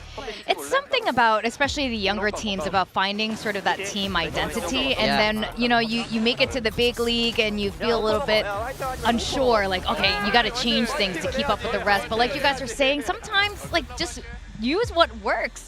And trust in who you are. At least try it in Kickoff, and then if you lose, if you get stomped, like, fair. All right, we'll make some adjustments coming into stage 1, but I don't know. I feel like you should at least try to cut your teeth on the best before you go changing too much up. Yeah, exactly. And I mean, we want to see more of it. And like you said, we did get a little glimpse of it, at least in map 1, a bit of it in map 2.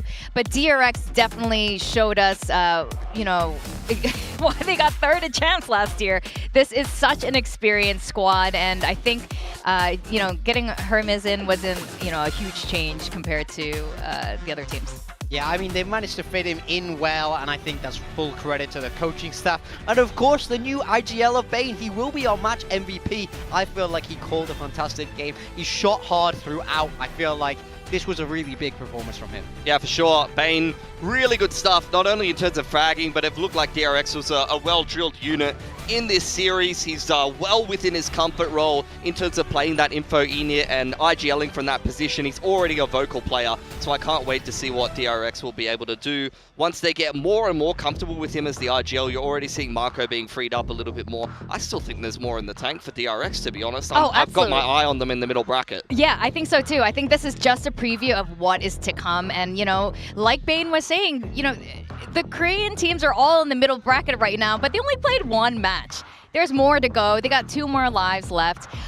So with that, this leads us to our second match of today, which of course is going to be including Gen.G versus T1. Welcome, Coach Solo and Eric, who's here to help translate, and you help the team all sorts.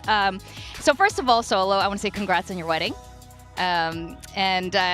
We know that you were a former pro player, so are you going to turn back the clock and show us what you got in skirmish and show us possibly that you might be the best shooter in skirmish as a coach? 일단 감독님 먼저 결혼 너무 축하드리고 그리고 이제 감독님은 또 선수 출신이시잖아요. 그래서 언제 한번 난투 때 감독님이 직접 나서서 이제 아직 죽지 않았다. 이게 에임은 아직 여전히 내가 최고다. 이런 모습 볼 수 있을까요? DRX랑 만약에 상대하게 되면 한번 얘기가 나왔었는데 할지 안 할지는 잘 모르겠어요, 진짜. Like if we were to play against DRX and we had to do a skirmish first there were talks like, hey, maybe the coaches will play each other in skirmish. But yeah, you exactly. guys both have history there. Yeah, but I don't know if it'll actually happen. Well, you will be playing against T1 today, and well, people are calling T1 a super team, but 2 of them are your former players. So I want to ask you, 1, your thoughts on them being a super team, and 2, if you think there'll be any advantage with Munchkin now joining T1, the way Patman had a really good read on Paper X the other day. Do you think Munchkin will have the same advantage? 이제 T1을 상대하게 되셨잖아요. 이제 T1은 이제 슈퍼팀이다 이런 평가가 많았는데 사실 보면은 T1에 있는 선수 2명은 젠지 출신이기도 하고 그런 부분에 대해서 이제 진짜 감독님 의견에는 T1이 정말 슈퍼팀이다 이렇게 생각하시는지 여쭤보고 싶고, 2번째로는 또 이제 그 먼치킨 선수가 젠지 출신이다 보니까 조금 상대를 좀 잘 파악하고 있을지, 좀 이제 먼치킨 선수가 젠지를 상대하는 데 있어서 조금 유리한 점을 가져갈 수 있을 거라고 생각하시는지 여쭤보고 싶습니다. 일단은 저는 이제는 T1이 슈퍼팀이라고 생각을 하지 않고요. 왜냐면은 지금 퍼시픽 팀들이 점점 다 잘하는 것 같아요. 그러니까 다 잘하는 팀이기 때문에 어느 한 팀이 슈퍼팀이라고 할 수 있는 팀은 지금은 없다고 생각을 하고, 그리고 뭐 상범이가 같다고 해서 뭐 유리한 거는 없다고 생각하는 게, 어차피 저희는 이제 IGL이 바뀌었고 색다른 또 다른 스타일로 하고 있기 때문에 잘 그렇게까지는 파악하지 못할 거라고 생각하고 있습니다. Because the competition in Pacific is so fierce, like every team is so good, like every team has improved so much that I don't think you can call any one team a super team. So I don't necessarily think of T1 that way either. And even though Munchkin is a former player of ours, I don't necessarily think that he has a better read on us just because we have a new IGL, we have a new playing style. So yeah, I don't necessarily think that he'll have any advantage over us. Yeah, in fact, we want to talk about these changes and the roles, Pilsky. I wanted to ask about the roles because, look, Lakia on Initiator, Texture on Duelist makes sense, but looking into the history of what some of your other players have played in the past, whether it be on Gen.G or other teams, I was surprised with the roles that were chosen for the players that you have. So I just wanted to ask how you guys decided on who would play what role, like Ash on Controller, now Karon moved to Sentinel, and you've brought Zinx into Flex. 그리고 이제 지금 젠지 선수들 포지션에 대해서 좀 여쭤보고 싶어요. 왜냐면 이제 뭐 텍슈 선수가 타격대를 하거나 이제 라키아 선수가 척후대를 하는 거는 좀 예상 가능한 부분이었지만은 다른 선수들 같은 경우에는 좀 과거에 하던 포지션과 좀 다른 역할을 이번에 맡게 됐잖아요. 야슈 선수는 이제 연막을 하고 있고, 카론 선수는 뭐 감시도 하고 있고, 이제 징스 선수를 영입하면서 플렉스로 두는 판단을 하셨는데, 그런 포지션은 어떻게 정하게 되신 건가요? 일단 제일 중요한 거는 카론 선수를 저는 24년도 때 그 피지컬을 보고 나중에는 언젠가는 감시자를 한번 시켜보고 싶다라는 생각이 있었는데 이번에 기회가 돼서 바꾼 것도 있고 그리고 첫 쿠데를 하는 게 좀 힘든 거라고 판단했어요 애쉬 선수가. 그래서 그 부분도 약간 지금 좋게 바뀐 것 같아요 라키아 선수가 들어와서. 그래서 지금 이렇게 되지 않았나 싶습니다. So I think the first step was putting Karen on Sentinel because when we signed him in 2024, I thought that his aim was so good that I wanted to try him on Sentinel someday, and we had the right opportunity this time around, so we put Karen on Sentinel. And for Ash, we thought he might have some difficulty here and there playing Initiator, so we swapped his role as well there. And I wanted to ask as well, with the pickup of Zinx, just like Korean teams to a lot of Western fans are kind of like a black box where you're not really sure what's happening inside. But rookies are always so flexible when brought into the team about what role they play. Like you see Hermes picked up to play Duelist, but then he's flexing onto Viper, or various different teams brought into Korean teams are very flexible with roles. From a lot of Western teams' perspective, like role comfort's very important, but I feel like Korean teams, they can just put a player on any role. So do you think that that's something that's different about Korean teams, and are you guys happy to like flex a rookie into a lot of different roles rather than give them what they're comfortable with? 그리고 이제 징스 선수에 대해서 좀 여쭤보고 싶은데 사실 서양 팬들이 봤을 때는 이제 한국 신인들에 대한 정보가 좀 적고 이제 한국 팀들 내부 사정을 잘 모르는 경우가 많거든요. 근데 이제 신인 같은 경우면은 원래 하던 포지션, 주 포지션을 좀 맡기지 않을까 싶었는데 징스 선수도 지금 플렉스 역할을 수행하고 있고 뭐 DRX의 헤르메스 선수만 봐도 이제 뭔가 타격대를 하는 것 같았다가 또 이제 바이퍼도 하고 좀 여러 역할을 하고 있는데 이제 한국 선수들은 좀 여러 역할을 소화하는 능력이 좀 다른 건지 아니면은 팀 내에서 좀 이것저것 여러 가지 시켜도 된다고 판단하신 건지 좀 어떻게 그런 포지션을 정하게 되셨는지 여쭤보고 싶습니다. 근데 사실 본인이 하는 요원을 하는 게 맞다고 생각을 하는데 뭐 팀 스타일도 있고 본인이 했던 요원들을 시키는 게 당연히 맞다고 생각하는데 어쨌든 1부 리그에 온 이상 모든 캐릭터를 다 잘해야 된다고 생각을 하기 때문에 모든 선수들이 저는 특히 이제 포세이큰 같은 선수가 되길 바라거든요. 혹시 무조건. 그래서 저희 징스 선수도 뭐 이것도 하고 저것도 하고 본인이 다 할 수 있다고 열심히 하면 다 잘할 수 있다고 했기 때문에 그렇게 이제 본인이 잘할 수 있다라는 믿음을 줬기 때문에 저희가 받은 것도 있거든요. 네, 아무튼 네 그렇습니다. Of course, I do think it's important to put players on comfort, to put them on their main roles. But at the same time, I think at the tier 1 level, you should be able to play any agent as the team needs. And with Zinx, it was the same. Like he told us that he is willing to play any agent with practice. He is confident at getting down the mechanics and all that. So I do kind of want every player to be able to expand their champion pool like Forsaken. That's sort of what I want for every one of my players. So yeah, Zinx has told us that he has that confidence and dedication. So yeah, that's what Zinx is doing for us. That's amazing. That actually would be a super team if you had 5 Korean Forsakens. That's actually the answer. But before you go, I want to come clean to you. I want to confess what our talent predictions were. If we could throw it up and get your reaction. I'm a big fan, but I want you to tell us why we're wrong. So let's get those predictions up on the screen. Come on. Okay. Sorry. I'm sorry. I want to come clean to you, Solo. Let's get the camera back on the desk here. Tell us why we're wrong. 고백하자면은 저희 모두 T1 쪽을 승자로 예측했는데 왜 저희가 틀렸는지 한번 말씀해 주시겠어요?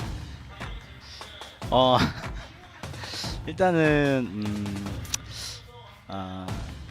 DFM이랑 경기를 다 이제 보신 분들이고 뭐 팬들분들 다 보셨기 때문에 저도 젠지 와서 정말 안 좋은 최저의 경기력이었어요.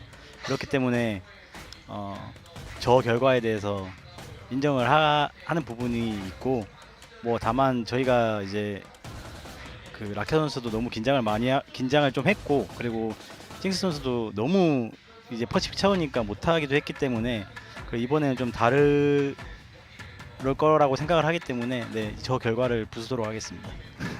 I mean, I have to, accept that result, take it on the chin because our performance versus DFM last week was probably the worst performance that I've seen my team play since joining Gen.G. And I'm sure all of you guys watched that match, all of the fans watched that match. So yeah, I can't blame you guys for that. But I think last week, Lakia was feeling a bit of nerves. Zinx was struggling on his first Pacific match, but I think this week around we'll definitely perform better, and I'm going to snap those predictions in half. Nice. I like to hear it. Good luck, Solo. Thank you. We're still a big fan, even if our predictions are this today. Yeah. So best of luck today, and thank you so much for your time. Thanks for coming on, guys. Yeah. Really appreciate the insight. Thank you. Thank you. Alrighty. So as we gear up for this match, I love that Solo's reacting in that way. It's like, well, look, you're going to be wrong today. And I believe, and there's one guy who can turn things around. It's definitely Coach Solo. T1 is their opponent. They have, I would say, argue even more changes, even in the coaching staff here. Solo has proved so many times why he is a fantastic coach. And I think some of that does come from his pro player experience. And of course, some of the winning strategies they've brought together over into Gen.G. I think Gen.G, look, they'll have a better performance today for sure. I think definitely was a rough game against DFM last week. You can see Lakia had a little bit of a struggle, so did Zinx. I mean, as mentioned by the coaching staff, that's something that they'll definitely have to crack down on. Zinx was much better in the off-season than he showed in that series. Oh, definitely. And Solo touched upon that. And you can see here T1 coming in. And of course, all the Korean teams are all friends here. They, former teammates coming from each other's teams. And T1 now adding the addition of Munchkin and Meteor. Again, this team has left us with the same question all the other Korean teams have. They just didn't show us the same performance that they showed us last year. Yeah, it was a little bit underwhelming. They couldn't put a stop to Dambi from Nongshim, who seemed to just walk all over them. They need to shoot a little bit sharper today. But when you look at these names on paper, it looks like an amazing team. It's sort of surprising to see them down here in this middle bracket. They're going to want to continue to really put in the work to put in these strong performances. A drop down to the lower bracket this early for T1 could be catastrophic. You can see the T1 jerseys replacing the Gen.G jerseys there. They did all stand together in that outstanding year they had in 2024. Gen.G, this squad was very, very iconic. And I'm sure that there's a lot of history and, feelings, between all the boys coming into the server today. But one of them will be knocked down into an elimination match in the lower bracket, despite these two teams both being in the top 4 of last year's kickoff. Yep. If anything, the Gen.G versus T1 was a lower bracket final. It was an international qualification match. Yeah, exactly. So both these teams have really storied histories here in Pacific. All these players very, very talked about. To find one of these heading down to the lower bracket, it's a real changing of the guard for this. Yeah, in fact, and a lot of these players have been around for a long time, since before official franchise started. In fact, Gen.G was giving these out. It's Texture's 5th year with Valorant. When he was with you guys, since his debut. First, when they came around, since his debut, I was like, wait, he wasn't with Gen.G for 5 years. He's with Global Esports. You founded him. Big time held him back. Solo let him loose. That's true. And the rest is history. Wait till he goes on Sentinel this round. Then you'll be shocked. Oh, I don't know if that's the role change I want. Carry on a Sentinel is enough for me. I should ask him about that actually just now. Now, this is going to be an interesting and spicy lineup, and we're going to have to send it the stage and see what's up these two Masters winning teams when they face off today.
Gen.G.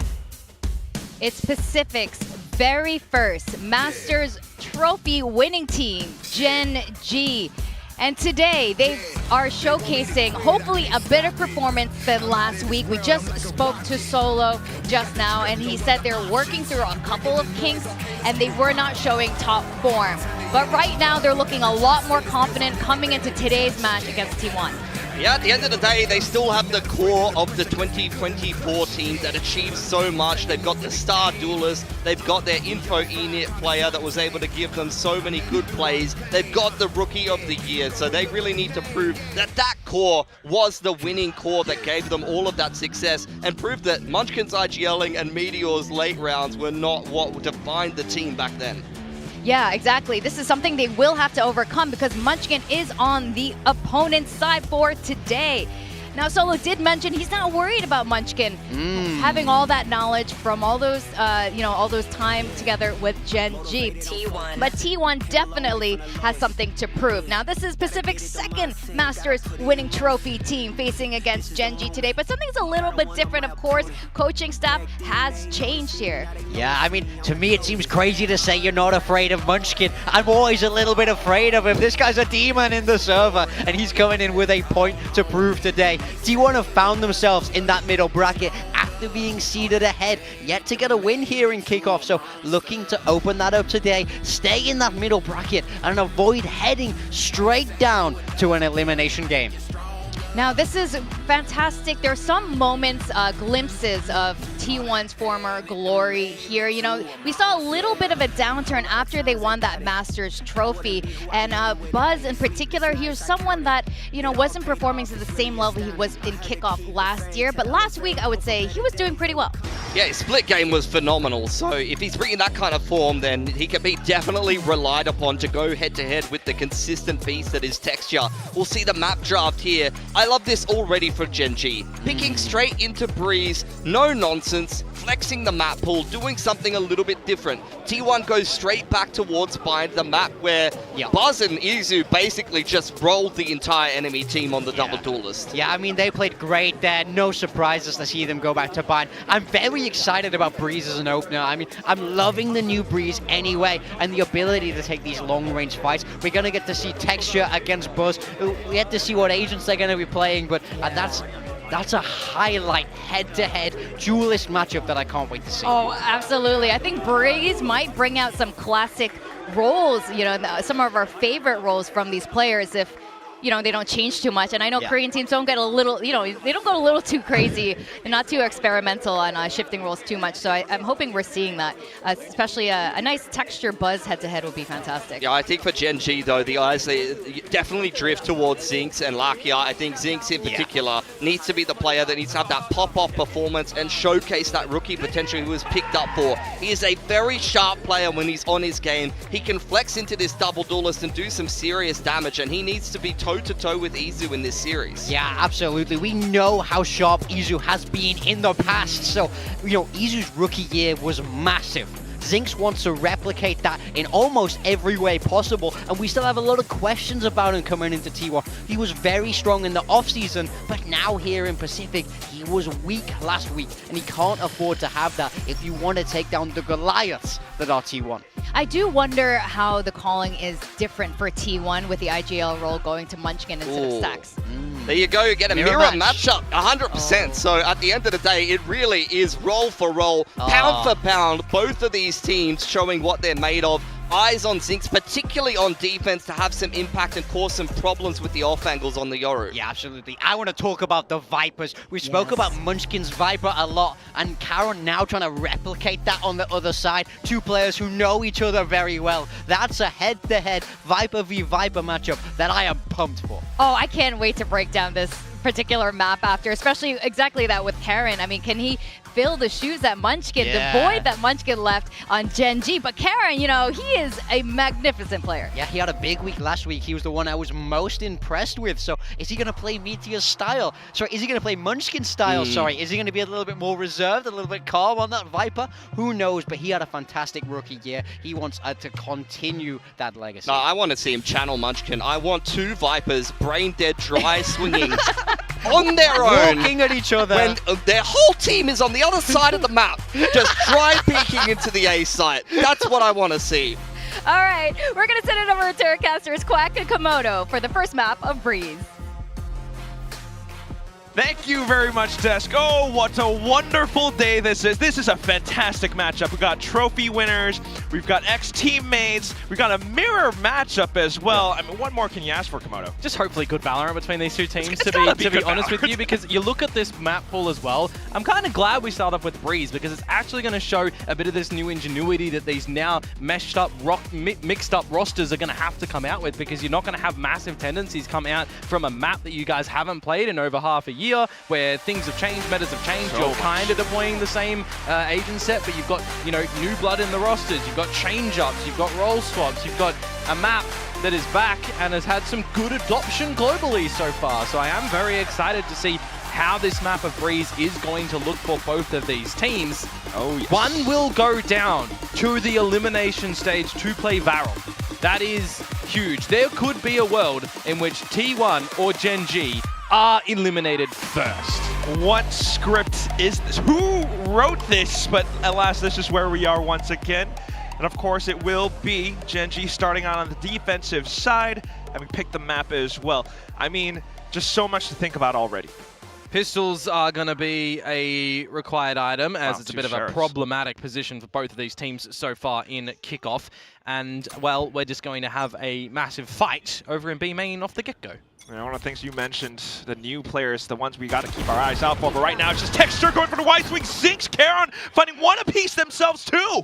Just Meteor and Stacks immediately left on T1's side. I think T1 want to redo. I wasn't ready. Can't do that, buddy. The round timer is just continuing to tick. So, back in the elbow, back in the cannon. Try to path towards somewhere. 3 simultaneous kills, essentially. And there shouldn't be a way do you get back into this round. That's a Sharpie from Texture. Wow, with the Bandit too. Hello. Spikes down. Meteor gets a kill or two. That's the best. Yeah, because this ain't happening. You ain't giving Meteor a 1 versus 5. Okay, Zinx. You're 9 HP. He's got some learning. It's all right. Not too bad. They don't need to get too overzealous for this one. But eventually, they will find him. Some damage delivered. Some damage taken a little bit as well, 61. Zinx into a different position now. 30 seconds left. And that's just going to be the headshot at the end. Whoa. Very clean for Gen.G. A good read for a pistol. A good plan for a pistol as well, really. He's just going to get that on the replay. My God. 3 kills. As quick as that. Effort by committee. Barrier just dropped. Yep. 3 bodies dropped. I mean, that's one of the things that we have a bit different over here in Valorant, right? You've got a lot of fights at choke points immediately when those barriers do drop. Sometimes rounds can be defined just from that get-go. Case in point, we see it just there. Okay.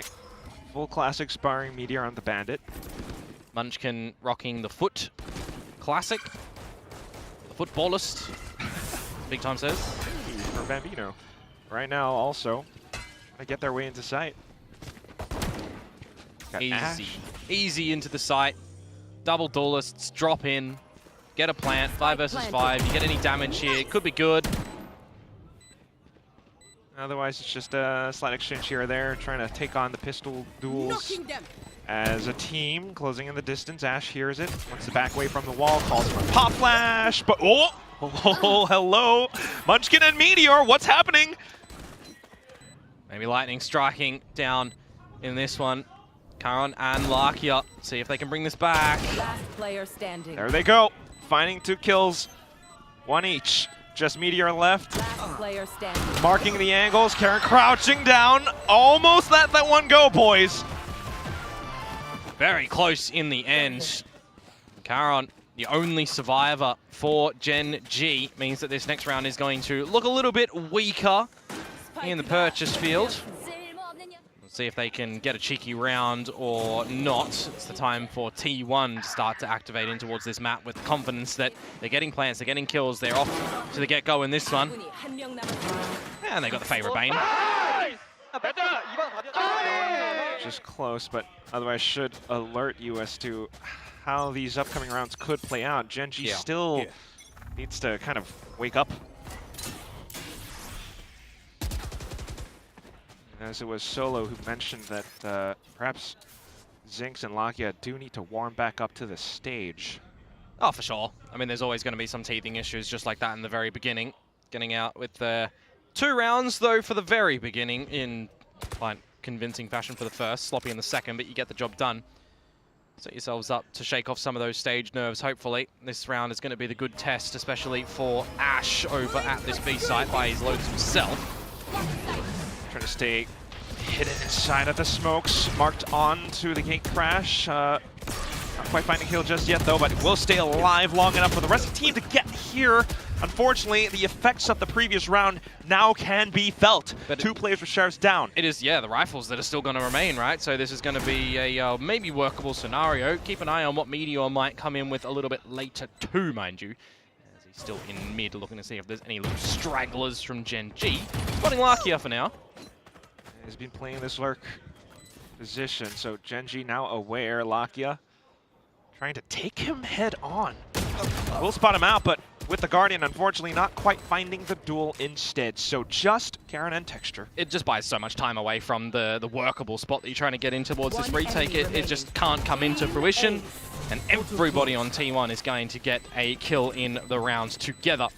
Meaning T1, very clean bonus round, their first buy round. Now we charge Gen.G. What these defenses really start to look like with weapons and with your opponents in the server fighting. Oh, yeah. Because in the last series for Gen.G, kind of, yes, refresh our memories, Komodo. 2-0 loss to DFM. Oh, man. Begging for a bit more from Gen.G at times. Really awkward on that one, but here we go back into it. T1. Same pressure in towards B. Diving straight in. Izu, Buzz, just the clone. The screen this time on towards the A site. Sometimes I've just missed Texture being on this jet. See how much more he's going to be able to get away with, but for now, we change to this A site. Right here. Ouch. Hole clicking across. Just don't quite see it with the weapon model covering. Zinx, though, trying to play around orange, but sussed out by Izu. Good trades from T1 at the moment, even further space from Izu at the moment up the ramp. I wonder if it's going to be anticipated by Texture and Ash or not. Cosmic Divide is going to throw a spanner in the works, though, for this retake and kind of allow Zinx to flourish a little bit. Hello, Sunshine. What are you doing, Meteor? Unfortunately.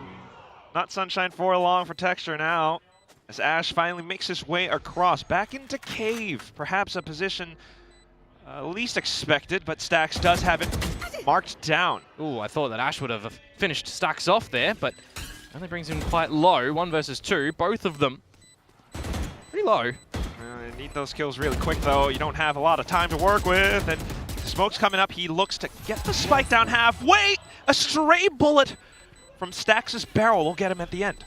Yeah, it's something as well that I was kind of wondering over in that T1 Nongshim game too, right? When you've now got this change from T1, you've got the switching of the calling coming out onto Munchkin. I don't even want to say new blood to the roster because of how long he's been playing. But it does change a little bit of the approach, right, for T1. It also lets Stax be a little bit more free.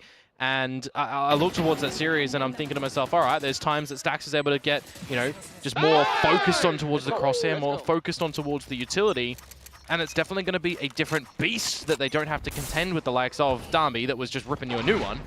But if Texture is able to really get activated on this one, it then makes me wonder, you know, how is Munchkin going to call different? How is Stax going to get involved as well, and what he can still try to theorize in those sort of equations for himself?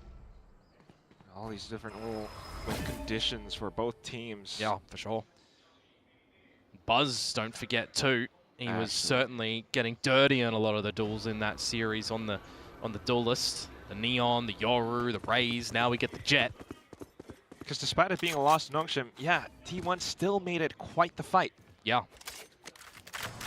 Certainly an upset series though. Leads into a very spicy couple of upper bracket matches. Right now though, this one could get pretty dirty in towards this B side. the standard executes going through for now. Player still alive up around the smokes, playing around with shotguns as well. Ash landing the first one in. Recon going through, off of the half-eyes on a couple of bandits here and there as well, but losing the duels now means T1 gets to take up space. Texture, though, looks to sack his health and walk through, but that's where he gets spotted out by Meteor jumping on top of the ledge. Down to the site where Izu clears out back, leaving lone Charon. Good pick from Munchkin. Just as the smoke blooms as well. In death, Charon will pick up the Viper's Pit as we get 3 in a row for T1. Looking to see if there's going to be an answer back for Gen.G, where I kind of wonder and consider as well, how early are you going to be wanting to get out the operator on this defensive side too? Are you going to want to be able to get that out? Because you've got a lot of opportunities on this map of Breeze with these long lines that it can be certainly devastating. It's going to be brought out now by Texture at the A side of the map to begin. Flashback looking over towards the A side as well with the Odin and the updraft and the battles that we had last week around there on Breeze. It's going to be Dimensional Drift Gate crash in towards A side for now, so this operator of Textures has to land, otherwise it's going to be a really awkward position to be in. Zinx providing some additional support. It's going to be a close no-scope, but now Meteor firing back. Zinx still trying to land some shots through, but it's not happening. Meteor and Stacks crashes in instead. Just Charon now. Creeping on up. Plant down. Meteor, look at the stars that are going to be available. Stacks, though, can't get out with this Hunter's Fury. Charon should be dead to rights. And down he goes. Ash hopping on up as well. Footsteps heard, and it's just Meteor onto the off angle to find the third. Yeah, just the first 2 rounds of this half so far for Gen.G. Since T1 got weapons in their hands, they have certainly been looking like Team 1, this super team that everyone is expecting them to kind of come out with right now. Even the likes of some of these Gen.G members, right? They are saying to us that they've got a lot of veterans and should be able to overcome a lot of issues. They've basically formed a super team. Got to be careful of Munchkin from Ash and from Lakia, so they certainly know that this is going to be an uphill battle of a game. I also find it very interesting that in all of the responses we get when we ask T1 the same questions, not a single Gen.G mention in player, in team. It's like they're not even on their radar at the moment in this journey for T1 to get back onto the international stage. You know, given the performances so far from the previous series down to the previous few rounds, you would kind of be inclined to agree with the sentiment from T1 players. Gen.G are just not. Too early though. Very early. If you've got Lakia readjusting in towards things, you've got Zinx coming in as a new recruit as well, right? Thrown into a meta that has a very, kind of strong reliance on a Yoru as well. It can be a little bit overwhelming. So we really need to see how he's going to be piloting this one with the team now that they are, in another series, straight up against a big team, a massive team. Oh yes. Lesser buy. Blades to be brought out from Texture at the right position off the rip. Combo util, Flash and Blades. Extra fights, but no protection from Zinx to allow Texture to try and flourish. Felt the heat, backed off, but at least managed to find a slight trade against Izu. T1 are going to recognize as well that this is going to be the style of Lesser buy. The Blades heard and shut down the Guardian from Zinx. You note that the Yoru was over at B. How are you maneuvering around the map now together? Well, you're going to try and figure out where this Yoru is going to be coming from, though. Scoping out everything from Zinx. It's going to retrieve the Vandal, which if he gets that as his only prize here, it's not the worst thing. There's T1 still. A lot of time to decide how they want to try and end this round. Take a look at Meteor once again. Zinx at least still plants his feet firmly down onto B site. Another kill to his name. Charon now onto the Bucky, landing a kill against the definite lurker from them. Ash marks down into doors, and all of a sudden, one by one, T1's players go down. We've seen how sharp Ash is with pistols. 30 seconds left. Throwing them back towards Abyss, where he just locked down that A site. Tap upon tap. Super rapid. Lakia's just going to do the same. Thrifty rounds to come through for Gen.G on the back of their timeout. will make them look to maybe answer back in this first half of their own map choice. Which would be lovely. I mean, of all maps to pick Breeze, I think, as is the sentiment from our desk as well, would be a pretty good map to face off against T1 on.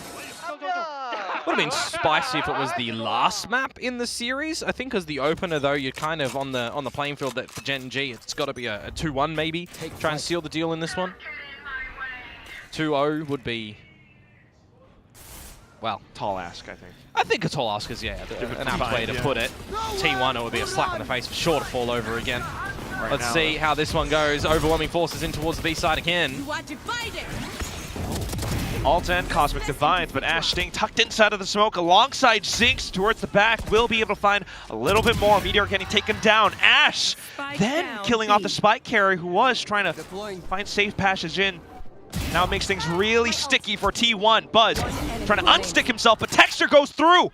Just Stacks left, tucked underneath window, spots out Zinx, but Texture puncturing through with the operator towards the back. And tied up just like that as well. The Thrifty into the rifle round, looking pretty convincing in that one for Gen.G. Maybe say bailed out of a problematic position as well with all of the util that's going on down. Hunter's Fury in the mix. You got to dance around that if you're T1. A Cosmic Divide you're trying to navigate around as well. And Ash is just adding insult to injury, dancing around the site, buying time, making things very unfortunate for T1. There's a tied game now. Will start to impact the economy of T1 if this one slips up. Which really could happen. Gen.G pulling T1 into the mud right now. Early peak backs off.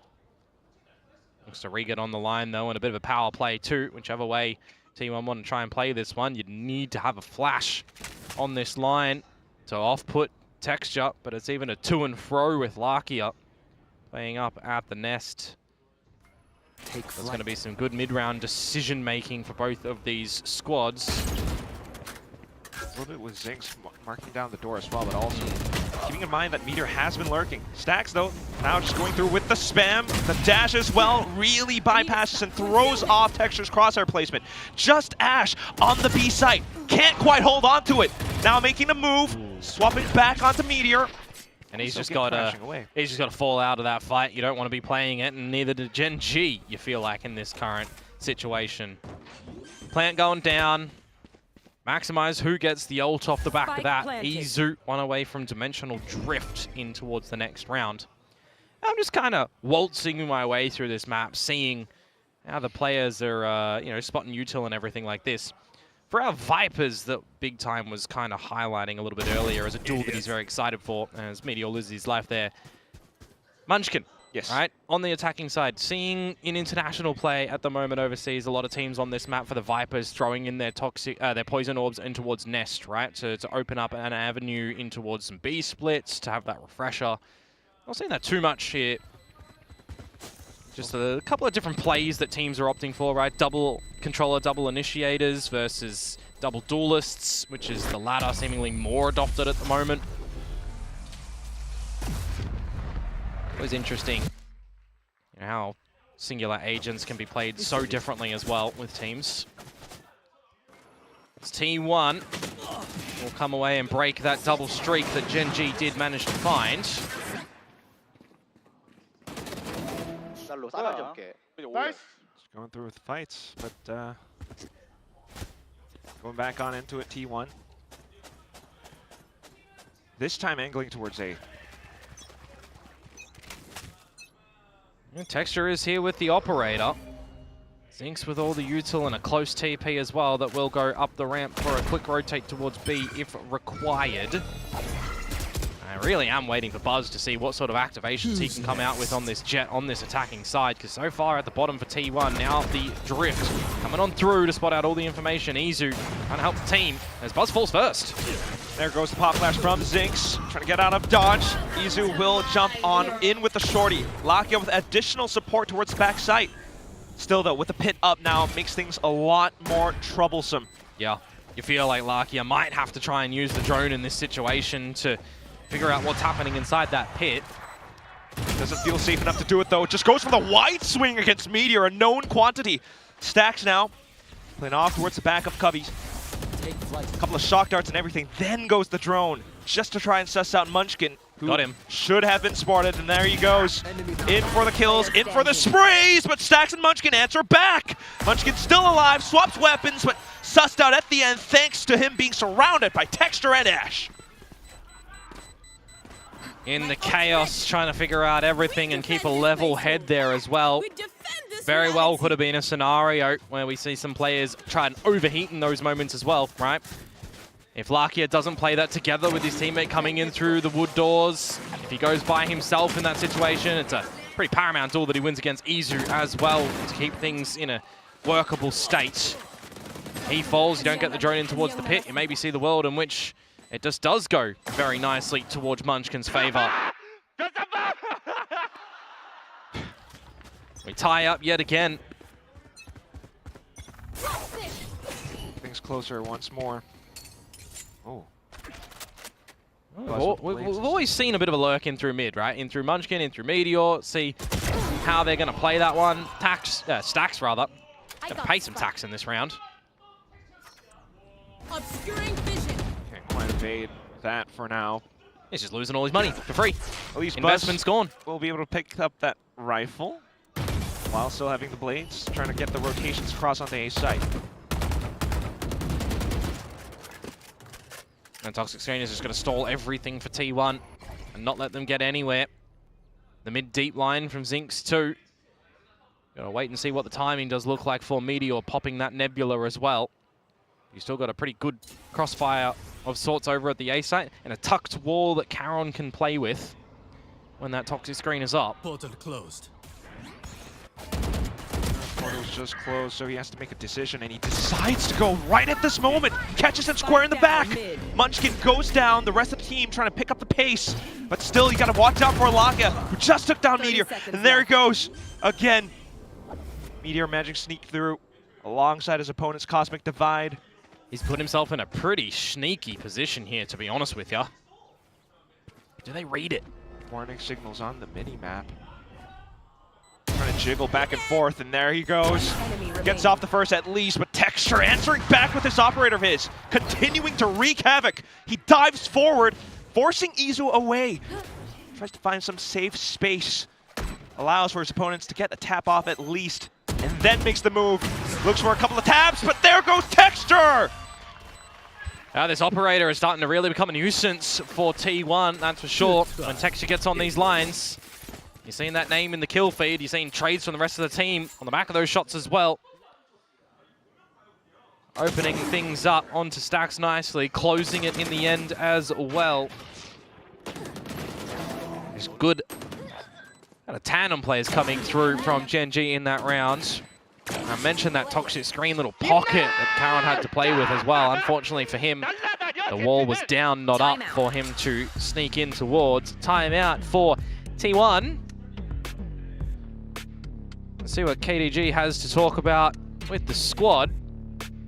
Of course, no more Autumn for T1 on the coaching department. He's gone over to EDG now in CN. Oh, wow. That's really interesting. Calling it out the last round of the first half. Rounds have been close. But back and forth now, you're starting to see Texture really outperform Buzz? anyone else on the server. Really. Yeah, Buzz. If you want to throw the head-to-head in there for the duelists because of this mirror match, right? It's, well, it's a stark difference, to be completely honest with you. Texture on top, Buzz on bottom. I didn't realize it was that stark. Yeah, absolutely. Unfortunate circumstances, but there they go again. This time, T1 once more back into B. No immediate aggressive plays, though, in B main this time from Gen.G by the looks of it. Bladestorm is brought out by Texture. Back up that operator. Cut you down for size. Wow. Hunter's Fury is going to be gathered here by Stax. Is he going to be trying to drop this to get in towards the site? The It does feel like this is going to be a very big challenge for T1 to get into a post-plant scenario, retaining that with the backed-up sight that Gen.G do have here. So Hunter's Fury is in, and it's good.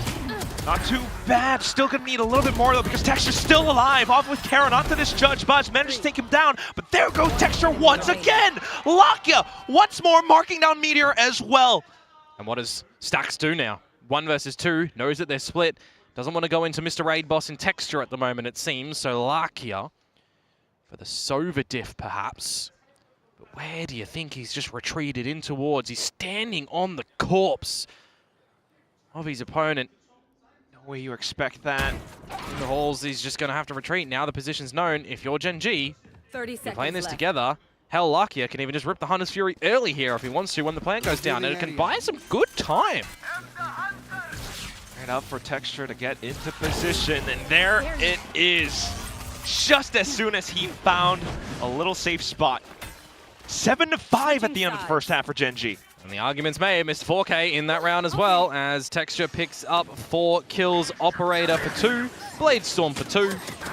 Very nicely done. Feels like he's back home on this map that once was played here and there for Gen.G. Of course, yeah, in, well, not 2025. No. That was, you know, out of play. But you bring it back to 2024, you bring it back towards their Masters affairs. It was a map that had some pretty good wins from them, but it's also a map that has had some significant changes. We've had new agents involved, we've had new metas be developed. It's a very different feeling that we get on Valorant today as opposed to 2024. Especially when you think Gen.G as well, right? The 2024 Gen.G squad was the squad. Lakia was a part of that. Yeah, they've got the core. They've still got a core. Oh, man. Which is why, while things might seem friendly between the teams, they are also starting to tense up with the way the scoreline is shaping up. And that's why you see that timeout deployed as well at the end of 11, start of 12, right? T1 know that the 6-6 scoreline is going to be quite different to a 7-5, especially if Pistol doesn't go your way. You start to see Gen.G peel in front a little bit more. And will they run with it or not, right? You've got the attacking side now, switch up that Texture is going to get dirty into the fights with. Zinx can back up as well. Feels like there's not too many nerves that we're seeing so far from him from our outside view. 8 international trophies, man. We're just missing the champs one though still. Maybe 2026 is our year. Maybe. Certainly hope for that. But right now, okay, while a quick execute goes through, T1, a delayed approach down elbow. Mate, they're so close towards this one. You've got to be very itchy on this trigger finger as Ash. Yeah, he rolled out of the Pokeball. What a way to say it. Nice on Komodo. 5v4. Meteor again. Is he going to be able to find something here? It's a bit of an ambitious play from Texture. Now spotted out. He's got to get out of dodge. He's got too much heat towards him, and he's not going to get bailed out. How does he get away with one? He does, but T1 still come out on top. Yeah, and that's numbers for you. 4v2. What a smart decision to kind of hold things off while Gen.G expected them to continue to approach back B main. Karon, though, quick to alert. Will be able to find one shot, Meteor for the trade, and that leaves Lakia alone onto this classic, trying to dance around. He's found those things! Double back and forth, and now hopping back into it. Izu might have to spike halfway, but can he really stick it all the way through? He spun around, he stuck the defuse! T1 takes the pistol! Sometimes there is such amusement in this game. The meme lives on. Where have we seen a little spinny boy get a massive defuse before for the win essentially on a map? Oh yeah, Sunset. That map's gone. A lot of players don't like that map. That's always comical. Oh my god. Hey, to be fair, he doesn't spin, he doesn't win. That's true. Right? Can't argue with that. Logic, no, sir. Logic speaking for itself. Pistol round secured by T1, albeit very, very close. Well, they'll take the lead nonetheless with the guns. Trying to even out the score for now. Going down middle. to see what damage Gen.G is going to be able to do and eventually go retrieve that spike. Get the B main orb here. Prioritized on towards Zinx. Interesting considering how far forward Lakia is with his Hunter's Fury. Charon showcasing Bandit can be a powerful weapon in these sort of scenarios. Up close and personal, if you're not investing in the full shield. Izu. Now the spike retrieved, they will regroup. They will find the gap in the map as well over towards this B site that is going to hold no T1 members. So they get the choice of wall, they get the choice of utility to go on in. They will eventually realize and recognize, well, no one's here. Where do we want to plan for? Concealment. 30 seconds left. Main, which is exactly where T1 is approaching. Ash will spot them out. Got to play close angles here with these pistols, though, because at the distance, I mean, the Sheriffs, the Classics aren't going to do too much, you'd assume. The Sheriffs, the Bandit, certainly could. So everybody's going to be playing together at the back of B here. Oh, no. And the question is, what does T1 have? They have to make a move soon enough. Oh, the scan. He's got all his abilities. The scan does go through, but Charon just spams anyway. And there goes shock darts back and forth. One landing onto Charon. Meteor out towards the back, and all of a sudden you're seeing players drop all over the site. Buzz trying to stay alive, but only finding one. The second round is going to be gathered by Gen.G. A pretty much thrifty variety there. That's a big oopsie. What is it today with teams not able to find their second round after a pistol, huh? I can't tell you. There's just a feeling in the air. Letting your opponents plant the spike, though, is... I mean, they kind of had to in that scenario, right? You take the gamble as T1, you lose your first player, then you just group up in two pairs. There's always going to be a gap around the map in that sort of play. And a round stolen by Gen.G. Now the money is just gone and absent for this round for T1. Gen.G might be able to siphon themselves a good lead. Oh my goodness. Yeah, it's silly. Hey, it works. Yeah, I mean, any kill you can cheese is always going to be valuable. Flashes and throwing bodies into it. Now you're fixing up a big really fight. wants the gun. Spamming through and through. Buzz low HP, still has to Bulldog, but eats a little 9mm bullet from the Spectre. Instead, I thought it was a shock dart. At least everyone's not throwing their lives to try and retrieve that Bulldog. Does draw out a little bit more utility from Gen.G before they decide to ultimately scale up in towards this A site that is going to be, by the looks of things, where things will end. Here the drone, however, from Stacks, it'll potentially just have gotten the shoulder out of a couple of them, but as T1, you're not really budging from this site anyways here. Just hoping for the right clicks. Yeah, or are you? Meteor's kind of guessing that there might be a bit of a flank potential to come on out. Left. 30 seconds to go. Go time. Especially with that recon going through. Snakebite completely dodged, but Munchkin will just waltz right on through. Finds a shot anyway, nonetheless. Gen.G still having their time on this site. And down goes the spike as well, so a little bit extra bonus. Well, so far looking pretty good for Gen.G. How they're navigating things on this side, and also how their defenses did look. Is it a slow start for T1? Did Solo whip them into shape in the previous week after what he said was, you know, probably the worst that he's ever seen his team be? Whip them into shape. Ooh. Yeah, maybe. At least on this breeze. Starting to walk away with the lead now. Which really makes you wonder, what else can T1 do? Got the stars set up. 3-2 split.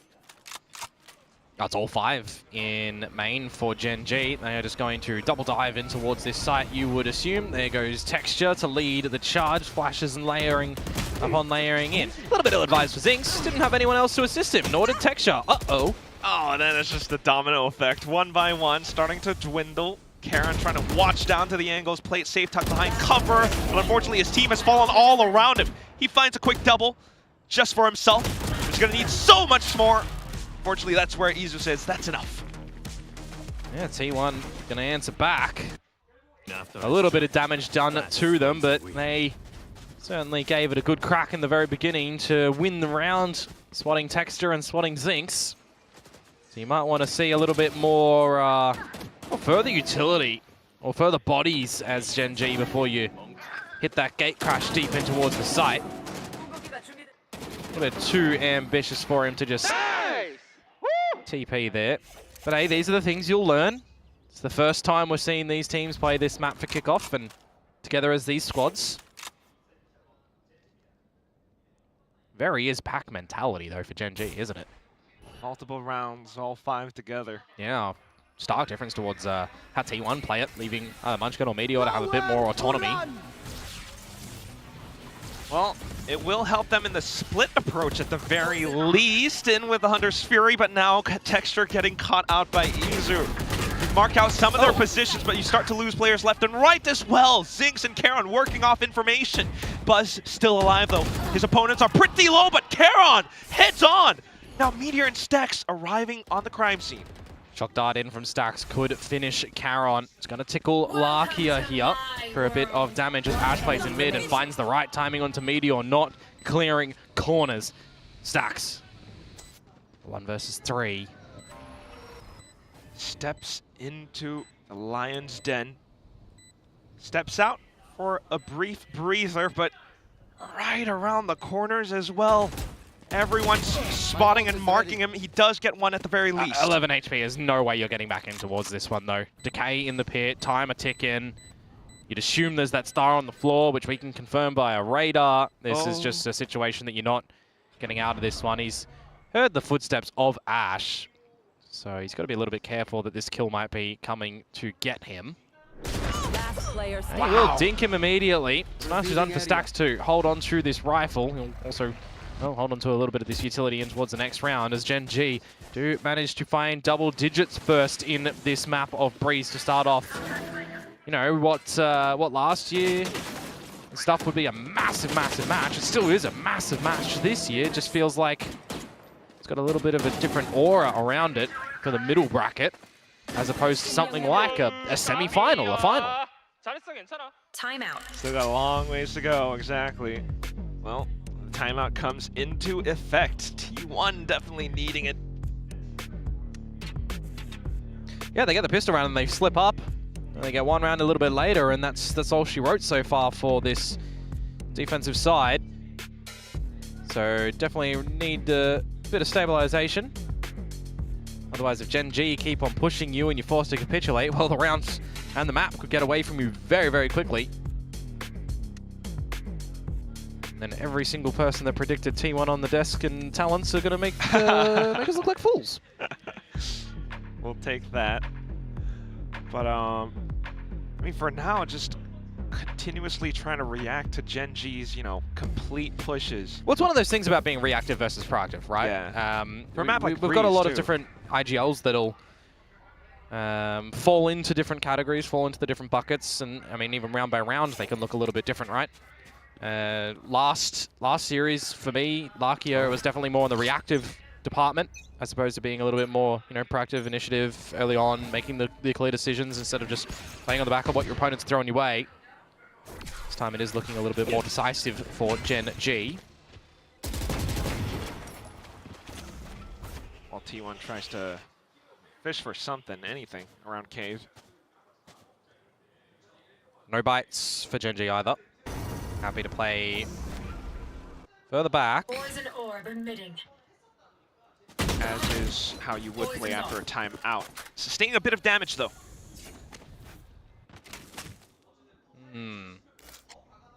Luckily enough, it's Charon that takes the damage, and he's not the point man. But he is one that you would be reliant upon to try and close a couple rounds, perhaps, especially against the pistols here. One Phantom of Buzz. See you later, Meteor. As now Izu up for the challenge. And he falters too. Unlucky. Gen.G continues to move on up, and of course, of all the players to take the duels, Texture is one of the ones you want to charge them with. 3 on the site, on A from T1. Can they kind of stay alive? Texture finding them here would get closer to the Blade Storm. You'd love that soon. Especially with this Outlaw. A lot of potential damage. The first one falls. Starting to waltz on through for a little bit more as well now, as he does eventually complete up towards that Blade Storm that you mentioned. Yep, picking that up in towards the next round. So You can hold on to that Outlaw or toss it to the way side and upgrade your gun, so we'll see. There definitely is a path to victory here for Gen.G, and I think they can smell it at the moment. Making the right decisions, right calls, having some pretty good layering for my my liking as well. But do we have T1 now look a little bit more potent on this side of the defense variety? Lots of ults to back them up. Buzz with the op. Who's next? But really, where is Buzz? He's on another planet at the moment. We don't want him to be Mr. Lightyear. We need him here. Yeah, not the most present. Goes back to There Earth. we go. Lands the shot on towards Zinx. He tries to land another flick, but still needing to keep this operator online. Texture just closes in the distance for a triple. Stacks and Munchkin, who has to find the long rotation across. Ooh, I think Stacks was spotted. They're looking for the double swing together. Very nicely done. And Munchkin. Red. Bilarkia. Okay, well, Can't get the job done. Come on. A slight opportunity for Munchkin perhaps, does have a bit of time to work with, but outside of the smoke, no sir, no chance whatsoever. And then there was map point for Gen.G. 5 of them to play for on this attacking side that has just been very destructive. Yeah, Buzz gets the no-scope, but you can be too reliant upon that. It's cheeky. It's a bit of luck in there. But Texture, really. Yep. Sealing the deal on that round. You've got the angles being coordinated nicely by Gen.G as well. Lovely bit of Cosmic Divine for either cover. Now he's back on the Outlaw, man. I mean, it's wise. 3 members on the side of T1 having the lighter shields, the regen shields, and down to the Guardians. Doesn't really matter if you've got 5 ultimates for T1. If this is a round that they have to invest a lot of them to try and win, Gen.G can be happy with that and just recognize, all right, next round's weaker for them. Let's just win it there. They've got enough money to reinvest as well. It's taking things relatively slow. Buzz. That is, yeah, not to my liking, not to a lot of people's liking. Really trying for it, though. Izu at least will redeem the team. It crashes back into sight. Gen.G once again waiting out all of the utility and timing. Well, Munchkin's moved and dropped the pit, by the way. So there's an avenue in towards the site for Gen.G now as well. As the drift comes out from Izu, it's going to expire before he's really in a spot of comfort too here. He's going to have to back away by the half wall, and this is going to potentially just situate into a bit of a retake for T1. Stacks is almost going to have to rip the Hunter's Fury now, as Munchkin falls. Not gonna lie, it's a really tough retake as well. Even though Lakia might have Hunter's Fury to support. 4v3, you just dump everything to survive for one more round. Might not even happen with Karen and Zinx finding shots. Down towards the back, Ash marking Meteor as well. Yeah, just toying with him now. He's still trying to stay alive long enough, but it's not gonna happen. It's not meant to be. The map will end right there with Gen.G picking up multiple rounds in a row to close out with a stylish finish. Yeah, we thought that the Tiger Nation was going to feel a little bit like kittens in this series today, but they have come out with a roar, that is for sure. 13-7 in their own map pick here. Nothing to scoff at. Close half-time scoreline, remember? 7-5 in favor of T1. They had that lead. Incredibly strong. Started things off well, but yeah. Tabulating. Gen.G had the lead. It does go kind of back and forth. It was incredibly close, but still down to the end. I think what you really started to see, one of it at least, was Texture starting to wake on up. I mean, thinking about that little head-to-head that we were all clamoring about. Texture versus Buzz, not there. Yeah, I mean, if you want to narrow down on towards a single player, I think that is probably one of the biggest head-to-heads in this map that really goes lopsided, crazily so, right? Texture was just getting dirty in a lot of these fights. He wasn't shying away from it. And on the flip side, Buzz is just getting shut down in a lot of those fights. Really just was not able to find any solid comfort around the map, any solid advantageous positions. I mean, you look at how he's trying to navigate the op as well, not finding these open lines where Texture's just dancing around the sites, dancing on his opponents. He's got the, I'll call them supporting cast for Gen.G as well, looking phenomenal. Analyst desk, what do you guys have to say about this one? Because, wow, Gen.G, that's all I got to say. Oh, there's a lot going on the Telestrator right now that we would love to break down. But Gen.G proves why they've been one of the more dominant teams on Breeze. You know, when Breeze first came out, I'm glad to see it's still happening here. Personally, I was, we were going into this map really excited, and we're seeing a lot of sort of that classic composition going in. But Gen.G definitely was just much cleaner throughout the entire process. I mean, for me, this is a real recovery. This is not at all how they played against DFM. This is flashing back much more to what we've seen from them in previous years, both in style and execution. So Gen.G fans should be feeling very, very good about this. I mean, I think a lot of us thought if the teams come in and play how they've shown us already in Kickoff, this could have been a whitewash, but Gen.G look like they've improved a lot over the last week.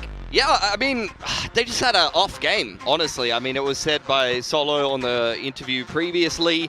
Look, we're about to go give him an apology from the entire English casting and desk and mean talent. It this time, yeah. Honestly, I think Gen.G, it was interesting that both Gen.G and T1 kind of agreed on what the best approach to Breeze was and played very similar styles. And in a game where those two things happen, you saw Gen.G come out ahead pretty convincingly.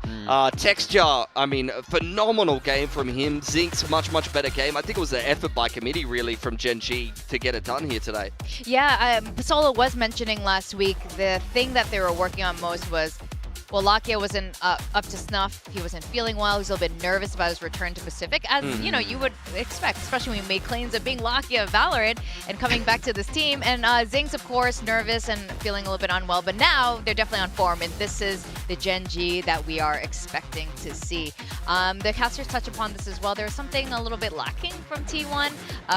There is a little bit of a diff there, which we'll break down a little bit more later. But let's start at the very beginning, the pistols. Let's talk about the pistols. Yeah, the pistols were interesting. I mean, Breeze is a map where you play very long ranges. So, look, the vibration frequencies here are telling me that Sheriffs and Bandits are very good. And you see the Bandit on full display here. Karon just takes Izu's head off, dry walking down middle. That's the Yoru out of the equation. And then they're able to win an eco off the back of that. Yeah, I mean, it's such a momentum round. It really stops T1 from getting into the second half at all. And I mean, I think all players in this server incredibly sharp with those pistols, but you can't be letting these ecos get the better of you. I think people are still kind of taking the fights against the Bandit at the ranges where you're really not supposed to. So that gun is definitely finding a nice niche. So really impressive to see teams using it well. Now, one thing that we've always been impressed by Solo is their strategies. Now, we had Ash anchoring the sites really well, and I think this was a large part of their success. Yeah, for sure. I think B was a big focus for both of these teams. You saw T1 on their attacking side. They threw a lot of fakes. Half the time, they were just sitting in elbow and waiting for people to push into them. And I think because of that was Texture as well as Zinx playing the Yoru and Jet. You're expecting these players to get aggressive on the defensive side, and T1 was very much waiting for it, but I don't think they necessarily caught them very often, and both Texture and Zinx were able to have a lot of impact on the defensive side. Yeah, I mean, I've been very, very impressed with both of them in this game. I think especially Zinx stepping up, and Texture, I mean, he's back to the form that we've been kind of expecting. He wasn't there as much in that opening match, but this one, it looked like vintage Texture. He's back on the Jet. This is what we want to see. Yeah, so let's look at these beautiful moments again. I mean, he's sharp. He's very, very sharp. Loves that Ion skin, by the way. Oh, yeah. I mean, Ion Sheriff is pretty cracked. You can see him able to really disrupt a lot of the executes. Zinx is playing that rotation role. You just get the no-scope inside of the smoke as well. Like, these two made T1's life a little bit of a nightmare, despite the fact that they started very well, and I think that were a big catalyst to allow Gen.G to actually make the difference to win this game. I mean, when you're running this kind of double duelist, this is exactly what you want to see, and I think these two work in perfect combination. Texture is so good on the op, so having him beyond that Jet makes a lot of sense. Whether Yoru can be a little bit more aggressive, he's often playing with that rifle. This was a fantastic 1-2 punch all the way across the map. Absolutely, you can see why they end up dominating on this right now. But you know, we're talking at the beginning of this one head-to-head we were super excited to see, of course, was the duelist matchup between Buzz and Texture, both on that Jet. Oh. But Texture definitely was the one outshining here. I mean, Texture went crazy. I'm going to kind of make a case for Buzz, though. On the attacking side for T1, I felt like he was like sent in on a suicide mission into B running fakes for T1 while they were doing mid to A's and things like that in half of these rounds. Then you finally get onto the defense and you go, all right, I'm going to get an op-out. We've won the pistol. Let me just manage my economy and I'm going to get rolling. You get eco'd in the second round and you never recover control of the economy. It's rough. You know, that can lead to a rough game for your Jet player at the end of the day. And look, I think at the end of the day, Buzz is a player that's been very up and down. We've seen him take over games. We've seen him go missing. And unfortunately, this was a case of the latter. I mean, the good thing is, though, we've seen him have that up and down within series. A bad map 1 from Buzz does not mean a bad map 2. So we know he can do it, but he really needs to turn this graphic entirely the other way around if they want to reverse sweep this series now and avoid that very lower bracket. It's honestly been a while since we've seen Buzz go into that Buzz Rage mode. Do you remember those days? I feel like it's been so long where he just gets so pissed and fed up about his own score, he ends up just going absolutely ham and, you know, kills it. But we will be going into the next map now. Great first map of Breeze.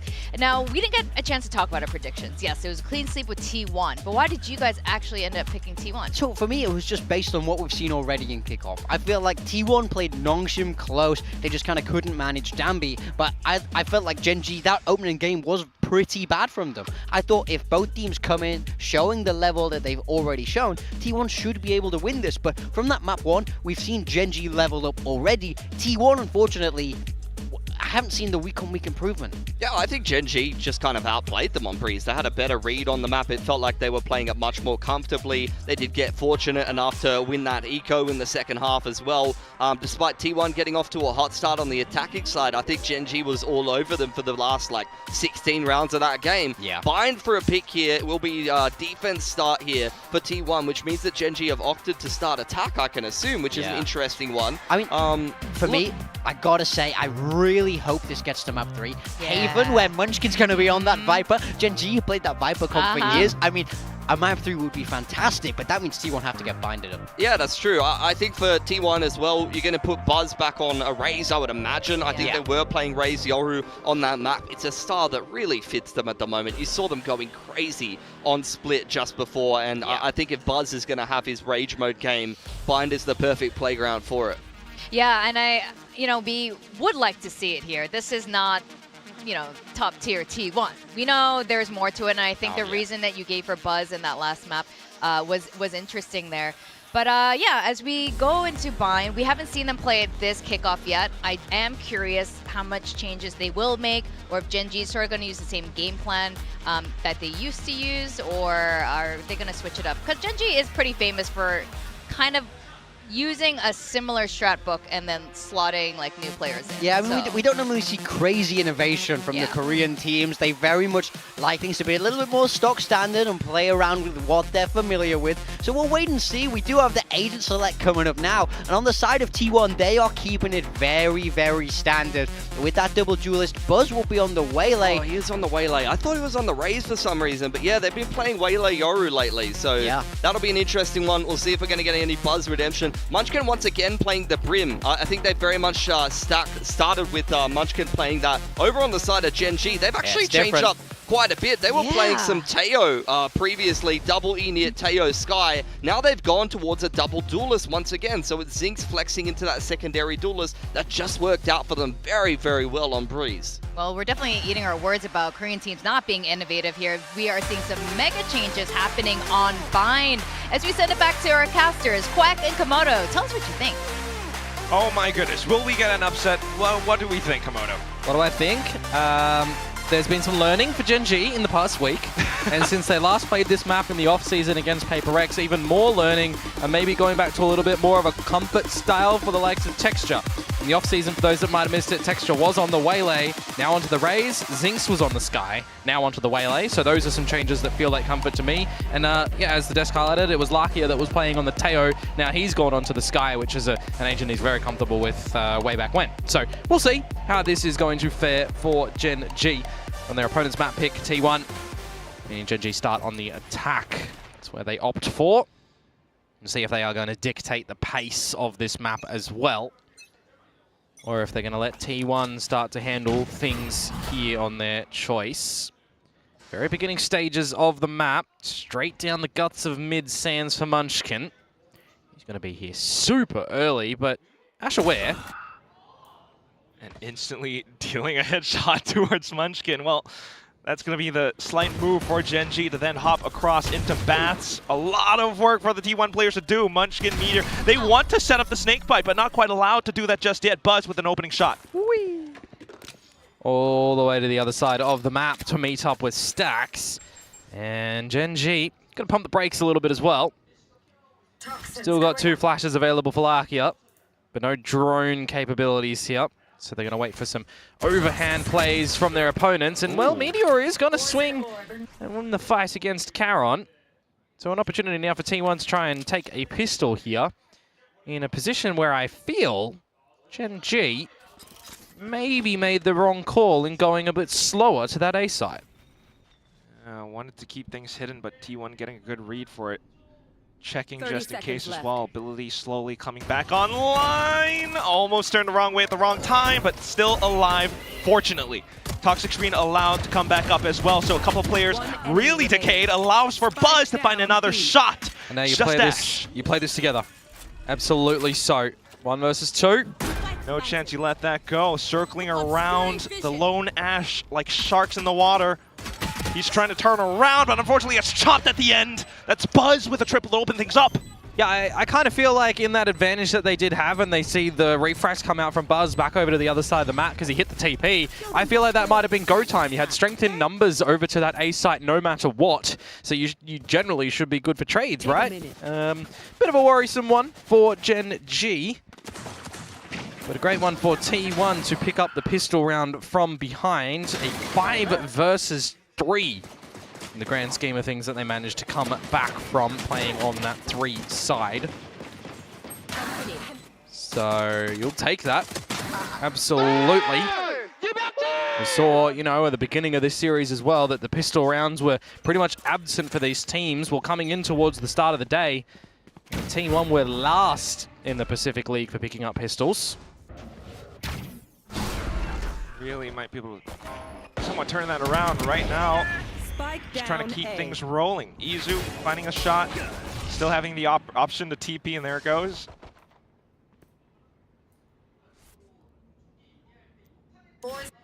Progression wall.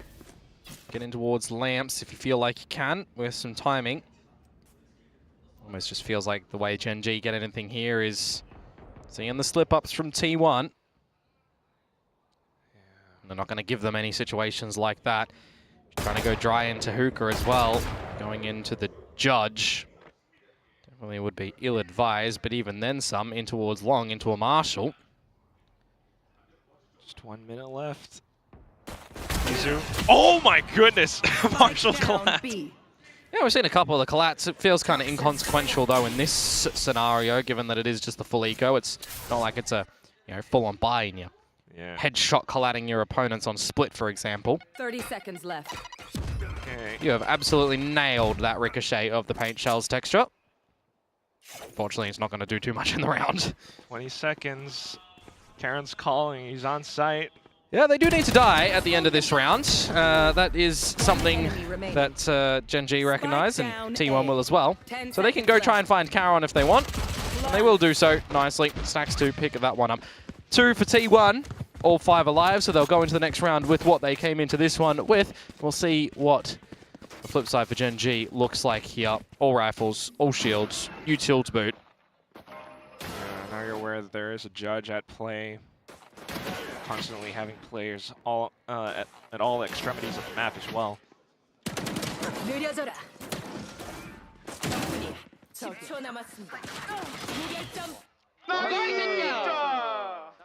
Clean. Early duel. Oh, tempted for T1 here. Get up close and personal with the lesser guns. Put them in some good fighting range. Insert the Judge towards short as well. This could be a problem for Gen.G if they don't scope out the situation nice and early, but they themselves are very passive in their default to begin. Perhaps anticipating for now, just wanting to see if T1 makes any moves. Yeah, pretty much. Prowler down long.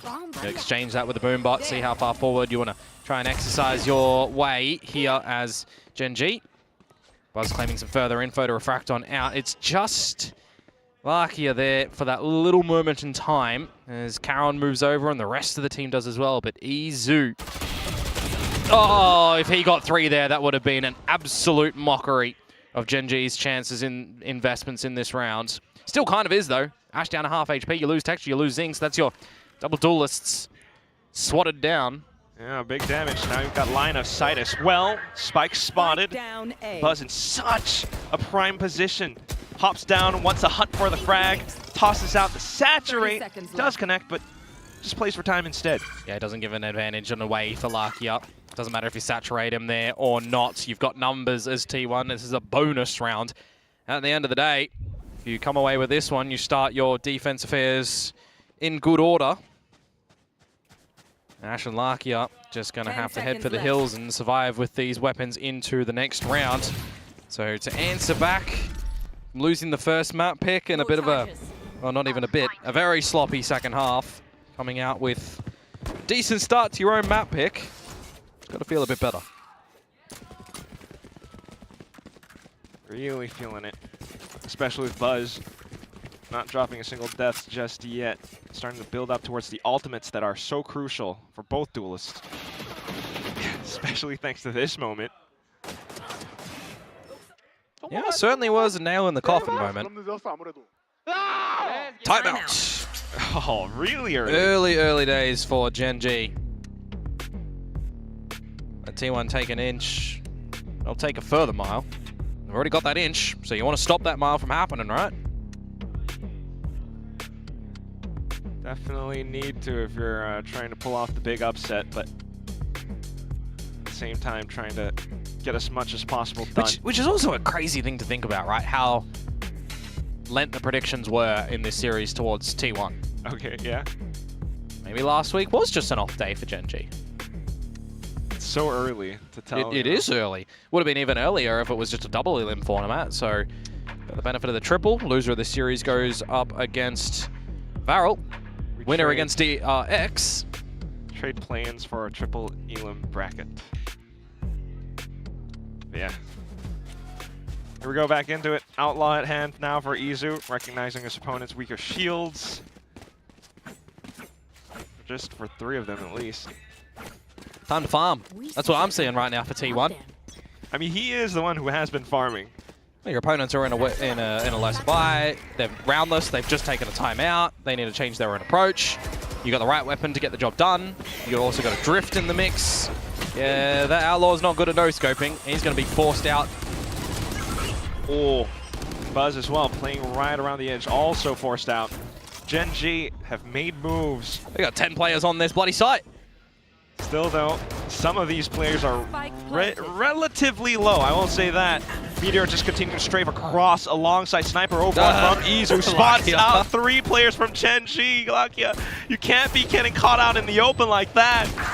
Now Karon trying to do the best that he can with this Sheriff. Does find 2, but teammates dead all around him. Defuse getting stuck all the way down at the end. And that will be how the cookie crumbles. 4-0 for T1. Nicely done in the retake there. Round should have always gone their way anyways. Gen.G getting the plant. I mean, that's just a neat little tick that they'll be claiming there for sure. Cosmic Divide is going to be available coming into this next buy round of your own, but you really need to start to accumulate some rounds on the board. Actually, on the attacking side. The last time we saw these teams play this map of Bind, it was some changes up in the agent compositions, of course, and the style plays. Geckos being prevalent back then. The switch-ups right now, and the more aggressive nature plays that these double duelists that the teams are deploying available. Seeing that certainly in spades for T1. Right. With the Yoru trying to get on this op line now, the upgrade from the Outlaw. If not, at times it's just Buzz traversing all across the map. This time, hunker down inside of Hookah. These sort of situations as well from Izu. How much of a criminal are you going to be? Do we need to lock you up a little bit later? Because that op is going to be something scary.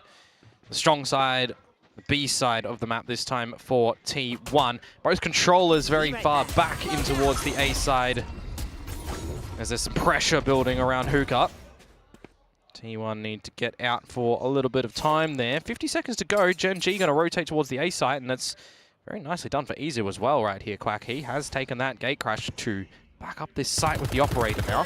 You know, not to mention the double controller here too. Molly's all abound. Tossed a little bit early, but there goes Gen.G anyway. Straight on through in sight. Munchkin trying to set up for the smokes, allowing for his team to get a little bit closer. Yeah, and that operator now, if you want to try and use it, you can. Ill-advised from Munchkin, an early peek. Do you still consider a dimensional drift in here for Izu to permit your team a little bit in? Meteor, there goes the pit. So does Zinx. Uh-oh, Gen.G. Defuse, starting to be stuck. Guys, are we aware of this? Now starting to come onto it, and there they go. Taking down those 2 kills, executed in style. Pushed on into Lamps as well, and the only one left, Izu, caught out in the open. Lakia finding the final kill necessary to put the round on the board for Gen.G. Certainly feel like Texture has bailed them out in that scenario though, right? Finds one just as the Cosmic Divide starts to cut the map. Needs to dig deep for the extra 2 kills in the round. See it back on these replays now as well. Meteor finds the early timing to drop the pit, but after that, I'm wondering, I'm questioning. The defuse is being stuck. It's half. It's nearly all the way. Texture kills paramount to the success in that round for Gen.G to finally get on the board. With the damage that's been delivered every round thus far, if this round does get lost by T1, they will not have a bye in the next round. Could be dastardly, especially since Texture is close to Showstopper as well. Oh, the angle has betrayed Izu. Garon to start up. No operator anymore, no Yoru. Pulls rotations across too. Just a singular frag, and now Gen.G hovering around this A site. The regroup for T1 to this B side as well. See if Gen.G are going to be able to bowl them for a strike over there or not. Straight in towards the A site. You just need to make sure you don't have a gutter ball here. Make sure you don't rotate to the other side when you've got a free site here at A. So they go in, they'll get their choice of plant here, Quack. Garon finds a nice kill off yonder onto Stacks as well. May very well even consider a save here for T1. Almost taking a page out of T1's book from the previous map. They are playing their cards right now. Gen.G, Charon, unfortunately getting sniped down by Munchkin. Meteor onto site 2. Okay, they're certainly doing something here. Buzz has convergent pass, and when you're coming out with a double flank, putting it at Lamps is not the worst thing here. Let's see how this one fares. Holding on to the site. Meteor just waltzes on through. Lakia playing off contact, but now down goes Munchkin on towards Ash. He finds the final one as well. Snaps on towards Lakia. Position immediately revealed. See, this is why I sit in my armchair here, right? You consider that T1 might go for a bit of a save. Nah, how about everyone just individually has some moments of brilliance. We get the kills. Gen.G fumble. Good flank, good retake, good round. Op retrieved as well for Izu. Oh, certainly exponential rises in stonks. Then you can place your bets for sure. well accordingly. I mean, do you even consider a second timeout here for Gen.G? Really? Because I mean, 5-1. That's your round. You were 5v3 up. You kind of had everything you needed to try and close that map, and it slips between your fingers. Timeout deployed. Wow. Is it Gen.G's? No, it's T1's. Okay. Staying on top of things at least. Could have been called when they were 3-5 down in players in that round. You never know from our position what the players are talking about, what the coaches hear, what they feel like, oh, we're not liking, we got to fix that. Very true. I mean, that did look like it was going to go south, but thanks to Munchkin at least turning things back. And that was the best, scenario that they could have hoped for. They got the op and everything towards the end of it as well. When you consider their money would have been reset going into the next round, as I said, as well. That, it's a bit of fresh air going your way, really. A nice gentle breeze. Ha ha ha. Still, you lost that map, so you want to try and do everything you can to win this one as T1. So taking that timeout is not the worst thing. You got these Stingers. 5 of them for Gen.G. Maybe remove the EN, put a 2, and Stingers look better. Sorry, I don't...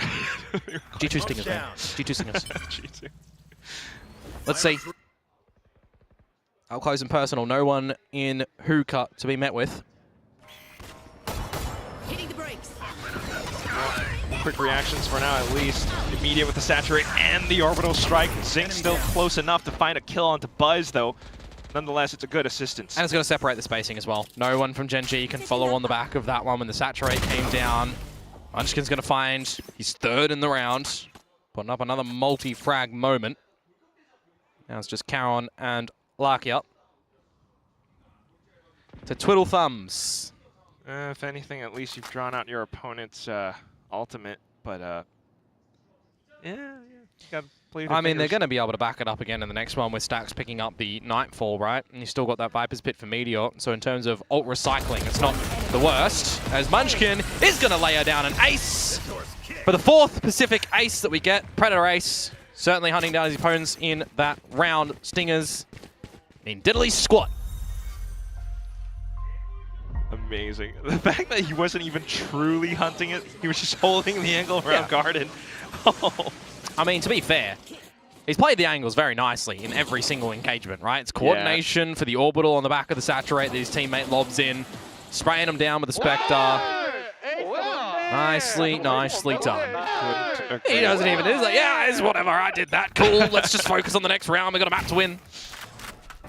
Seeing some poison orbs go across, but at the same time, movement out from Buzz. Yeah, going for the TP play. No kaleidoscope here either. I'm going to stick it to the showers. Back up the A site move. Munchkin towards B. There's Gen.G's chances here to get back into this half have to happen now. 6-1 down. Zinx with convergent paths. Actually, didn't see if Zinx has found a frag just yet. I noted he was a 0 a little bit earlier on, like 2 rounds ago or something. Has been pretty quiet, but that is a he's got monstrous one. flick. He's got one. Okay. Still not enough. Meanwhile, it's just going to be Gen.G, T1 trading a couple of frags back and forth. Gen.G still trying to find their footing on the map. Yeah, it feels like Texas needs a bit of timing to go his way for this showers creep up that he's doing by his lonesome self. Finding Buzz here would technically open up this A side. Buzz turns around, ill timing. 30 seconds left. The team comes on over. They need to hit the TP kind of now. You do start to see Izu peel over to this A site. Yeah, T1 beginning to think about it, considering. Wow, there's 20 seconds and they've got 2 players here. Stax is on the right lane. Gun barrels. He's whiffing those ones, and Meteor has to just stay on site at least. Buys out time, but Ash, angle not favoring. Ash will just capitalize on it instead. Gets the spike down just in time. Texture beginning to make the rotation as well. Izu's here early though, technically, with this operator. True that. Does have clones too. Texture's going to come over here and be met with close towards the site. Oh, look at how far back Ash has traversed as well. Well, they know Izu is very capable of this, especially on a Yoru. Doesn't matter what gun he's got in hands. Clone flashes. You've also got the gravity well that's going to be on the spike, so you've got the assurance factor of that for Gen.G. So much. Izu might even just want to hold on. Yeah, the time has just already gone wayward for Izu, so he saves. Right off to it. Hopes for the execute at the end at least, but it's not going to happen there.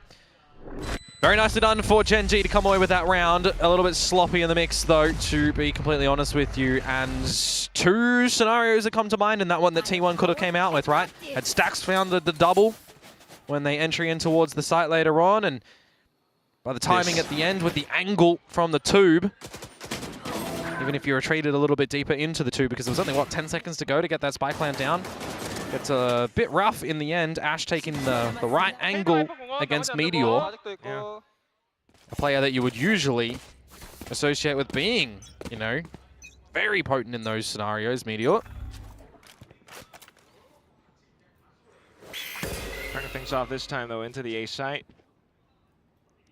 Operator to try and get back on this line. Confirmed presence by the bird of Larkia. Cosmic Divide and a full execution as well. Trying to line up the convergent path, but here comes Izu blocking off entrances. Got Meteor with Pit immediately set up as well, but gunned down by Texture. So a little bit of breathing room now for Gen.G. And you wait patiently for stacks to come on over, you'd assume. Nightfall available. Should be able to set up the retake all the way into Lamps. Unfortunately though, caught a little bit early. Buzz hitting the deck. Texture now providing assistance as well, tucked into a corner. Zinx and the whole gang still alive as well, but Stacks wants to get ahead. Right on top, off to the spike. Munchkin finds one towards the back of Baths. And that makes things a little bit more easier to decipher. One player found. Where could the other be? They've stuck the defuse all the way to the end. Lakia took a little bit too much time. Yeah, that one's not advised, I think, for Gen.G there. I thought they kind of did everything right to get back in towards this one. They lose their first player. They get in, they get the plant. Lakia gets a phenomenal shot on towards Buzz. They deny the Viper's Pit's presence for a significant amount of time in that round. Defuse gets stuck. I'm wondering that little wraparound that Zinx goes for. You don't want to be doing that one again, you feel like now with it not working out. These are the moments that new rookies, new recruits as well, can really start to feel the pressure. Meanwhile, someone who doesn't feel any pressure at all, Munchkin, just comfortable, embracing the heat. Gen.G though still trying to break down this door, in with a wallbang from Texture. Yeah, you'd forgive a lot of people in thinking that this is a bit of a lesser buy from Gen.G. They got some primary rifles here to try and make the magic happen with what they've taken over from previous. Although Zinx getting his knees capped, certainly not the way you want to start things off from here. Munchkin down. Everyone leaning towards this B site for now for Gen.G. But are they going to be able to find the gap to get on in almost free of charge? Double up hookah, double up long. No flashes. Going to be assisting Ash and Texture to get Buzz off this line. Flip side, right? Buzz and Texture, those are the ones to look out for. Getting hit with the Seekers though, and just not quite able to sustain themselves on site. Stacks dropping another sinker that you would think he should be finding at this B site on an angle against two players. Last player standing. And Meteor as well. Just Izu left, who unfortunately did not have any gate crashes to assist his team in this fight. So just trying to hold on to this op for now. The Hunter's on from Texture. Little does he know, Izu's going to hear him running. Clear as day. His reactions as well. Always funny. He just laughs it off. Everyone knows there. Yeah, Gen.G find 3. He managed to sit something on stage. Can't quite catch it, but does keep things well. There's one thing about Texture. Yeah. He is super vocal. Super animated. Yeah. We'd love to see it. But still, score is what it is, 7-3. 7-5 are definitely what Gen.G are going to be chasing. This is another round, by the way, where they managed to win in a 4 versus 5, losing that first blood. Now we had a lot of those tracking components happening right now, where we are seeing a lot of teams that do lose that first kill ultimately come out on top of the rounds. What?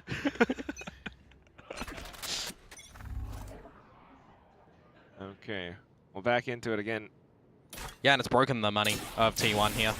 So there's a way for Gen.G to start to snowball back in towards this one and make this a 7-5 half. It's still in deficit though. Light speed in from Zinx. Refract out. No further position from anyone else on Gen.G. At least they draw out a slim picking of info. And you tilt away from T1. 3 from T1, still happy to stay on the A site. I do wonder if Texture's going to be itchy on that finger to pop the showstopper in towards this site.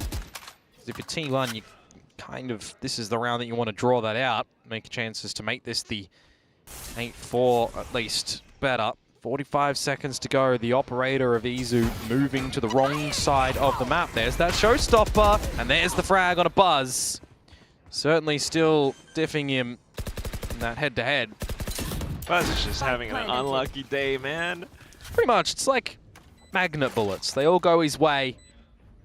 Everything just... It's not even really his fault sometimes. Homing onto him.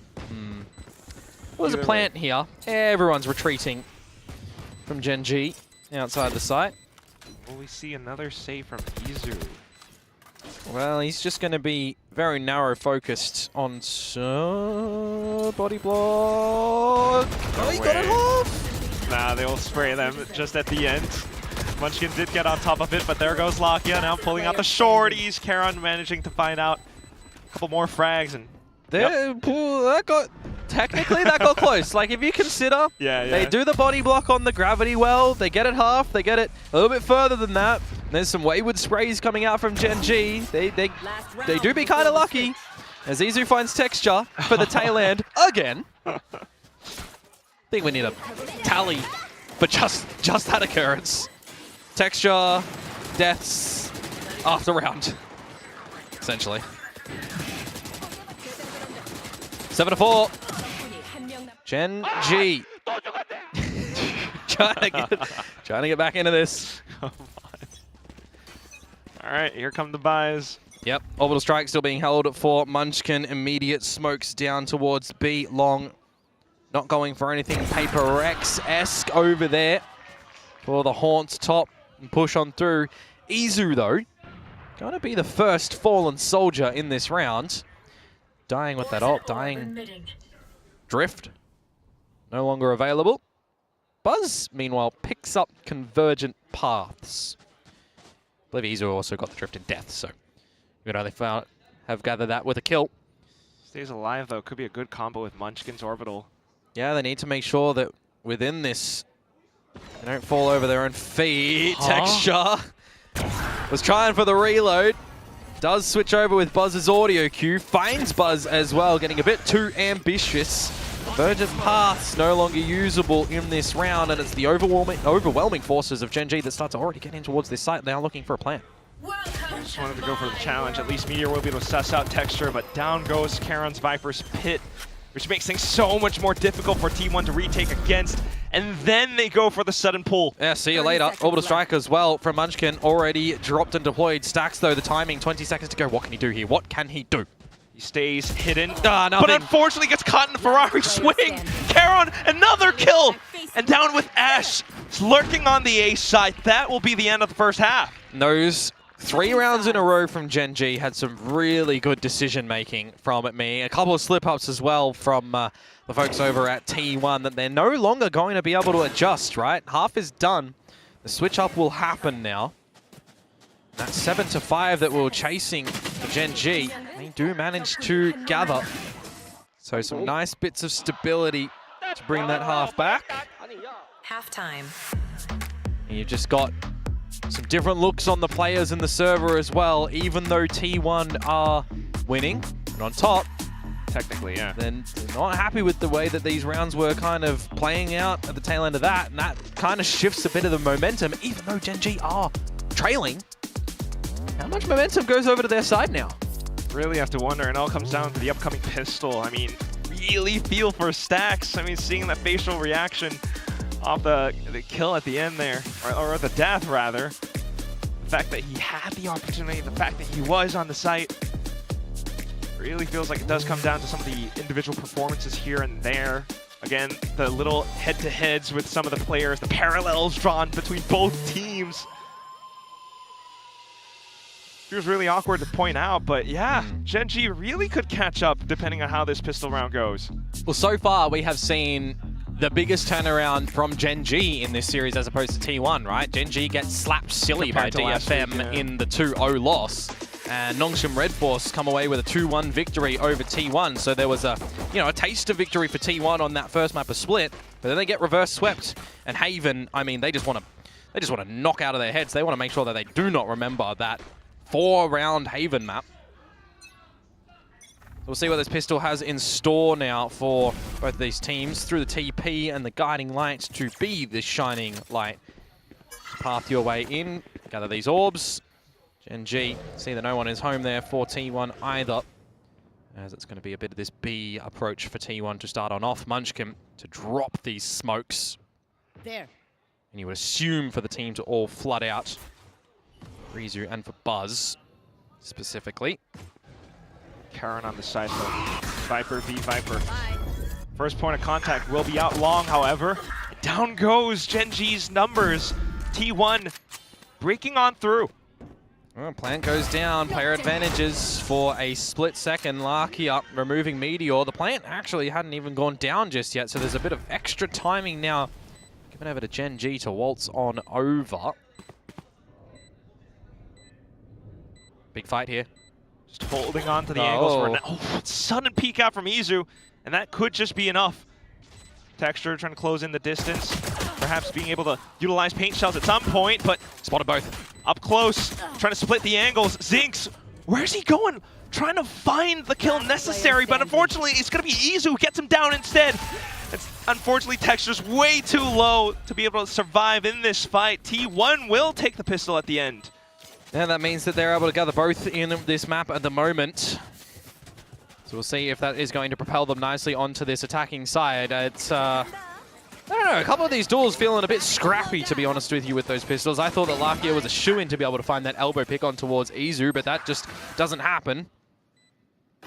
Feels like these pistols have sharp potential and other times just woeful sprays. I feel like shots that should connect do not. Now Gen.G on the back foot. See what they can steal away with in this round with just those pistols as mentioned, but it should be the way for T1 to maybe steady the ship, maybe look to close things out in this map. Send us on to... Oh, would you look at that? What's that third map that I said that you wanted T1 to forget about? Haven. That's Haven! Still. Never know if Gen.G might be able to find some kind of recovery. Staying tucked inside of Hookah, 2 players right now. Bring them down.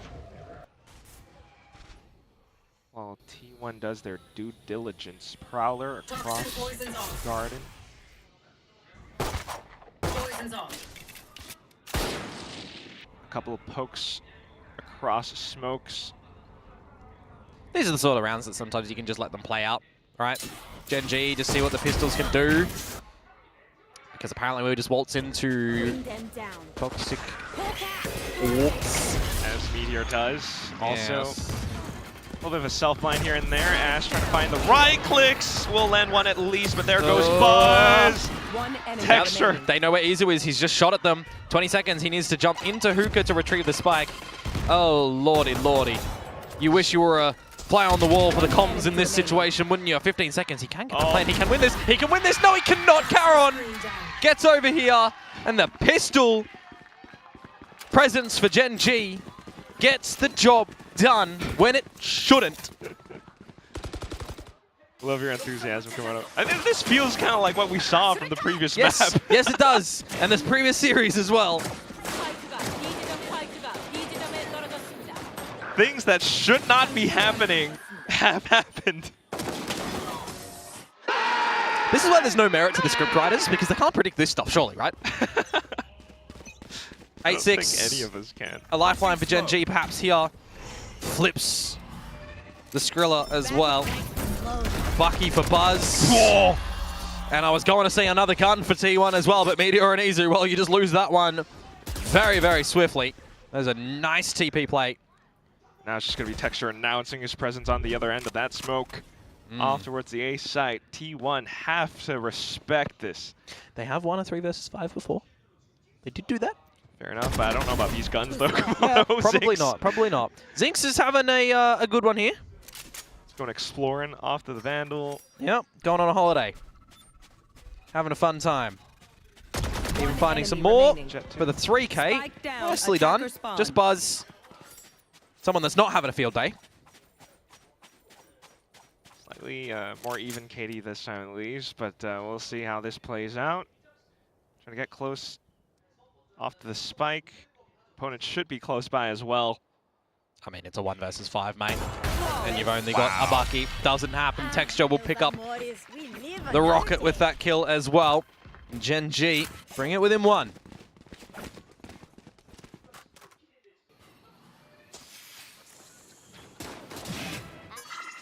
Be right. All openings on an anti-eco. This is unfortunately not the best one that T1 could hope for. It exposes that T1 are going to have to be a little bit more aware of barrier drop moments at the moment. From TP plays to short plays, to any hookah pushes that we may very well get from Gen.G as well. Right, I throw it way back when Lakia's flashes towards these sort of plays, and they're actually doing a bit different rendition style of it. Straight in towards the fountain, looking to see what Zinx can find. Unfortunately, it's going to be nada, but it is information at the end of the day. You're going to push T1 to maybe use some of their own abilities to reclaim a little bit of this territory. There is 4 members for Gen.G to this B site currently here.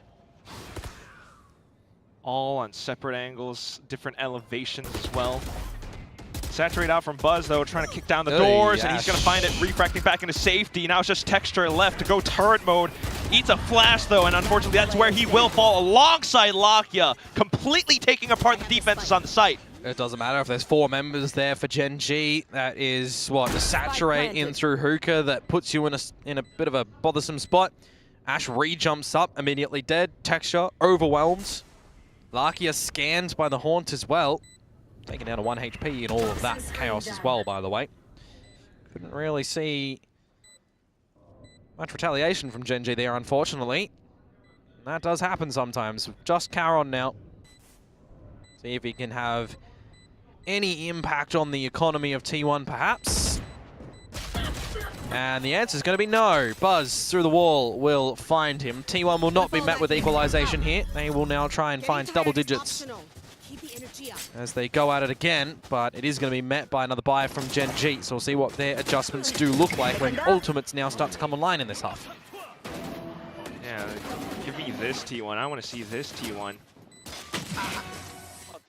Nice. Good job. Operator for Texture. Showstopper as well available, but I see some good combos on T1's side for this round as well. Dimensional Drift, Convergent Pass. If you're just playing no-nonsense gameplay, you probably are just dropping them in tandem. We'll see how that is going to look like, because, I mean, if that goes over towards Lamps, mate, that's rough. Stacks on the side, though, at least.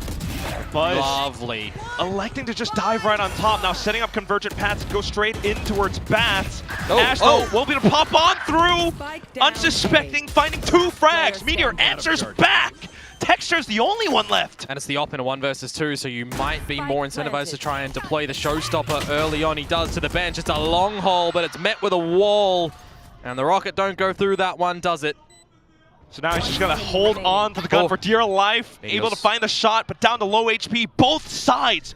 Texture, however, has a full kit of utility. Could use it to flush his opponent out of position, but Meteor just hucks and sneaks around. Backwards and forwards they go. Love the play that comes out from T1 into the A site there as well. Light speed into the smoke. You wait for a little bit of a delayed haunt. And you're just comboing all of this utility as well. It's crazy that Ash comes out of showers and manages to find 2 in amongst the muck as well. But hey, he tries to make that workable for Gen.G. And it just feels like a bit of luck and timing at the end in that 1 versus 1, doesn't it? Which way you pop out dictates who wins that one. Reveal on Alakia. How pinned do we feel? That T1 are going to be on towards him on the back of this Nebula. Stacks. Sorry, Zinx towards the TP. Stacks is, you know, technically the one trying to find it. But as the Nebula falls, do you feel confident in staying around here as T1? Good flash. Right agent to get out of the sticky situation. You can say the same for Gen.G as well, who are not really well equipped into this round. So anything that can kind of get closer to them, you feel like it might be a little bit better. The Stinger of Lakia is here. Pistol's a bit around as well. Hopefully some of these shots connect. But then for T1 to just really secure secure whatever advantage they can find. Straight on through Dimensional Drift. Now Buzz is out, but it's caught by Lakia. Meteor, though, will take advantage, continuing to push on through. Seeker's out from Lakia. Swaps weapons. Trying to hope for a couple more kills, but Stats will stay on top of him instead. Bit of a crazy investment for me for that Seekers going in from Lakia there. Early flank from Caron, though, in this player deficit retake. Now just hoping for the angles, but T1's not going to give it to him. Staying tucked inside, too. Deploying the Nightfall as well. Caron snuck on over from Hookah. Buzz is pinned down, and Caron will be able to take him off. 1v1 as Munchkin stays tucked inside of Garden. Has the full Phantom, no utility. Perhaps checked by Snakebite. Could be false info, though. Caron doesn't quite know it. Has the spike stuck to halfway. Munchkin swings at the last moment and takes out the round. Unsuspecting against Caron, it will be T1 up to an 11th.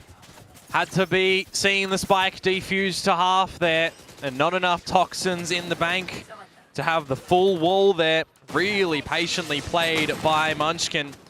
3.5 seconds for that defuse to come through after the half, and well, you 1, 2, 3 swing, no chance that your opponent's going to be able to pull their gun out in time. Very nicely done from Munchkin against Caron there. As T1 get ever so closer to map point. And this buy that's going to be presented by Gen.G now has to be the way to get back onto this defensive side. Backed up by a bunch of these ultimates. There's a TP play from Zinx. It's going to be seeing nothing at B short. So you should assume that the A site a little bit vulnerable with this utility coming in now. Surely at some point toss in the ultimates. There goes Convergent Paths. Caron finding one frag, but still the lines have been broken apart thanks to Izu infiltrating towards back. Lamps now trying to fight off into short. A couple more players going off by the wayside. Texture holding on towards back.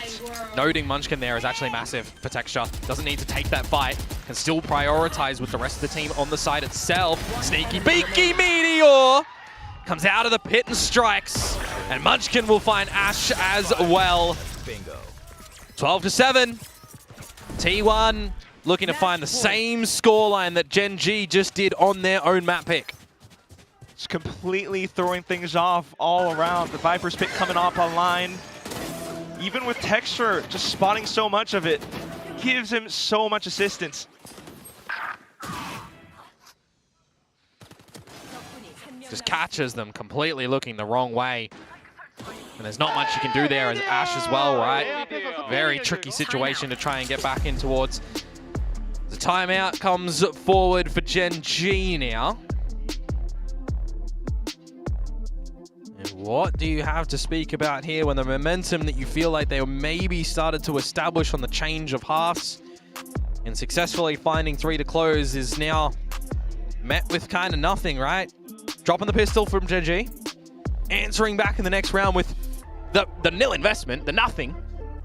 Getting the round after that, and then absence. I just look to go into a map 3 right now, but seeing what else they can cook up, especially off the timeout.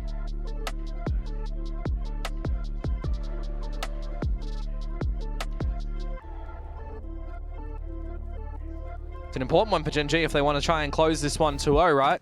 You got to run this back, push overtime. Otherwise, a 2-1-er feels like T1 just had a slow start for the day, perhaps.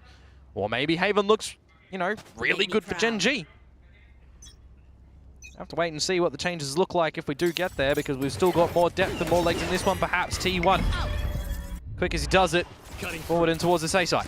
At least for Gen.G to clear out the rest of Long, but at the same time, giving up all this space might be quite troublesome. Just Caron close on towards site, still has pit available. Zinx is just absolutely stamping his feet there, not expecting Meteor to be holding that one quite at the back. And again, we're not watching the right angles as anybody in the server, it feels like at the moment. Trades and pod trades, and well, as quick as that, Meteor is faced with a 1 versus 2. Not impossible. The second player is all the way across the map, looking to potentially TP, or at least to place down stars, provide Texture with edit cover.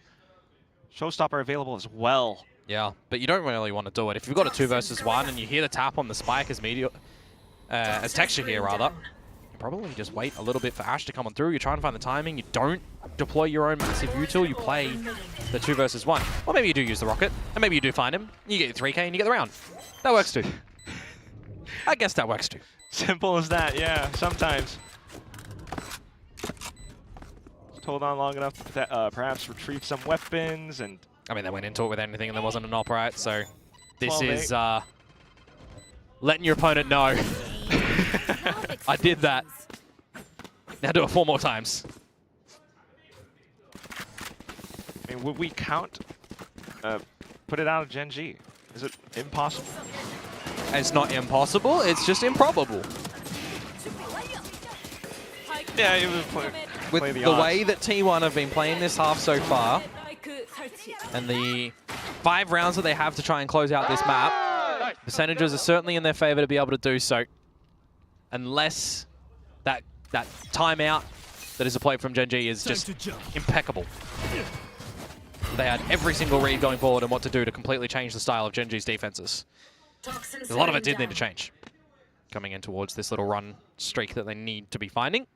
Zinx with a knife out though. Need to make sure he doesn't get pre-fired by Meteor like that.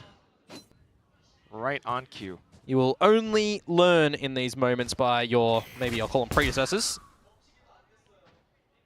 But they still hang around. They still want to remove you from the equation. Then feeling the pressure off to the B site, trying to call the rotations across as well. Garon is here, and he's the only one in the showers. He needs to rinse his opponents, though.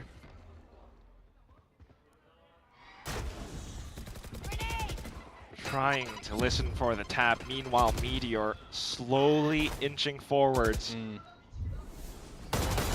Managed to spot him at the end, but it's a Guardian against a fully automatic rifle. It's tough. Meteor goes for the swing. Now slowly running out of numbers. T1 will be able to scale on into the site, leaving the last player alive, just Ash. And remember where he came from last time. It was the flank, and it was Munchkin that found him. Despite the health, yeah, Munchkin could have this. Ash, though, just trying to make as much noise as possible. See, now it's the moment where if T1 want to do this, all 4 swinging him together. Count it down. Tossing up the screen and everything, too. You just don't have time for the defuse, so holding it down, playing off contact. They make it clean. It's 13-8 at the end of the second map. T1 take it. We do need all maps to be played out today in both of these series to decide which Korean teams will continue in the middle bracket and who will be dropping down into the first round of elimination in the road to Masters Santiago here. We really do need to see these players, these teams earn everything to continue their way, try and get more trophies for a lot of the players on the stage in the server in this series as well. We get our own map picks. We get them in a pretty similar scoreline. 13-7 Gen.G map 1, 13-8 T1 map 2. We're looking comfy on both of our maps. So now that we take all of our learnings, or all of our mistakes, and we build upon and grow upon them in towards the next map, how do we feel that Haven is going to go next? That's the whole kit and caboodle, isn't it? And you really have to think about how much they have learned from the past playings on the map. But at least for today, I mean, would you have this any other way? For 2 gigantic teams, even if you are T1, even if you are Gen.G, you do have to earn that spot. I think the only way that I would rather have it would be ending on Split, because we only get bangers on Split as a third map, but we don't get that here because Gen.G banned it in the second round. Hey, I mean, Haven with the Viper v Viper, Karen versus Munchkin, that's still lovely to witness as well, but so far, back and forth, both teams are starting to shape on up. Absolutely, of course, we've got a desk to go to right now before we get settled in for the third map. I am so delighted. Your wish has come true, Morgan. We are going to get a Haven, which I think this is fantastic. Like the casters are saying, we got 2 top-tier teams continuing on for a full series. Now T1 ended up closing this out. It was a little bit of a rough start, but they ended up having some great set plays that came to fruition. Yeah, much better from T1. This is what I want to see from them. Honestly, I think this map suits them and their players a little bit better. Breeze is very open. We see Texture really excelling with that operator. In this smaller map of Bind, he's not able to use that as effectively. It gets a little bit scrappy from time to time, and that's where T1 really managed to show their aim and how strong they are in these chaotic situations when the round breaks down. Definitely looked more comfortable on this map than Breeze, but they had a hot start as well. Yeah, so I think it definitely helped out. Great games from both Meteor and Izu. Izu in particular was really the kind of the tip of the spear there for T1, where, look, I think over on the side of Gen.G, it's just another good game from Texture. It really is his day today. Another game where he posts 300 ACS, but Zinx is a little bit more of a return to what you saw in the opening series for Gen.G. Unfortunately, he's had some very, very poor games here in Pacific, and on the Waylay here, similar to what I was saying about Buzz on Breeze at the start of their attacking side. I mean, to be fair, it is Waylay gameplay to be the player that's sent in on an info gathering mission, but I feel like that put him in a bit of a hole that he could never climb out of, even on the defense. I mean, when you are the, human dart going into the site against T1, it's painful that Dart's gonna get shot. Yeah. So I mean, on defense, it was kind of painful. Like those last couple of rounds, he was getting first pick like almost every round. Oh yeah, every single time. I can imagine almost. I was wondering if there was a point. He was riding on a donut for a little while with no kills, and I can imagine when you are a brand new rookie player playing on a stage like this. This is your second match. You only got 3 chances. How is his mental going to be throughout something like this? Does he stay strong, continuing with this particular map, let alone the next map? I think this is really important, and Solo touched upon this too. Zink's performance is very important to the team. Yeah, I mean, I think also the problem is, look at who's on the other side. Those are names you've been watching for years as you've been coming up and climbing. These are names that got Korea on the map, that got Pacific its first trophy. So maybe that's playing in his head a little bit. Yeah, for sure. It's hard to be like, you know what, I got this. I was like, really, do you got this against these players? Yeah, it's hard. In fact, there were some site executes that had you really buzzing. Yeah, for T1, I think they did a great job on the buzzing, by the way. Unbelievable. I know, you like it? That joke was buzzing, bro. I love this execute from T1. For me, this is exactly how coaches can help their team win games. This is a very Korean thing to do. A lot of scripting, a lot of set pieces. So we just see them dog close. Oh, now my pen's not working again. It was just working. We'll see if this can be fixed. There we go. We're good. Yeah. So they dog close. Very easy. That's how you take close. You got the Viper wall, the smoke. Very, very simple, very standard stuff. But it's the burst that really is interesting. When you have this Waylay, he does this double dash up and across onto the top of truck into a smoke, so he's well hidden. You have the fade eye come down here. He's able to get the kill back sight, and then he turns around, ults all of showers for Munchkin to be able to walk in and take this duel. This is a scripted, planned execute that's drawn up, rehearsed. You dry run it where there's no one in the server. You're just getting your timings right, and that's where the practice really pays off for this T1 roster. When they're able to sync up like this, put all of their utility together, I think I'm very impressed by this coaching staff, and you can immediately see the impact coming into Kickoff. Yeah, I think especially when you see a lot of teams that, play the setup around triple to pivot between bathrooms. You swing in and out of the smoke. Sometimes you put that default smoke on site so you can kind of pivot between bathroom side and as well as playing around triple. That execute really dismantles that setup nicely. Yeah, excellent job. Yeah, it was beautiful. Now, another beautiful thing was definitely Izu. Absolutely monstrous and fantastic on this map. Yeah, I mean, he's heating up now as he's settling in. I mean, he started very, very hot. This collat was crazy. It looked like he was going to get caught out in a timing, and he does this in the very next round. I mean, this is pure impact play, especially with that Spectre moving forward. Gets them the bonus round ultimately, and he just continued to snowball from there, Pilski. Well, I mean, T1 is a bully team. You've got players like Meteor, Buzz, Munchkin. These are all players that are prone to dry walking at you, taking aim duels with you, and just getting in your head. But we forget sometimes that Izu can be that kind of player, and I think he really set the tempo on the Yoru right from the get-go. He was bullying Gen.G into a corner, and I think particularly for players like Zinx, that was something that was difficult to recover from. Yeah. Oh, yeah. I think we forget because with his role changes, he's almost like the quiet one on the roster until he shows up and you're like, damn, you know what, Izu is...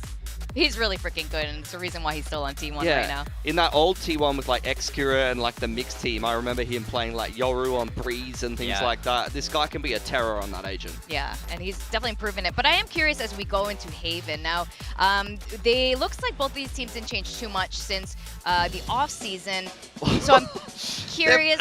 They're like the same team almost. Yeah. No, exactly. They play the same comp, the Gen.G comp. I love This is the perfect ending to the series, people. This Veto could not have gone better. I want to see Munchkin do all the dumb drywalky stuff that he loves to do, that he's so good at. And I want to see if Gen.G know it's coming. Who are they putting there to stop Munchkin? Are they going to swap comps? Like, Gen.G's been very flexible, you know? They used to be the team. They will never change anything. They'll play the same thing into the ground. I remember last year, Pacific, we were summarizing their Lotus. They only changed one agent in like 38 games of Lotus or something crazy, which was the Sentinel. They were just went, oh, Vice might be better than Killjoy. That's the only thing they changed. I don't want to see them change. I want to see Mirror Comp versus Mirror Comp. I want to see these guys go head to head in what they're good at. I want to see them really duke it out, but who knows? I mean, like you say, the Koreans getting a little bit more experimental now. Not afraid to make those changes. We used to complain that they didn't change it, but now, you know, now they're getting special. I complained kind of a lot. miss it. I kind of miss it now. Yeah, I mean, you know, they were so good at it. It's sort of like nostalgic, where it's like you don't know the good times till they're gone. Remember that. That's exactly. And this is where Texture is just on Cypher. Like. Texture's on Killjoy this map. We're back in the good times. Oh, I hope Solo's not cooking that much, man. We do not want to go back that far, like 3 years ago. No. But reference the global esports Texture for those of you who have joined VCT a little bit later. There was a moment when he was on global esports playing a Sentinel role. Now, we all predicted T1. Now we have seen a good showing from both sides. Have your predictions changed? I mean, just up in the air. Yeah. Really. I think I'm still leaning towards T1. Them having won map 2, carrying that momentum forward, and it being Haven. Munchkin loves this map, loves calling on this map. It's can Gen.G solo, who obviously was a key part of that composition and style. Does he have the answers for it cooked up? I mean, I'm so excited about this. Gen.G are making that change, Pilski. Yeah, there you go. Texture on the Jet. He had a great performance on Breeze on that agent. He was on Neon duty for so long, and now he's allowed to play his comfort agent. Zinx on the Yoru that he played much better over on Breeze, and Charon's going to be playing a Cypher here. Yeah, I mean, it's interesting. It's a great approach, I think, playing that double duelist into the Viper. They must really believe that they can brute force these sites well and get ahead of Munchkin's rotates when he's on that defender hop, and they're going to be looking to punish him in that A lobby area of the map. T1 is playing the Gen.G comp. My worry is Izu on this Omen. He actually struggled on it the last time they played this map, so I think he's going to have to refine some of his play coming into this last map. Well, this is it. This is the final destination. Haven, which of our Masters trophy winning team is going to end up winning it today? Is it going to be Gen.G or T1? We're going to send it back to our casters, Quack and Komodo. Thank you very much, Deska. I think Big Time said it best. This really feels like such a poetic ending, but also for Gen.G to switch things up, that is mighty fine.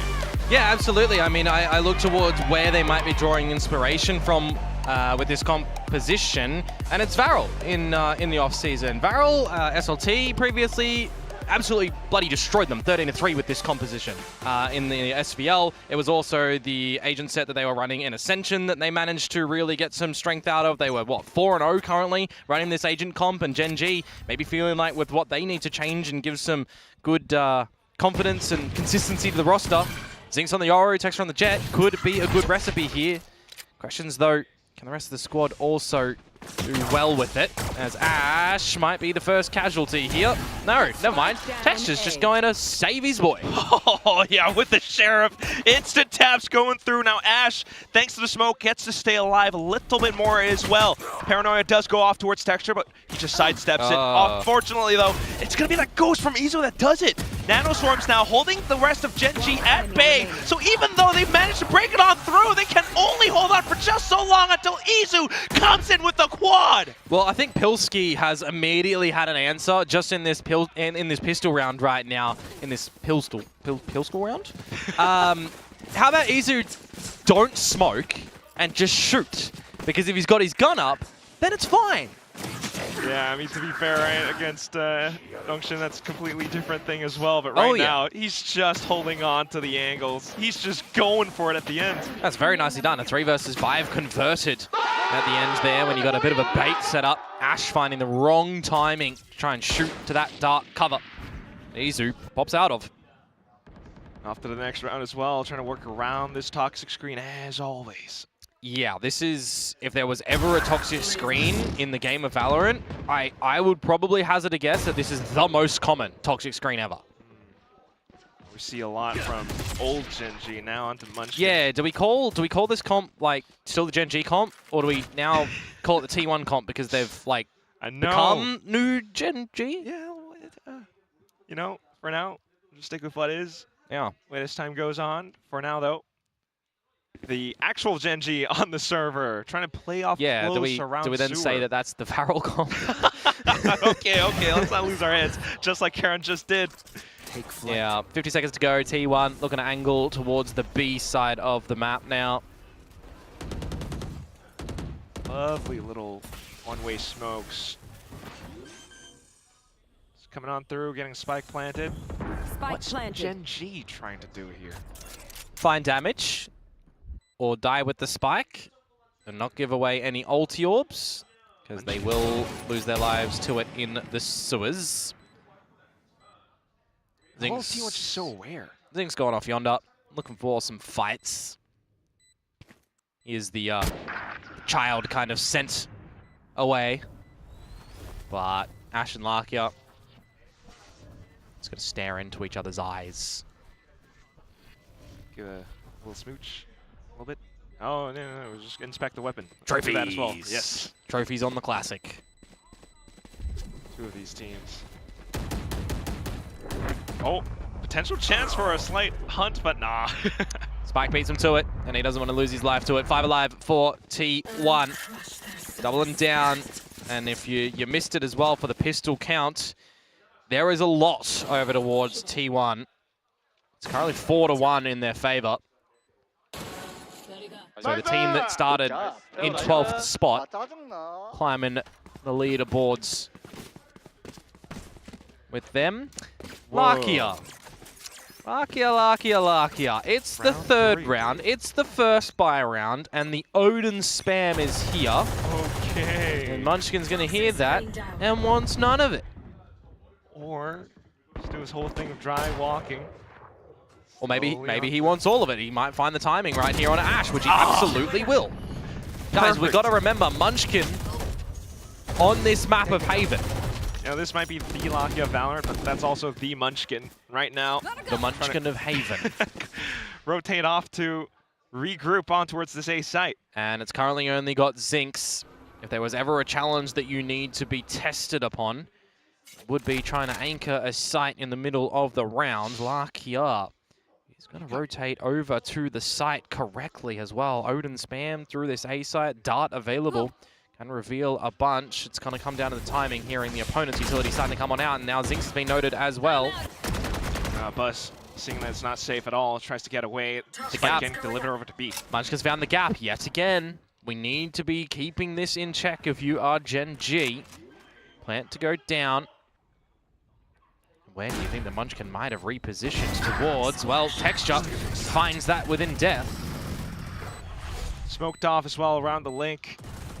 Just perhaps Karon maybe to find a way back in, but everything being marked by T1. Different angles, different positions. Zinx, a slight trade, but now a 2v3.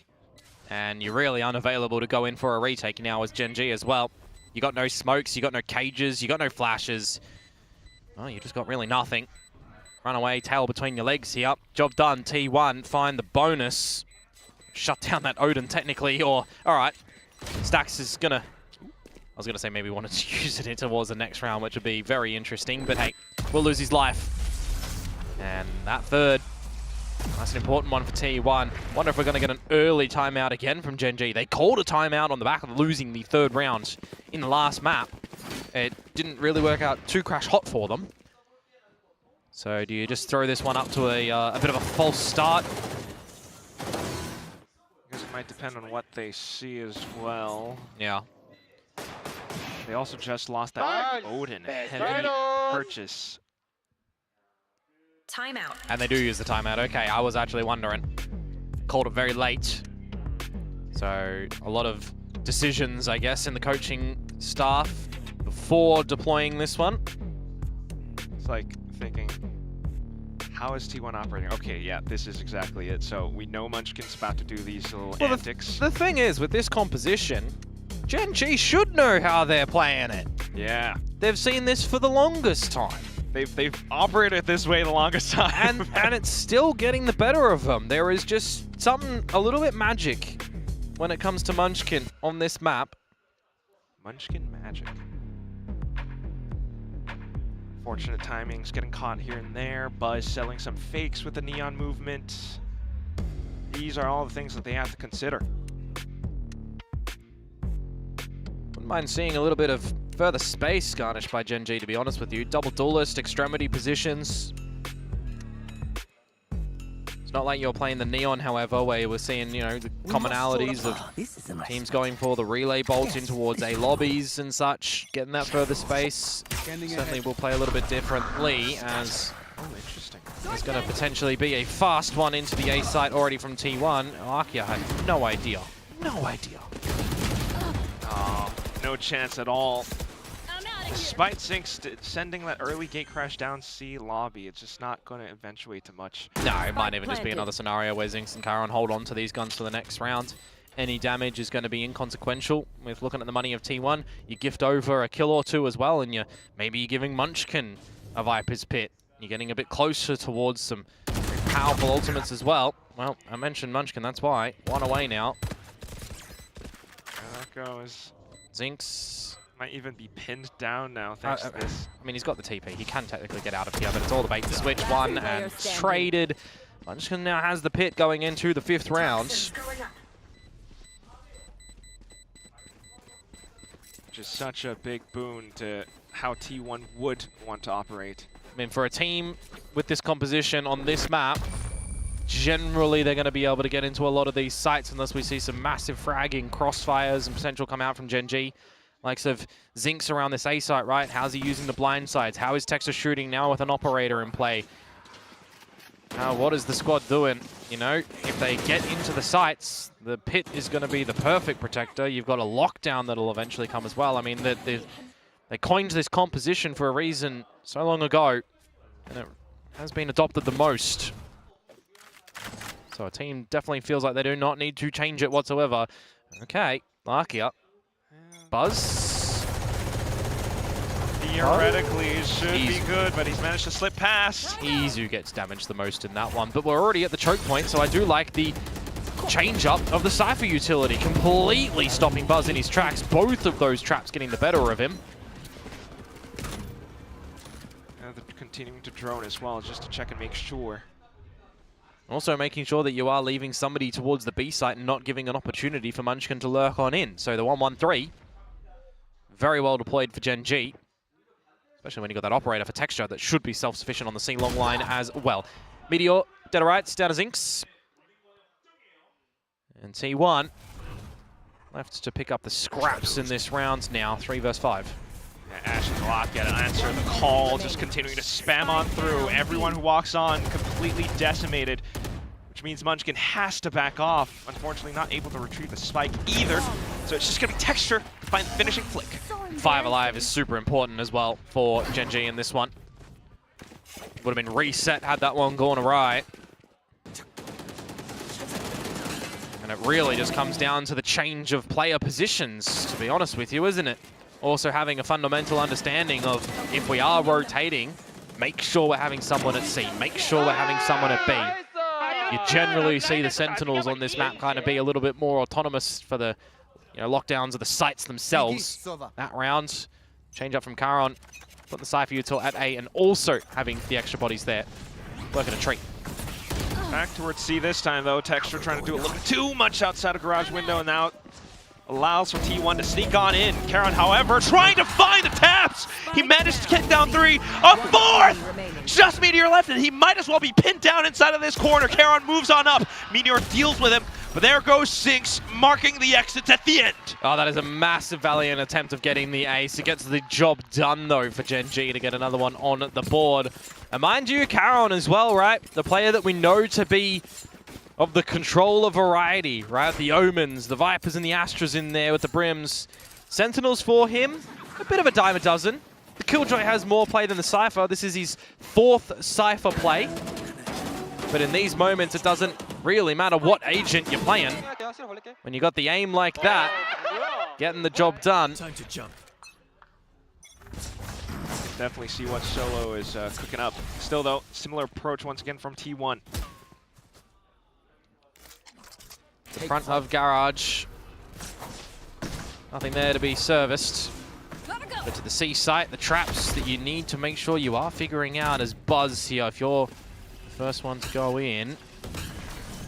Ooh, relay bolt. Square on. Thankfully, though, a lot of support has arrived towards backside. Look at the spams going through the smoke once again. Caron! 6 as well!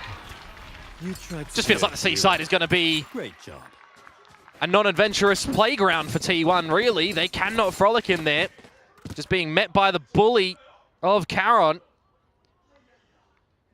Another massive multi-fragging round to come through from him, despite a bit of awkwardness around a lot of the utility as well. Not able to break the recon dart in the very beginning, not able to break the nanos. Doesn't really need to move his crosshair all that much, but the macro changes look gorgeous. 3 in a row for Gen.G. Timeout. It's come through from T1.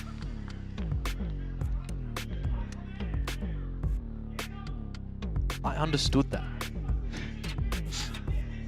Yeah, hard to not understand Caron's war cry. Oh my god.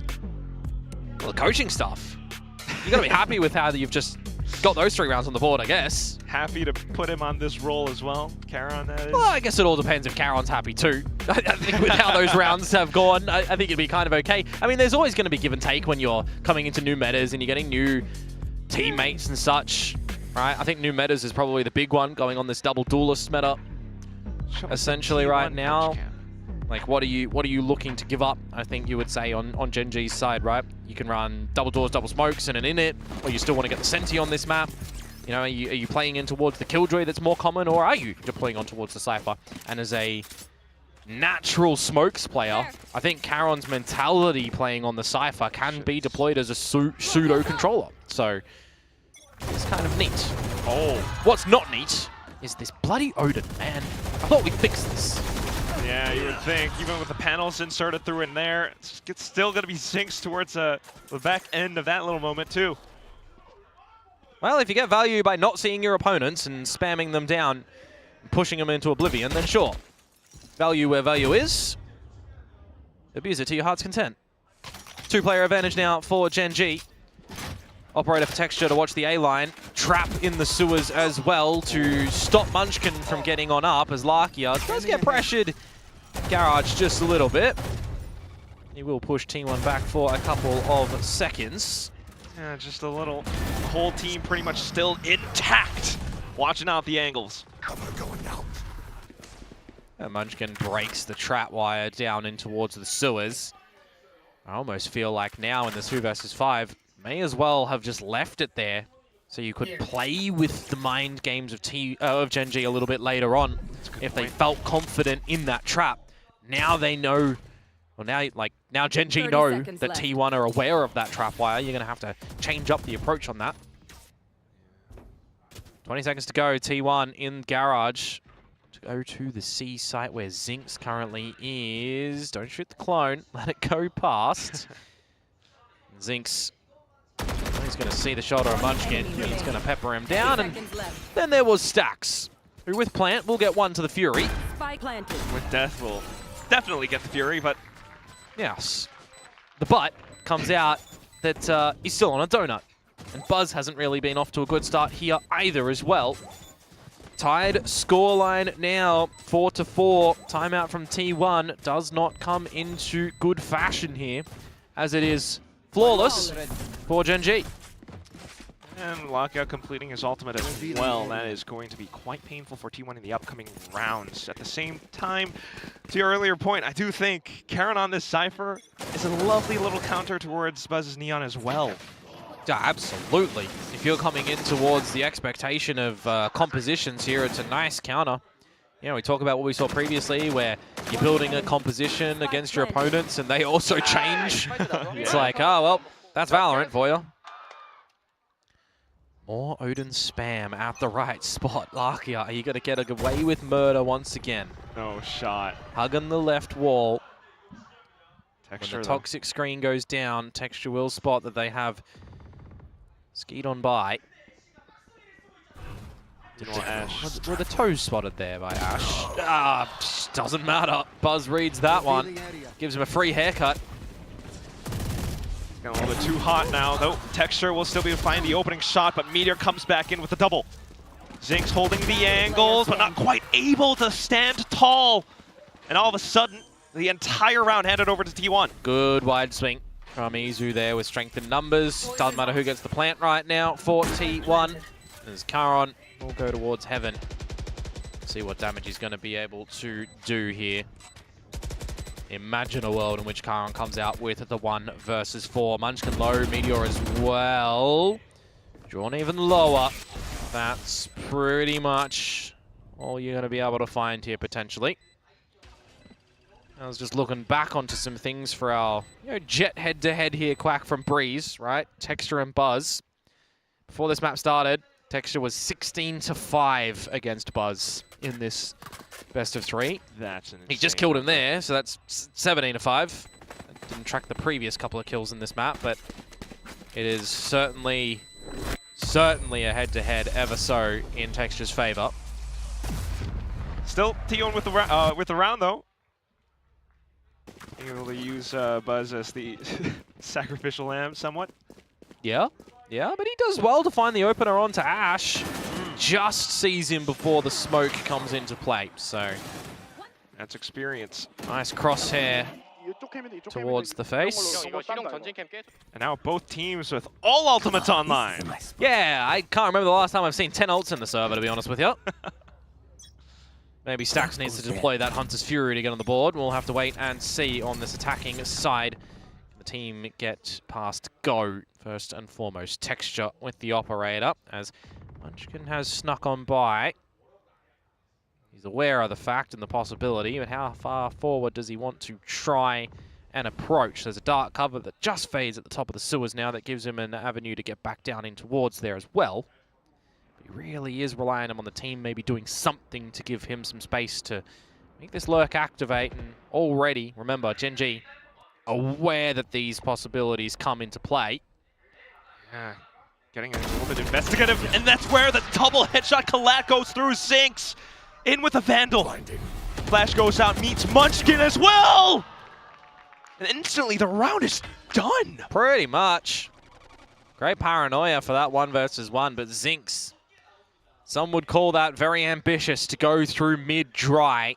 But as that Yoru going down, just very focused on finding the timing against T1, gets it gorgeously. And next round is going to be another all 10 ults available. A tied scoreline here. Save simulator. Certainly feels that way, but that's just because of how the rounds play out. Everything ending in an instant. You can't even really call a timeout as well because it's already been spent. 10 seconds from the left. well, the first one's already been spent. I mean, you'd be a bit silly to call a timeout in this bit. Yeah. And some of these times, the team just knows what they need to fix up, right? Really hope. If you're in that situation, you kind of know as T1 that you got to fix up a bit of a dry mid-walk and how that's come into play. You need to fix up wherever Texture might be positioned as well. So much to consider. I mean, you're just very, very focused on Garage being the point and play to come out from Gen.G that you're not even aware of the mid-walk. Nobody watching for it. Repeatedly. So, Zinx getting away with murder. Can always count on Lakia to make the opening sounds of the Odin ring through. Oh boy. See, in a Worlds last year, that was a kill before that wall came into play. Thank you, Veto. Still deadly, though. Recon dart at the ready. See if it's going to scan anything. Izu does get spotted, but no Hunter's Fury from Lakia immediately invested. So holding on to that is actually quite valuable on the interested party, getting the plant back on down. And we've just got no bloody protection on the planter. Zinx waltzes in. The lockdown going through as well, possibly a counter one coming in. Spike planted. With the Hunter's Fury and everything all available. Go, go, go. Beaming on through, allowing for Texture to sneak on up alongside Ash, who managed to perhaps get vision up top. Everything's still smoked off though. Spotted out by the barrel. Buzz hops away into safety, but Texture wants to go in for the chase. Gets him with the blades at the end. Lakia now coming in with added fire cover, just suppressing fire all the way through. But Meteor with the same idea, hops in with the shorty at the end. Crashes down to steal the round at the last second. Now the signature pit gets the job done. It's kind of close in the end as well. You should run. Criminal that no one's protecting the planter though, to be honest with you, for T1. But at the end of the day, you do scrape by with the victory. Sending in towards the pit. The shorty gets the job done because of the decay on the opponents. Last round of the half. And we're needing to see some blessings bestowed upon Stacks perhaps here to not see 0 for the half. Because he's also, remember, not on the IGL duties anymore. Should be able to be a little bit looser as Ash gets away with a freebie onto Meteor. Do they expect a second Munchkin? And in these scenarios, you don't need to budge if you're Gen.G, to be honest with you. Refresh your smokes down sewers. Be happy that Texture's holding the line with the operator or the center util towards C. You do see a bit of a pushback onto Lakia. He just spams Stacks down, so he ends with 0 in the half. Oh no. That cannot feel good. Now Texture spotted Munchkin as well. He's hunting for his scalp. Legged him. Shouldered him. Zinc spotting out the rest of the team too. Yeah, you don't need to go too far forward if you are Gen.G. You just want to confirm positions on where the rounds might ultimately end for T1. It kind of feels like they have no choice but to go into this B site. You still got Charon as well that can deploy that hat with the neural theft to get all the information. Oh no. Unfortunately, walking in alone, that's just not how you want the scenario to play out. Zinx keeping things intact too. It's complete flawless at the end of the first half, meeting T1 6-6. I just saw as well that Stacks only has 1 assist on this Sova. Oh no. So it's a bit of a pickup needed in this half for T1 to potentially look to cleanly close this exchange of sides. Gen.G certainly keeping things massively competitive though as well. Both teams starting off with strings of 4 and then backwards and forwards, Zinx, I think impressively feeling a lot more comfortable right now as well, which is going to be huge for him. Such courageous decisions, shall we say, to walk on up and similarly taking duels down to this final end.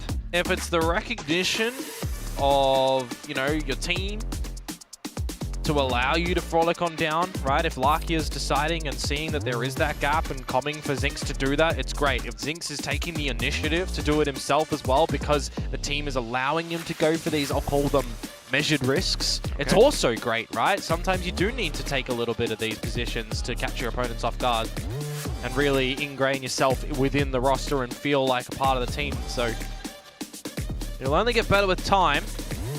On the stage last series, getting his first taste. Now, knowing expectations, coming up against a massive team like T1 though in the second game, could get the better of you mentally. Seemingly not phasing him at the moment. And that's why getting a lot of these right decisions, right kills, right moments, and having very vocal teammates to bring you up as well is going to be important. I mean, look at the guy. Very true. He's topping. More than topping. Minimal deaths as well. Meanwhile, for T1 on the flip side, complete opposite. needs a full reset in the second half. And there they go onto the defensive side, marching down C long. It's a big surprise from Gen.G, hitting on through with a relay bolt, but the trades all going through back and forth. Gen.G coming out on top. Stacks No! can't even get that one. Unlucky. Good sir. As Gen.G were 4-1 down in the pistols, they find the opening one of the whole series. And now maybe they find the closing one as well. Meteor still in another postcode as he makes his merry way over to this C site. But he has 3 to find. What can you do? Put the turret down. Ash just doesn't peek there. Larky's got shockies. You got a one-way you can drop on top of the side as well. Oh, Sheriff. All right, Really gotta Mr. hope for the Timmy, best. see what it can do here. 1 to Larkia, 2 to Karon. No, 2 to Ash, but it's job done. Yeah, we'll take those little out points here and there. But nonetheless, fantastic explosion of pistol round for Gen.G.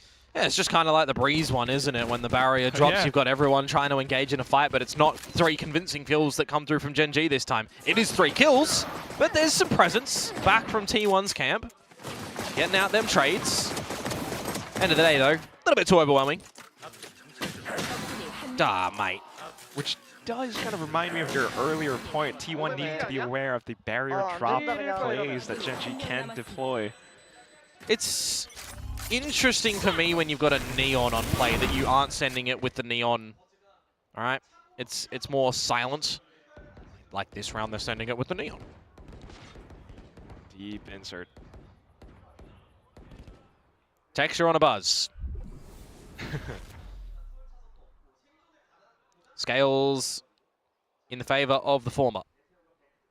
But Meteor waltzing up towards mid. Gets me excited here on what he can do with the classic. Goodbye. Karon has read that. Sentinel for Sentinel, starting to keep things in check. T1 wanting to peek outside of C. You just got to do something here. You got to give yourselves a chance with the pistols to find something. See in the trap wire, top of C. That'll get broken. Maybe you flip. Maybe you go further in towards the B site. You've also got the trap at A. And when you recognize that both of them get popped, maybe at the same time, you should see the adjustment for Gen.G and how they want to finish this. Yeah, Buzz met with the first boss, the trap wire. Oh man. Oh dear. Okay, Lakia getting a little bit overwhelmed towards the back end, but Zinx will be here to save the day with a Guardian. Zinx multi-frag. He's got to be happy. Very smiley in the server with these ones coming on through. But this is the important test now for Gen.G. Do they get the bonus? Flip it to T1. Do they get on the board? Do they start to get back in towards this one? One enemy remaining. Really gonna have to. Otherwise, you drop down to the real lower bracket. Yeah, the elimination station. Stacks. Stacks taking a page out of Larkia's book. No one to be meeting the bullets outside A lobby. Instead, it's going to be the full barrage of players for Gen.G to this C site. Munchkin finding first contact towards back plat. Texture, though, playing around the cloudbursts. Good paranoia as well. If Munchkin was still up on plat, it would have absolutely found that kill. Karon falls. Snakebite coming in too, and now the whole team, unfortunately, dropping all around thanks to T1 anticipating upcoming play. Just having the right numbers at that site early on as well, and the right stall protocols too. If you've got this double dive, you've only really got Texture that can smoke for himself. You've got Zinx trying to TP to the back of the site, which does get hurt. It's a little bit later in the play when the flash expires. I've seen him fall prey a little bit to the timing on that when the TP is just kind of by itself.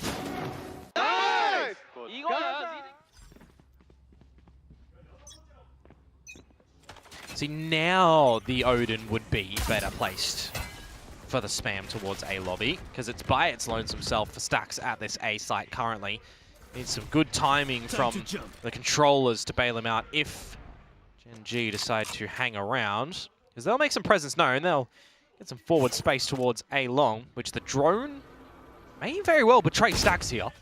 Spotting out the Yoru, which is that important rotator, shouldn't really give you all the information that you want to rotate the players towards A, right? So it'll just be a 1-2-2 setup of sorts for T1. Munchkin down mid. I don't think Texture's aware of this whatsoever. Walks out, still wins the duel. Stayed under the box. So somewhat aware. Now smoked off from Izu. Yeah, that's thinking outside the box, mate. That's what that is. Okay, Stacks in position perhaps. Yeah, drone in. Find Izu close. No. Find Stacks. Hear the Odin go, but now you've drawn rotations out of this A site that Zinx just waltzes in, gets all the information, and if you want to get some further territory in this round as well, give him the plant. Get that drift available.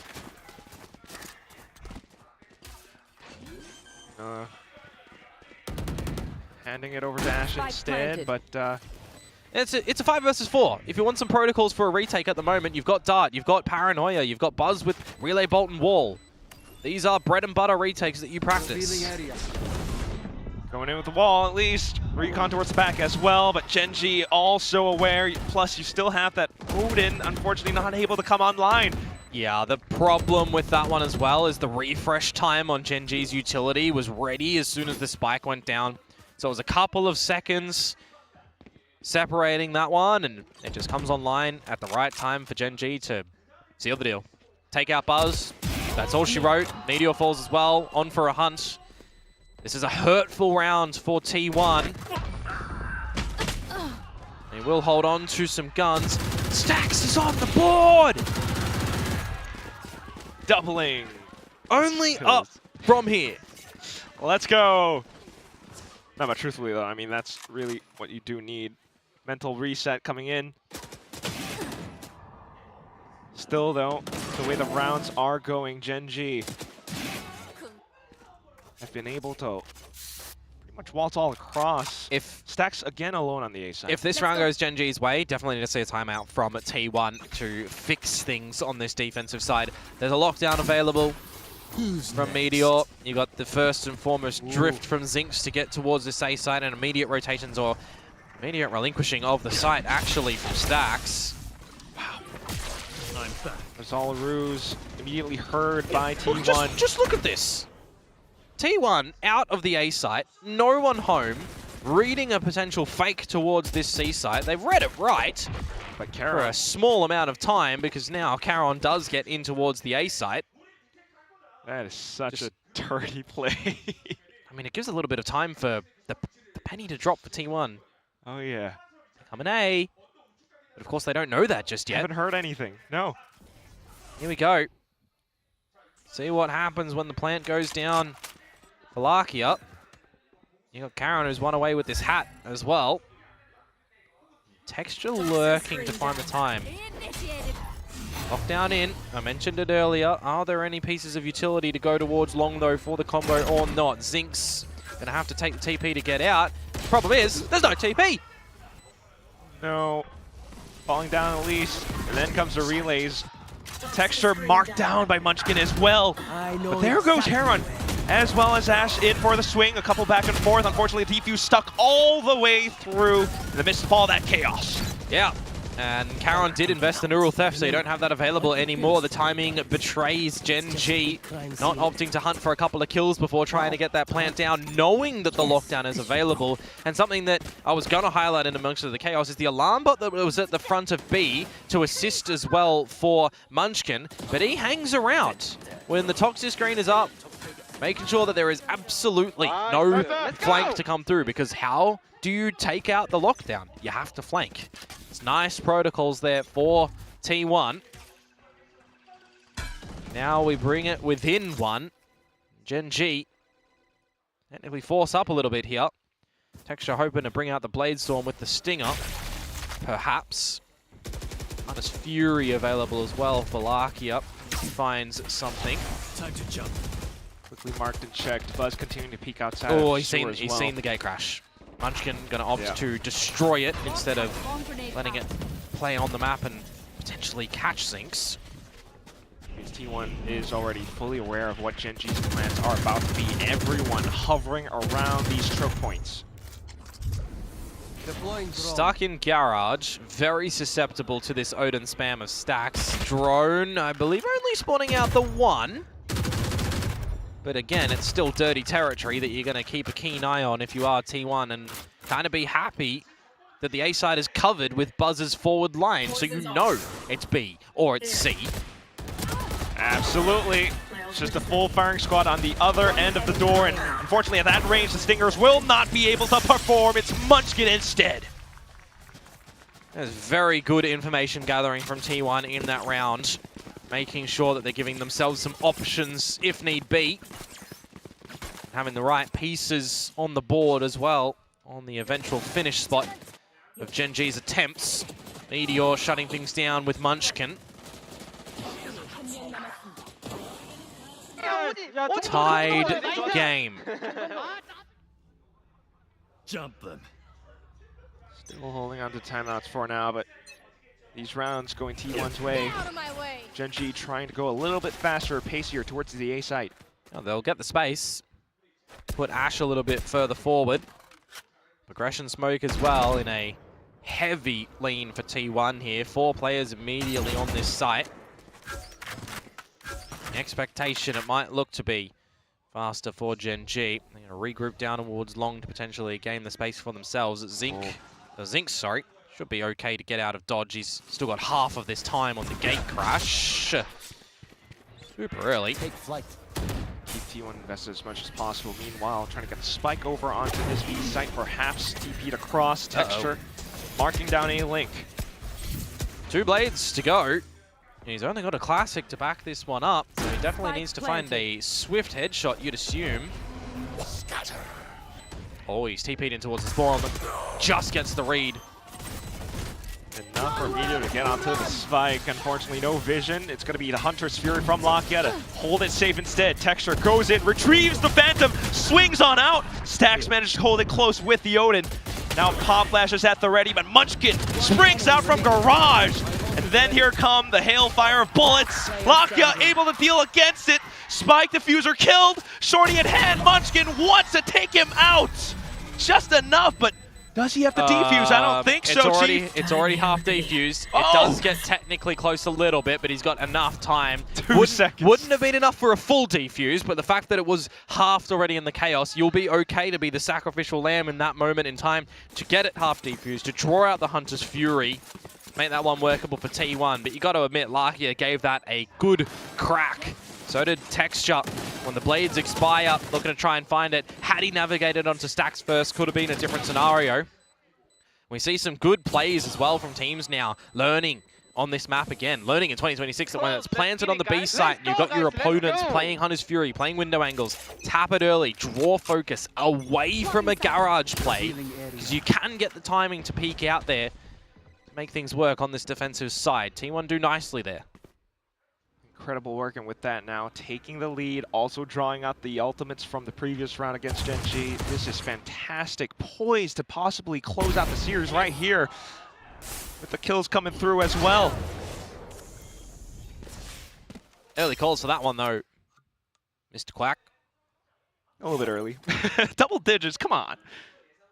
Yeah, Gen.G will have a bye in the next round. We've seen Thrifties.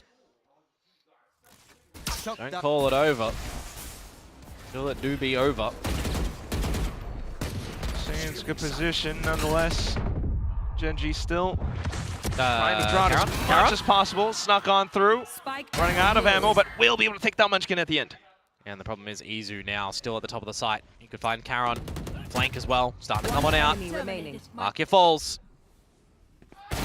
Very cleanly done in the end by T1, only dropping the 1 member. This is 4 in a row that they've been able to find right now. This is the time that Gen.G need to call a time out to have a chit chat, because this is the round, if you drop, that could be the map.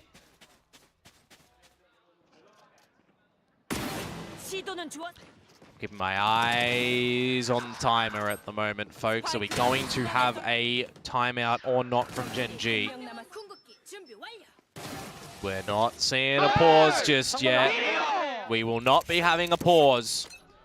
Coaching staff of Gen.G feel confident then that this is okay, that they can gather this round and not have to fight into overtime.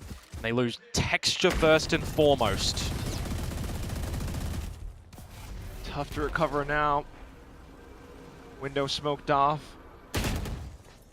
Also gotta try and play around these 4 ults that T1 have up their sleeves. Lockdown, Pit, Hunter's Fury, Meteor, stopping you from getting in again and again. The C site does not work for Gen.G. Match point. They try and try, but it continues to fall off. Now it's 5 rounds in a row for T1, and we are thinking to Gen.G, you fell off on this map, aren't we? 5 in a row. Not able to break in, not able to protect these spikes when they go onto the floor. The timeout will come into play now, but you have to push for OT to win this one as Gen.G. Your chances in this series, when nearly everyone was thinking you had no way of getting into this series, you should not be winning it. Map 1, made us eat our words. Map 2, okay. Yeah, it looks wonky. First half of this map, all right, you start off atrociously with the 4-0 loss. You come back, you start to look all right. You get the pistol in this half, you get the second. You drop the bonus, you immediately ends back. Things are looking up, Gen.G. 5 in a row from T1. Now, working against ultimates as well. It just makes it that much more. Oh, mate, the deck is absolutely stacked for T1 right now. Insurmountable. And they don't even need to top deck something nicely. They can wait for the draw to all come out. Hence this timeout, trying to cook up as much as possible. With the composition that they do have, with the arsenal that they do have. I'm very surprised they didn't call a timeout for the previous one to try and scourge a way to win this one in regulation. Slight oversight perhaps, we'll see. This is crazy, crazy. This is 5 middle for T1. Just going through with it. Complete spams, walks down. Can't even really retrieve the spike. Why is my spike player playing first? No. Why is Larkia first? And then you have the pit. Straight on through with the shorty. I hear your frustrations, Komodo. I know you want to scream. I want to question decisions. Oh boy. And you know that Gen.G are going to be kicking themselves at a couple that they've made in this series. Of all the ways that this could possibly end. Still trying to recover. It's going to be Texture to make his first move. So they can retrieve the spike now. That's a bonus. The space has been gifted back on over. 40 seconds to go, but you've lost Larkia, you've lost Zinx. We need to see heroic moments come through for Gen.G now. 2 nanos on the site as well with 30 seconds to go. But I remember that Meteor's dead, so it doesn't matter. It's going to be a retake now from T1 into this A site. And we have to see good crosshair placement. We have to see good crosshairs. We have to see Stacks not deploy the Hunter's Fury. It's going to be used in post. Got recons, got shock darts as well. Not to mention Buzz. So everything set up for success. Texture though, unchecked. That's the first shot against Buzz. They know where Karen is. Surely going on through, but there goes Texture. Izu pulls out the shorty. Karen way too low. Here. And you mentioned, you called it. They know exactly where to look. Triangulated into the smoke. A stray bullet is all it took. 13-9 will be the final scoreline on Haven. 2-1 at the end of the series. T1 takes it. Yeah, it took us the distance, that's for sure, but no double digits from the non-triumphant team in all of these maps. T1. Everyone thinking that they are going to be a bit of a super team. We've had some slip-ups already in this kickoff here in Pacific, but they will continue on in a bit of this middle bracket as Gen.G will fall. And we start to get a better idea on how this lower bracket is going to play out. The teams that risk elimination, the teams that cannot make Masters Santiago, and also teams that are going to be fighting at the chance to get there as well, with some winners games coming up soon. Winners of this one, T1. Going to be learning a lot in this series as well. Everyone in this series will be learning a lot. I guess that's what it is, you know, especially for the kickoff of 2026. A lot to change up and a lot of different things to learn and play on through with new players, new agents, new changes to the game. But for now, with the way that they have performed back and forth, I gotta say, praise towards Zinx. I think it is a massive difference from the last time we saw him in the server towards today. We've got some learning and growth for Gen.G still as well. But now T1, as the victors, we get to hear some words from down on the stage. T1 coming out on top against Gen.G. Now, who should we talk to? Munchkin. 오늘 승리를 거둔 T1이었습니다. 당연히 감다살 소리를 들으려면 먼치킨 선수를 인터뷰해야 할 것 같아요. 여기로 모시겠습니다. 네, 먼치킨 선수와 이야기 나눠보도록 하겠습니다. 승리 축하드립니다. 감사합니다. Hi guys, Jen here with Munchkin for our post-match interview. Now, congratulations, Munchkin, on today's win, which was up against your former team. And I saw everybody getting excited, kind of being relieved about this win as well. So tell us about how it was for you. 오늘 경기 끝나자마자 다들 와, 이겨서 다행이다, 진짜 미쳤다라고 얘기를 할 정도로 두 팀 모두 정말 최선을 다했던 경기 같습니다. 아무래도 뭔가 친정팀 젠지를 생각보다 빨리 만난 듯한 느낌도 들었는데 오늘 승리를 거둔 소감부터 여쭤보고 싶네요. 일단 친정팀인 젠지를 이기게 돼서 일단 기분이 너무 좋고요. 저희가 너무 빠르게 그 밑으로 내려와가지고 젠지를 이렇게 빨리 만날 줄을 몰랐는데 네, 역시 쉽지 않은 경기였던 것 같습니다. Well, it definitely feels good to beat my former team Gen.G, but honestly, I didn't think that we would face each other this early on during the kickoff. I mean, we both dropped down to the middle bracket, which wasn't really expected, but a win definitely feels good. Now, Munchkin, when it comes to T1, we kind of call you guys the super team, but how are you guys embracing that title, or is the sentiment more of let's not let that affect us, let's not have too much pressure on us? Which one is it? 일단 T1 로스터가 결성이 되고 나서 슈퍼팀으로 불리게 됐습니다. 또 그만큼 기대도 많이 받고 엄격한 평가가 따라오는 거는 어쩔 수 없는 것 같기는 하거든요. 좀 이 슈퍼팀답게 좋은 모습을 보여줘야겠다라는 마음이 더 큰지, 아니면 일단 최선을 다하되 너무 많이 스스로 부담감을 주게 하지는 말자, 어느 쪽일까요? 일단 뭐 많은 분들이 저희를 슈퍼팀으로 불러주시고 저희도 멤버가 좋다는 걸 인지하고 있지만 그런 부분을 신경 쓰지 않기 위해서 항상 준비하고 있고 경기에 임하고 있고 저희는 일단 길게 보고 있기 때문에 결국 목표는 챔피언스 우승이어서 저희가 만들어가는 게임이 어렵기도 해서 지금 아직 많이 삐걱거릴 수도 있지만 지켜봐 주시면 계속 좋은 경기력으로 보답하겠습니다. Well, yeah, a lot of people see us as the super team, perceive us as the super team, and we do have a very strong roster, but at the same time, we're not trying to let that affect our game plan because we're playing the long game here. Our ultimate goal this year is to win champions. And right now, at this stage of the tournament, we still have a lot of work to do.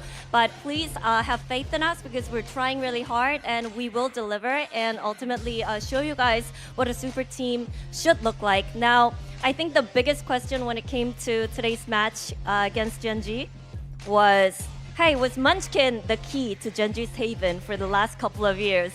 Do you feel like today kind of answers that question?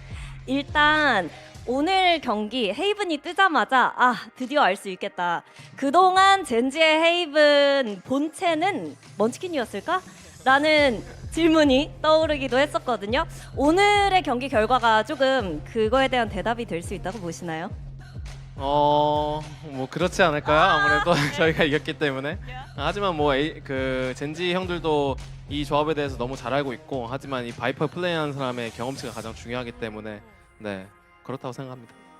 I would say so because we did win Haven today, and obviously Gen.G has strong Haven, and they're familiar with how we run things back in 2024 and 2025. But also, I think when it comes to using this comp and handling Haven, the experience of the Viper player is very critical. So I think that's what actually separated the win from loss today on the last map. Now, lastly, Bane earlier today, and you were on the stage for this, said, you know what, now that we won, we're just gonna enjoy watching Gen.G versus T1 and be really relaxed on our way back. Now you need to face DRX. So is there anything you would like to say to Bane or DRX? 일단 베인 선수가 아까 선수들 다 무대에 올라와 있을 때 우리 좀 편하게 집 가는 길에 재밌게 보겠습니다라고 얘기를 했는데 T1이 이겼으니까 이제 DRX를 만나야 되거든요. 베인 선수나 DRX에게 하고 싶은 말이 있을까요?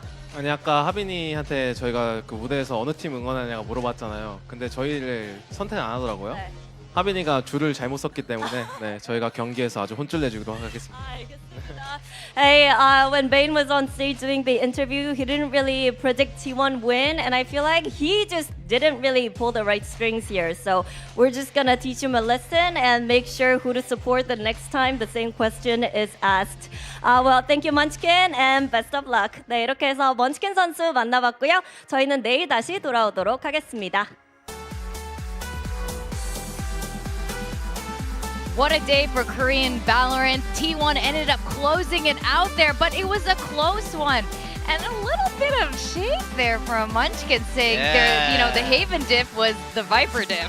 I mean, I can't What's he blame saying? him. I mean, it's easy to be a Viper diff when there's not a Viper on the other side. But he did play very well, and he undoubtedly was one of the keys to them winning. I mean, T1 earning themselves a win, but I can't help but think after seeing all of these Korean teams play today, there hasn't really been one that's emerged as like an elite team. I feel like there's a little bit of shakiness in every single one of these teams, and they're still figuring things out. T1 though, just enough star power to get them across the line there. I think Meteor and Munchkin really having some big games there on Haven to get them across the line, despite the fact that you had some big heroics from some of the Gen.G players as well. Zinx had a phenomenal map this map. He was doing his best to get that win for Gen.G, especially after a poor performance in map 2. He really stepped his game up. That's hard to do as a rookie. A lot of respect for him, but it's not enough today. T1s are the one who get that win across the line. I think, it's that experience of this team. When their backs are against the wall, when the pressure is at its highest, that's when this team really comes to play. I think right at the end of the game, you could see it here. Gen.G, they're on that attacking side. Things are getting close. All they need to do is just get the right couple of calls in, get the last couple of attacking rounds across the line. And what did T1 do? Nothing that special. They just trusted the wall that is Meteor and Munchkin and sat in their setups and let Gen.G come to them, and they were very easily able to deal with them. It must be so frustrating to be Gen.G right now, knowing exactly that this was absolutely winnable for them if it weren't for these couple of small things that kind of snowballed into much bigger things. And honestly, the way it was won, it was kind of interesting. If you look at the stats of all the individual players, it's a little bit surprising, a lot of it lending into heroics. I mean, that's why I say, I think some of it does come down to the player familiarity, the history, the pressure that you have on this game, being the team that is familiar with your opponent, but also the pressure of being sent into the lower bracket and all of the expectations around these two big orgs and all these big name players. I mean, that goes without saying. But I think at the end of the day, in these kind of Korean derbies where these teams are a bit more familiar with each other, you do get some weird results, you do get some weird individual performances, and I mean, it's crazy that you get two players sub 100 ACS on the winning team. You don't see that too often. I mean, that is crazy. It goes to show you just how much of a shift Izu, Meteor, and Munchkin put in. Almost a 3v5, honestly, in this map. I mean, the util is still there, but really, that's the star power of this T1 team. Gen.G are going to be kicking themselves that they couldn't win this map 3, and they're going to find themselves in that very lower bracket, out of chances, back against the wall. Gen.G could be the first team sent home from Kickoff 2026. Yeah, that's right. This is their last life coming up, and some of the predictions people were saying, ended up coming true. Meteor ends up being our match MVP. This guy, it's actually really hard who would end the day on T1 as the match MVP because any of them full well could have been. But Meteor, no surprise at all. Yeah, you know what they say? They say big-time players make big-time plays in big-time games. And he did that. He did exactly that. Is that what they say? Big time? Is that what they say? Yeah, they mostly say big time. That's the general sentiment here. But like it. Okay. Meteor had a great map. They had a great series. You had a big time series. There's no two ways about it. Wow. Yeah, one of the biggest of all time. Yeah, you know, big time is synonymous with good. Yeah. So. Yeah. Okay. Can't believe. Did you even think about that before you said that? Not really. You just said it. It's like written on the back of his hand right now. Oh my god. All right. I mean, I'm already looking at that lower bracket. Team Secret versus Zeta. And the other game is Varrel Gen.G. That's crazy. Korean team will be sent out in last place. And I don't think it's safe to say which one of them it's going to be. Varrel was pretty solid against DRX today. I don't necessarily think I can predict which one of those teams is going to win that series, to be honest. I mean, I agree. This bracket is really starting to flesh itself out now. Even in the middle bracket, we're going to see DRX against T1. More Koreans clashing, and as well as DFMG. That would be a great game. I'm really excited for this next round of games because it looks so even. Exactly. I think, you know, we've seen GE, DFM face each other already, but I think this is going to be very different because we're seeing DFM come on an upward swing, whereas Global, I'm not sure at this point. They did, you know, get a 2-0 against Zeta, but I think they've been...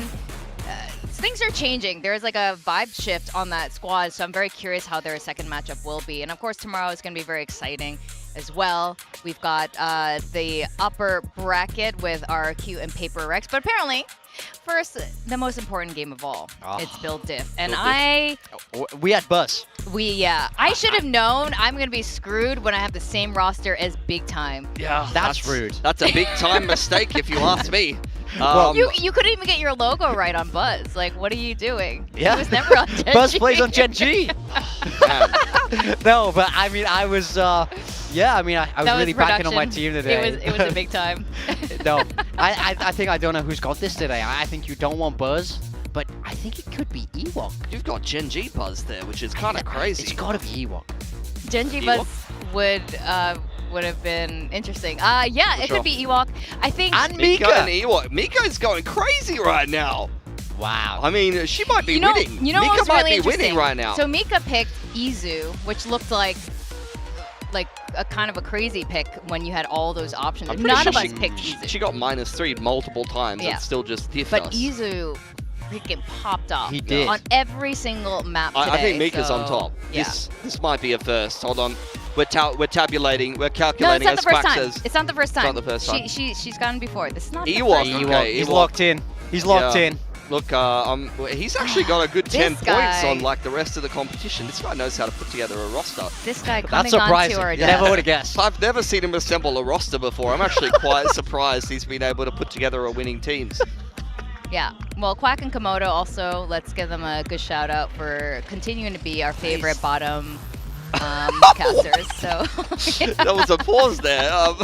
I was looking for the right word. What do you mean? All right, games tomorrow. Nongshin will take on Full Sense. That'll be an interesting upper bracket game. And the El Clasico that is PRX RRQ. Oh, yeah. You just see these two teams up the top. It's kind of turning into the SEA Derby at this point. Yeah, I mean, both these games are absolute bangers. I mean, I can't wait to see this Full Sense team play again. I'm so high on these guys, but, you know, the winners of these games will play off for that very top seed here in Pacific. So all to play for tomorrow. They're matches you do not want to miss. Yes. Oh, definitely They're not. so close to Nongshim. Santiago right now. Yeah. I mean, Nongshim going through to Could Santiago you through the imagine? upper bracket would be some insanity. But I'm riding the hype train. I'm ready. Yeah. I want to see it This happen. is their second chance here in Pacific. You know, Yeah. they They learn a re-qualified lot. back in, and they are finally looking at the form that we were hoping to see last year. So tomorrow's going to be very exciting. And with that, I think that's all we have for today, because we got 2 more days of matches to come up. Pilski, big time, with all his big time puns. It's These been big great. time quotes. It is a phrase. I didn't make this up. Wait, we have our, before we go, our Dubai yeah. Chewy chocolate, chewy cookie. Made by our wonderful producer Yes. and his family. You don't even know what this is. I have so no you should idea try this. what flavor this is. I'm going to give this a bite and pass this They're to all you. the same flavor. Okay, let me move this up. There is no flavor. Yeah, this is this is mega trending in Korea right now. Oh my God. The outside isn't mochi. It's actually made of marshmallow. And our producer Jay That's crazy. made this at home with his wife for us. And I Wow. wish I brought mine up here. I was planning to eat it. You guys are sharing it. That's so cute. Whoa. That's insane. That's actually really good. That's Jay, hang up the producer sticks. It's time to open a bakery. All right? Yeah. It's good? All right, I'll definitely try mine later. With that, hopefully we'll see you guys over in Korea where you can try your own Dubai Chewy chocolate. They're not sponsoring the stream. It's just really tasty. With that, everyone, have a good night, and we'll see you tomorrow for more VCT Pacific action.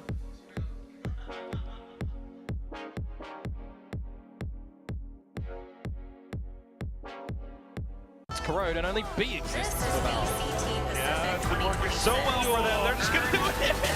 Judge up against Freak's face, and LP and Klaus continuing to barrel on through two. At that point, this could very well be the end. Being handshaked here for Varrel. Oh, did it get him? No, he's just dodged that. Didn't dodge that though. And all this is costing time. LP does it at the end. So final scoreline of Stealth Drone. Stealth Drone will actually remove his ability to TP out, and that's go time for DRX. He links Youngmin with another shot. Armageddon will blow right by, but kind of left. LP now making moves out of garage, but sniped up by Mako. Here comes Sexy on the Odin, and unfortunately only sprays down onto one. Soon up, caught down with his pet on the ground. Overlock split right now. Not much. Down short. Mako still inside of the smoke. Youngmin suddenly springs Mako. The spike's not committed yet, and they're trying to play on through. Getting tagged by the Prowlers with the headshot at the very end. And that will be that. Earn everything. In through mid, right? In through Munchkin, in through Meteor, see how they're going to play that one. Just close, so he has to make a decision. He decides to go right at this moment down. The rest of the team trying to pick up the pace, but still you got to watch out for Lockout. Jiggle back and forth, and there he goes. Gets off the first at least, but half off at least. And then makes the move. Looks for a couple of taps, but there goes Texture. Seeing that name in the kill feed, you think quick reactions for now at least. Immediate with the Saturate and the Orbital Strike. Zing still close enough because that one with the Saturate came down. in terms of ult recycling, it's not the worst. As Munchkin is going to lay her down an ace. Interested party getting the plant back on down, and we've just got no. Everything's still smoked off though. Spotted out by the barrel. Buzz hops away into safety, but Texture wants to go in for the chase. Added fire cover, just suppressing fire all the way through, but Meteor with the same idea. Hops in with the shorty at the end. It is a massive difference from the last time we saw him in the server towards today.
We've got two esports endemic brands coming together to create a series of products for esports, for the biggest stages. 퍼포먼스랑 컴페티션이 주요 키워드다 보니까 레이싱이라는 테마를 잡고 거기서 이제 영감받은 그래픽 요소들이나 다이내믹하고 날렵한 그런 실루엣 같은 것들을 저희 FS1 마우스에 적용을 해봤고요. 我们希望可以协助 POSA 成为电竞圈的顶尖品牌，而 Voxy 是其中一个助力。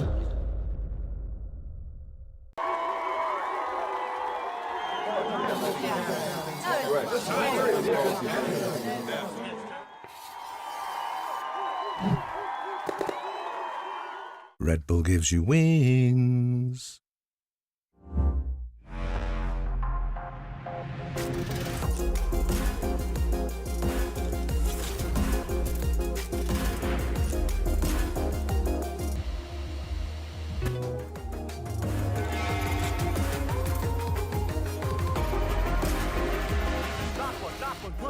push, push.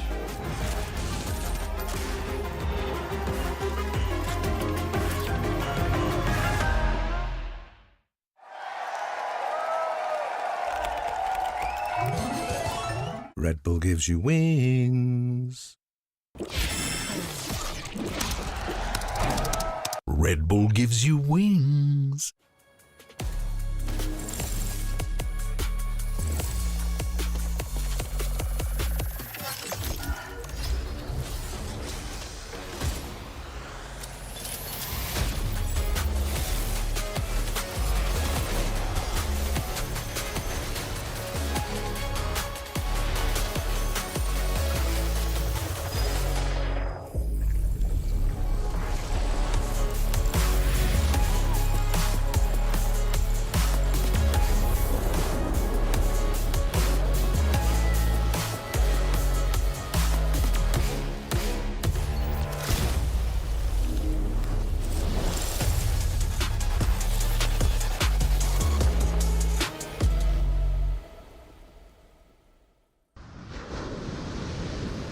This is VCT Pacific 2026.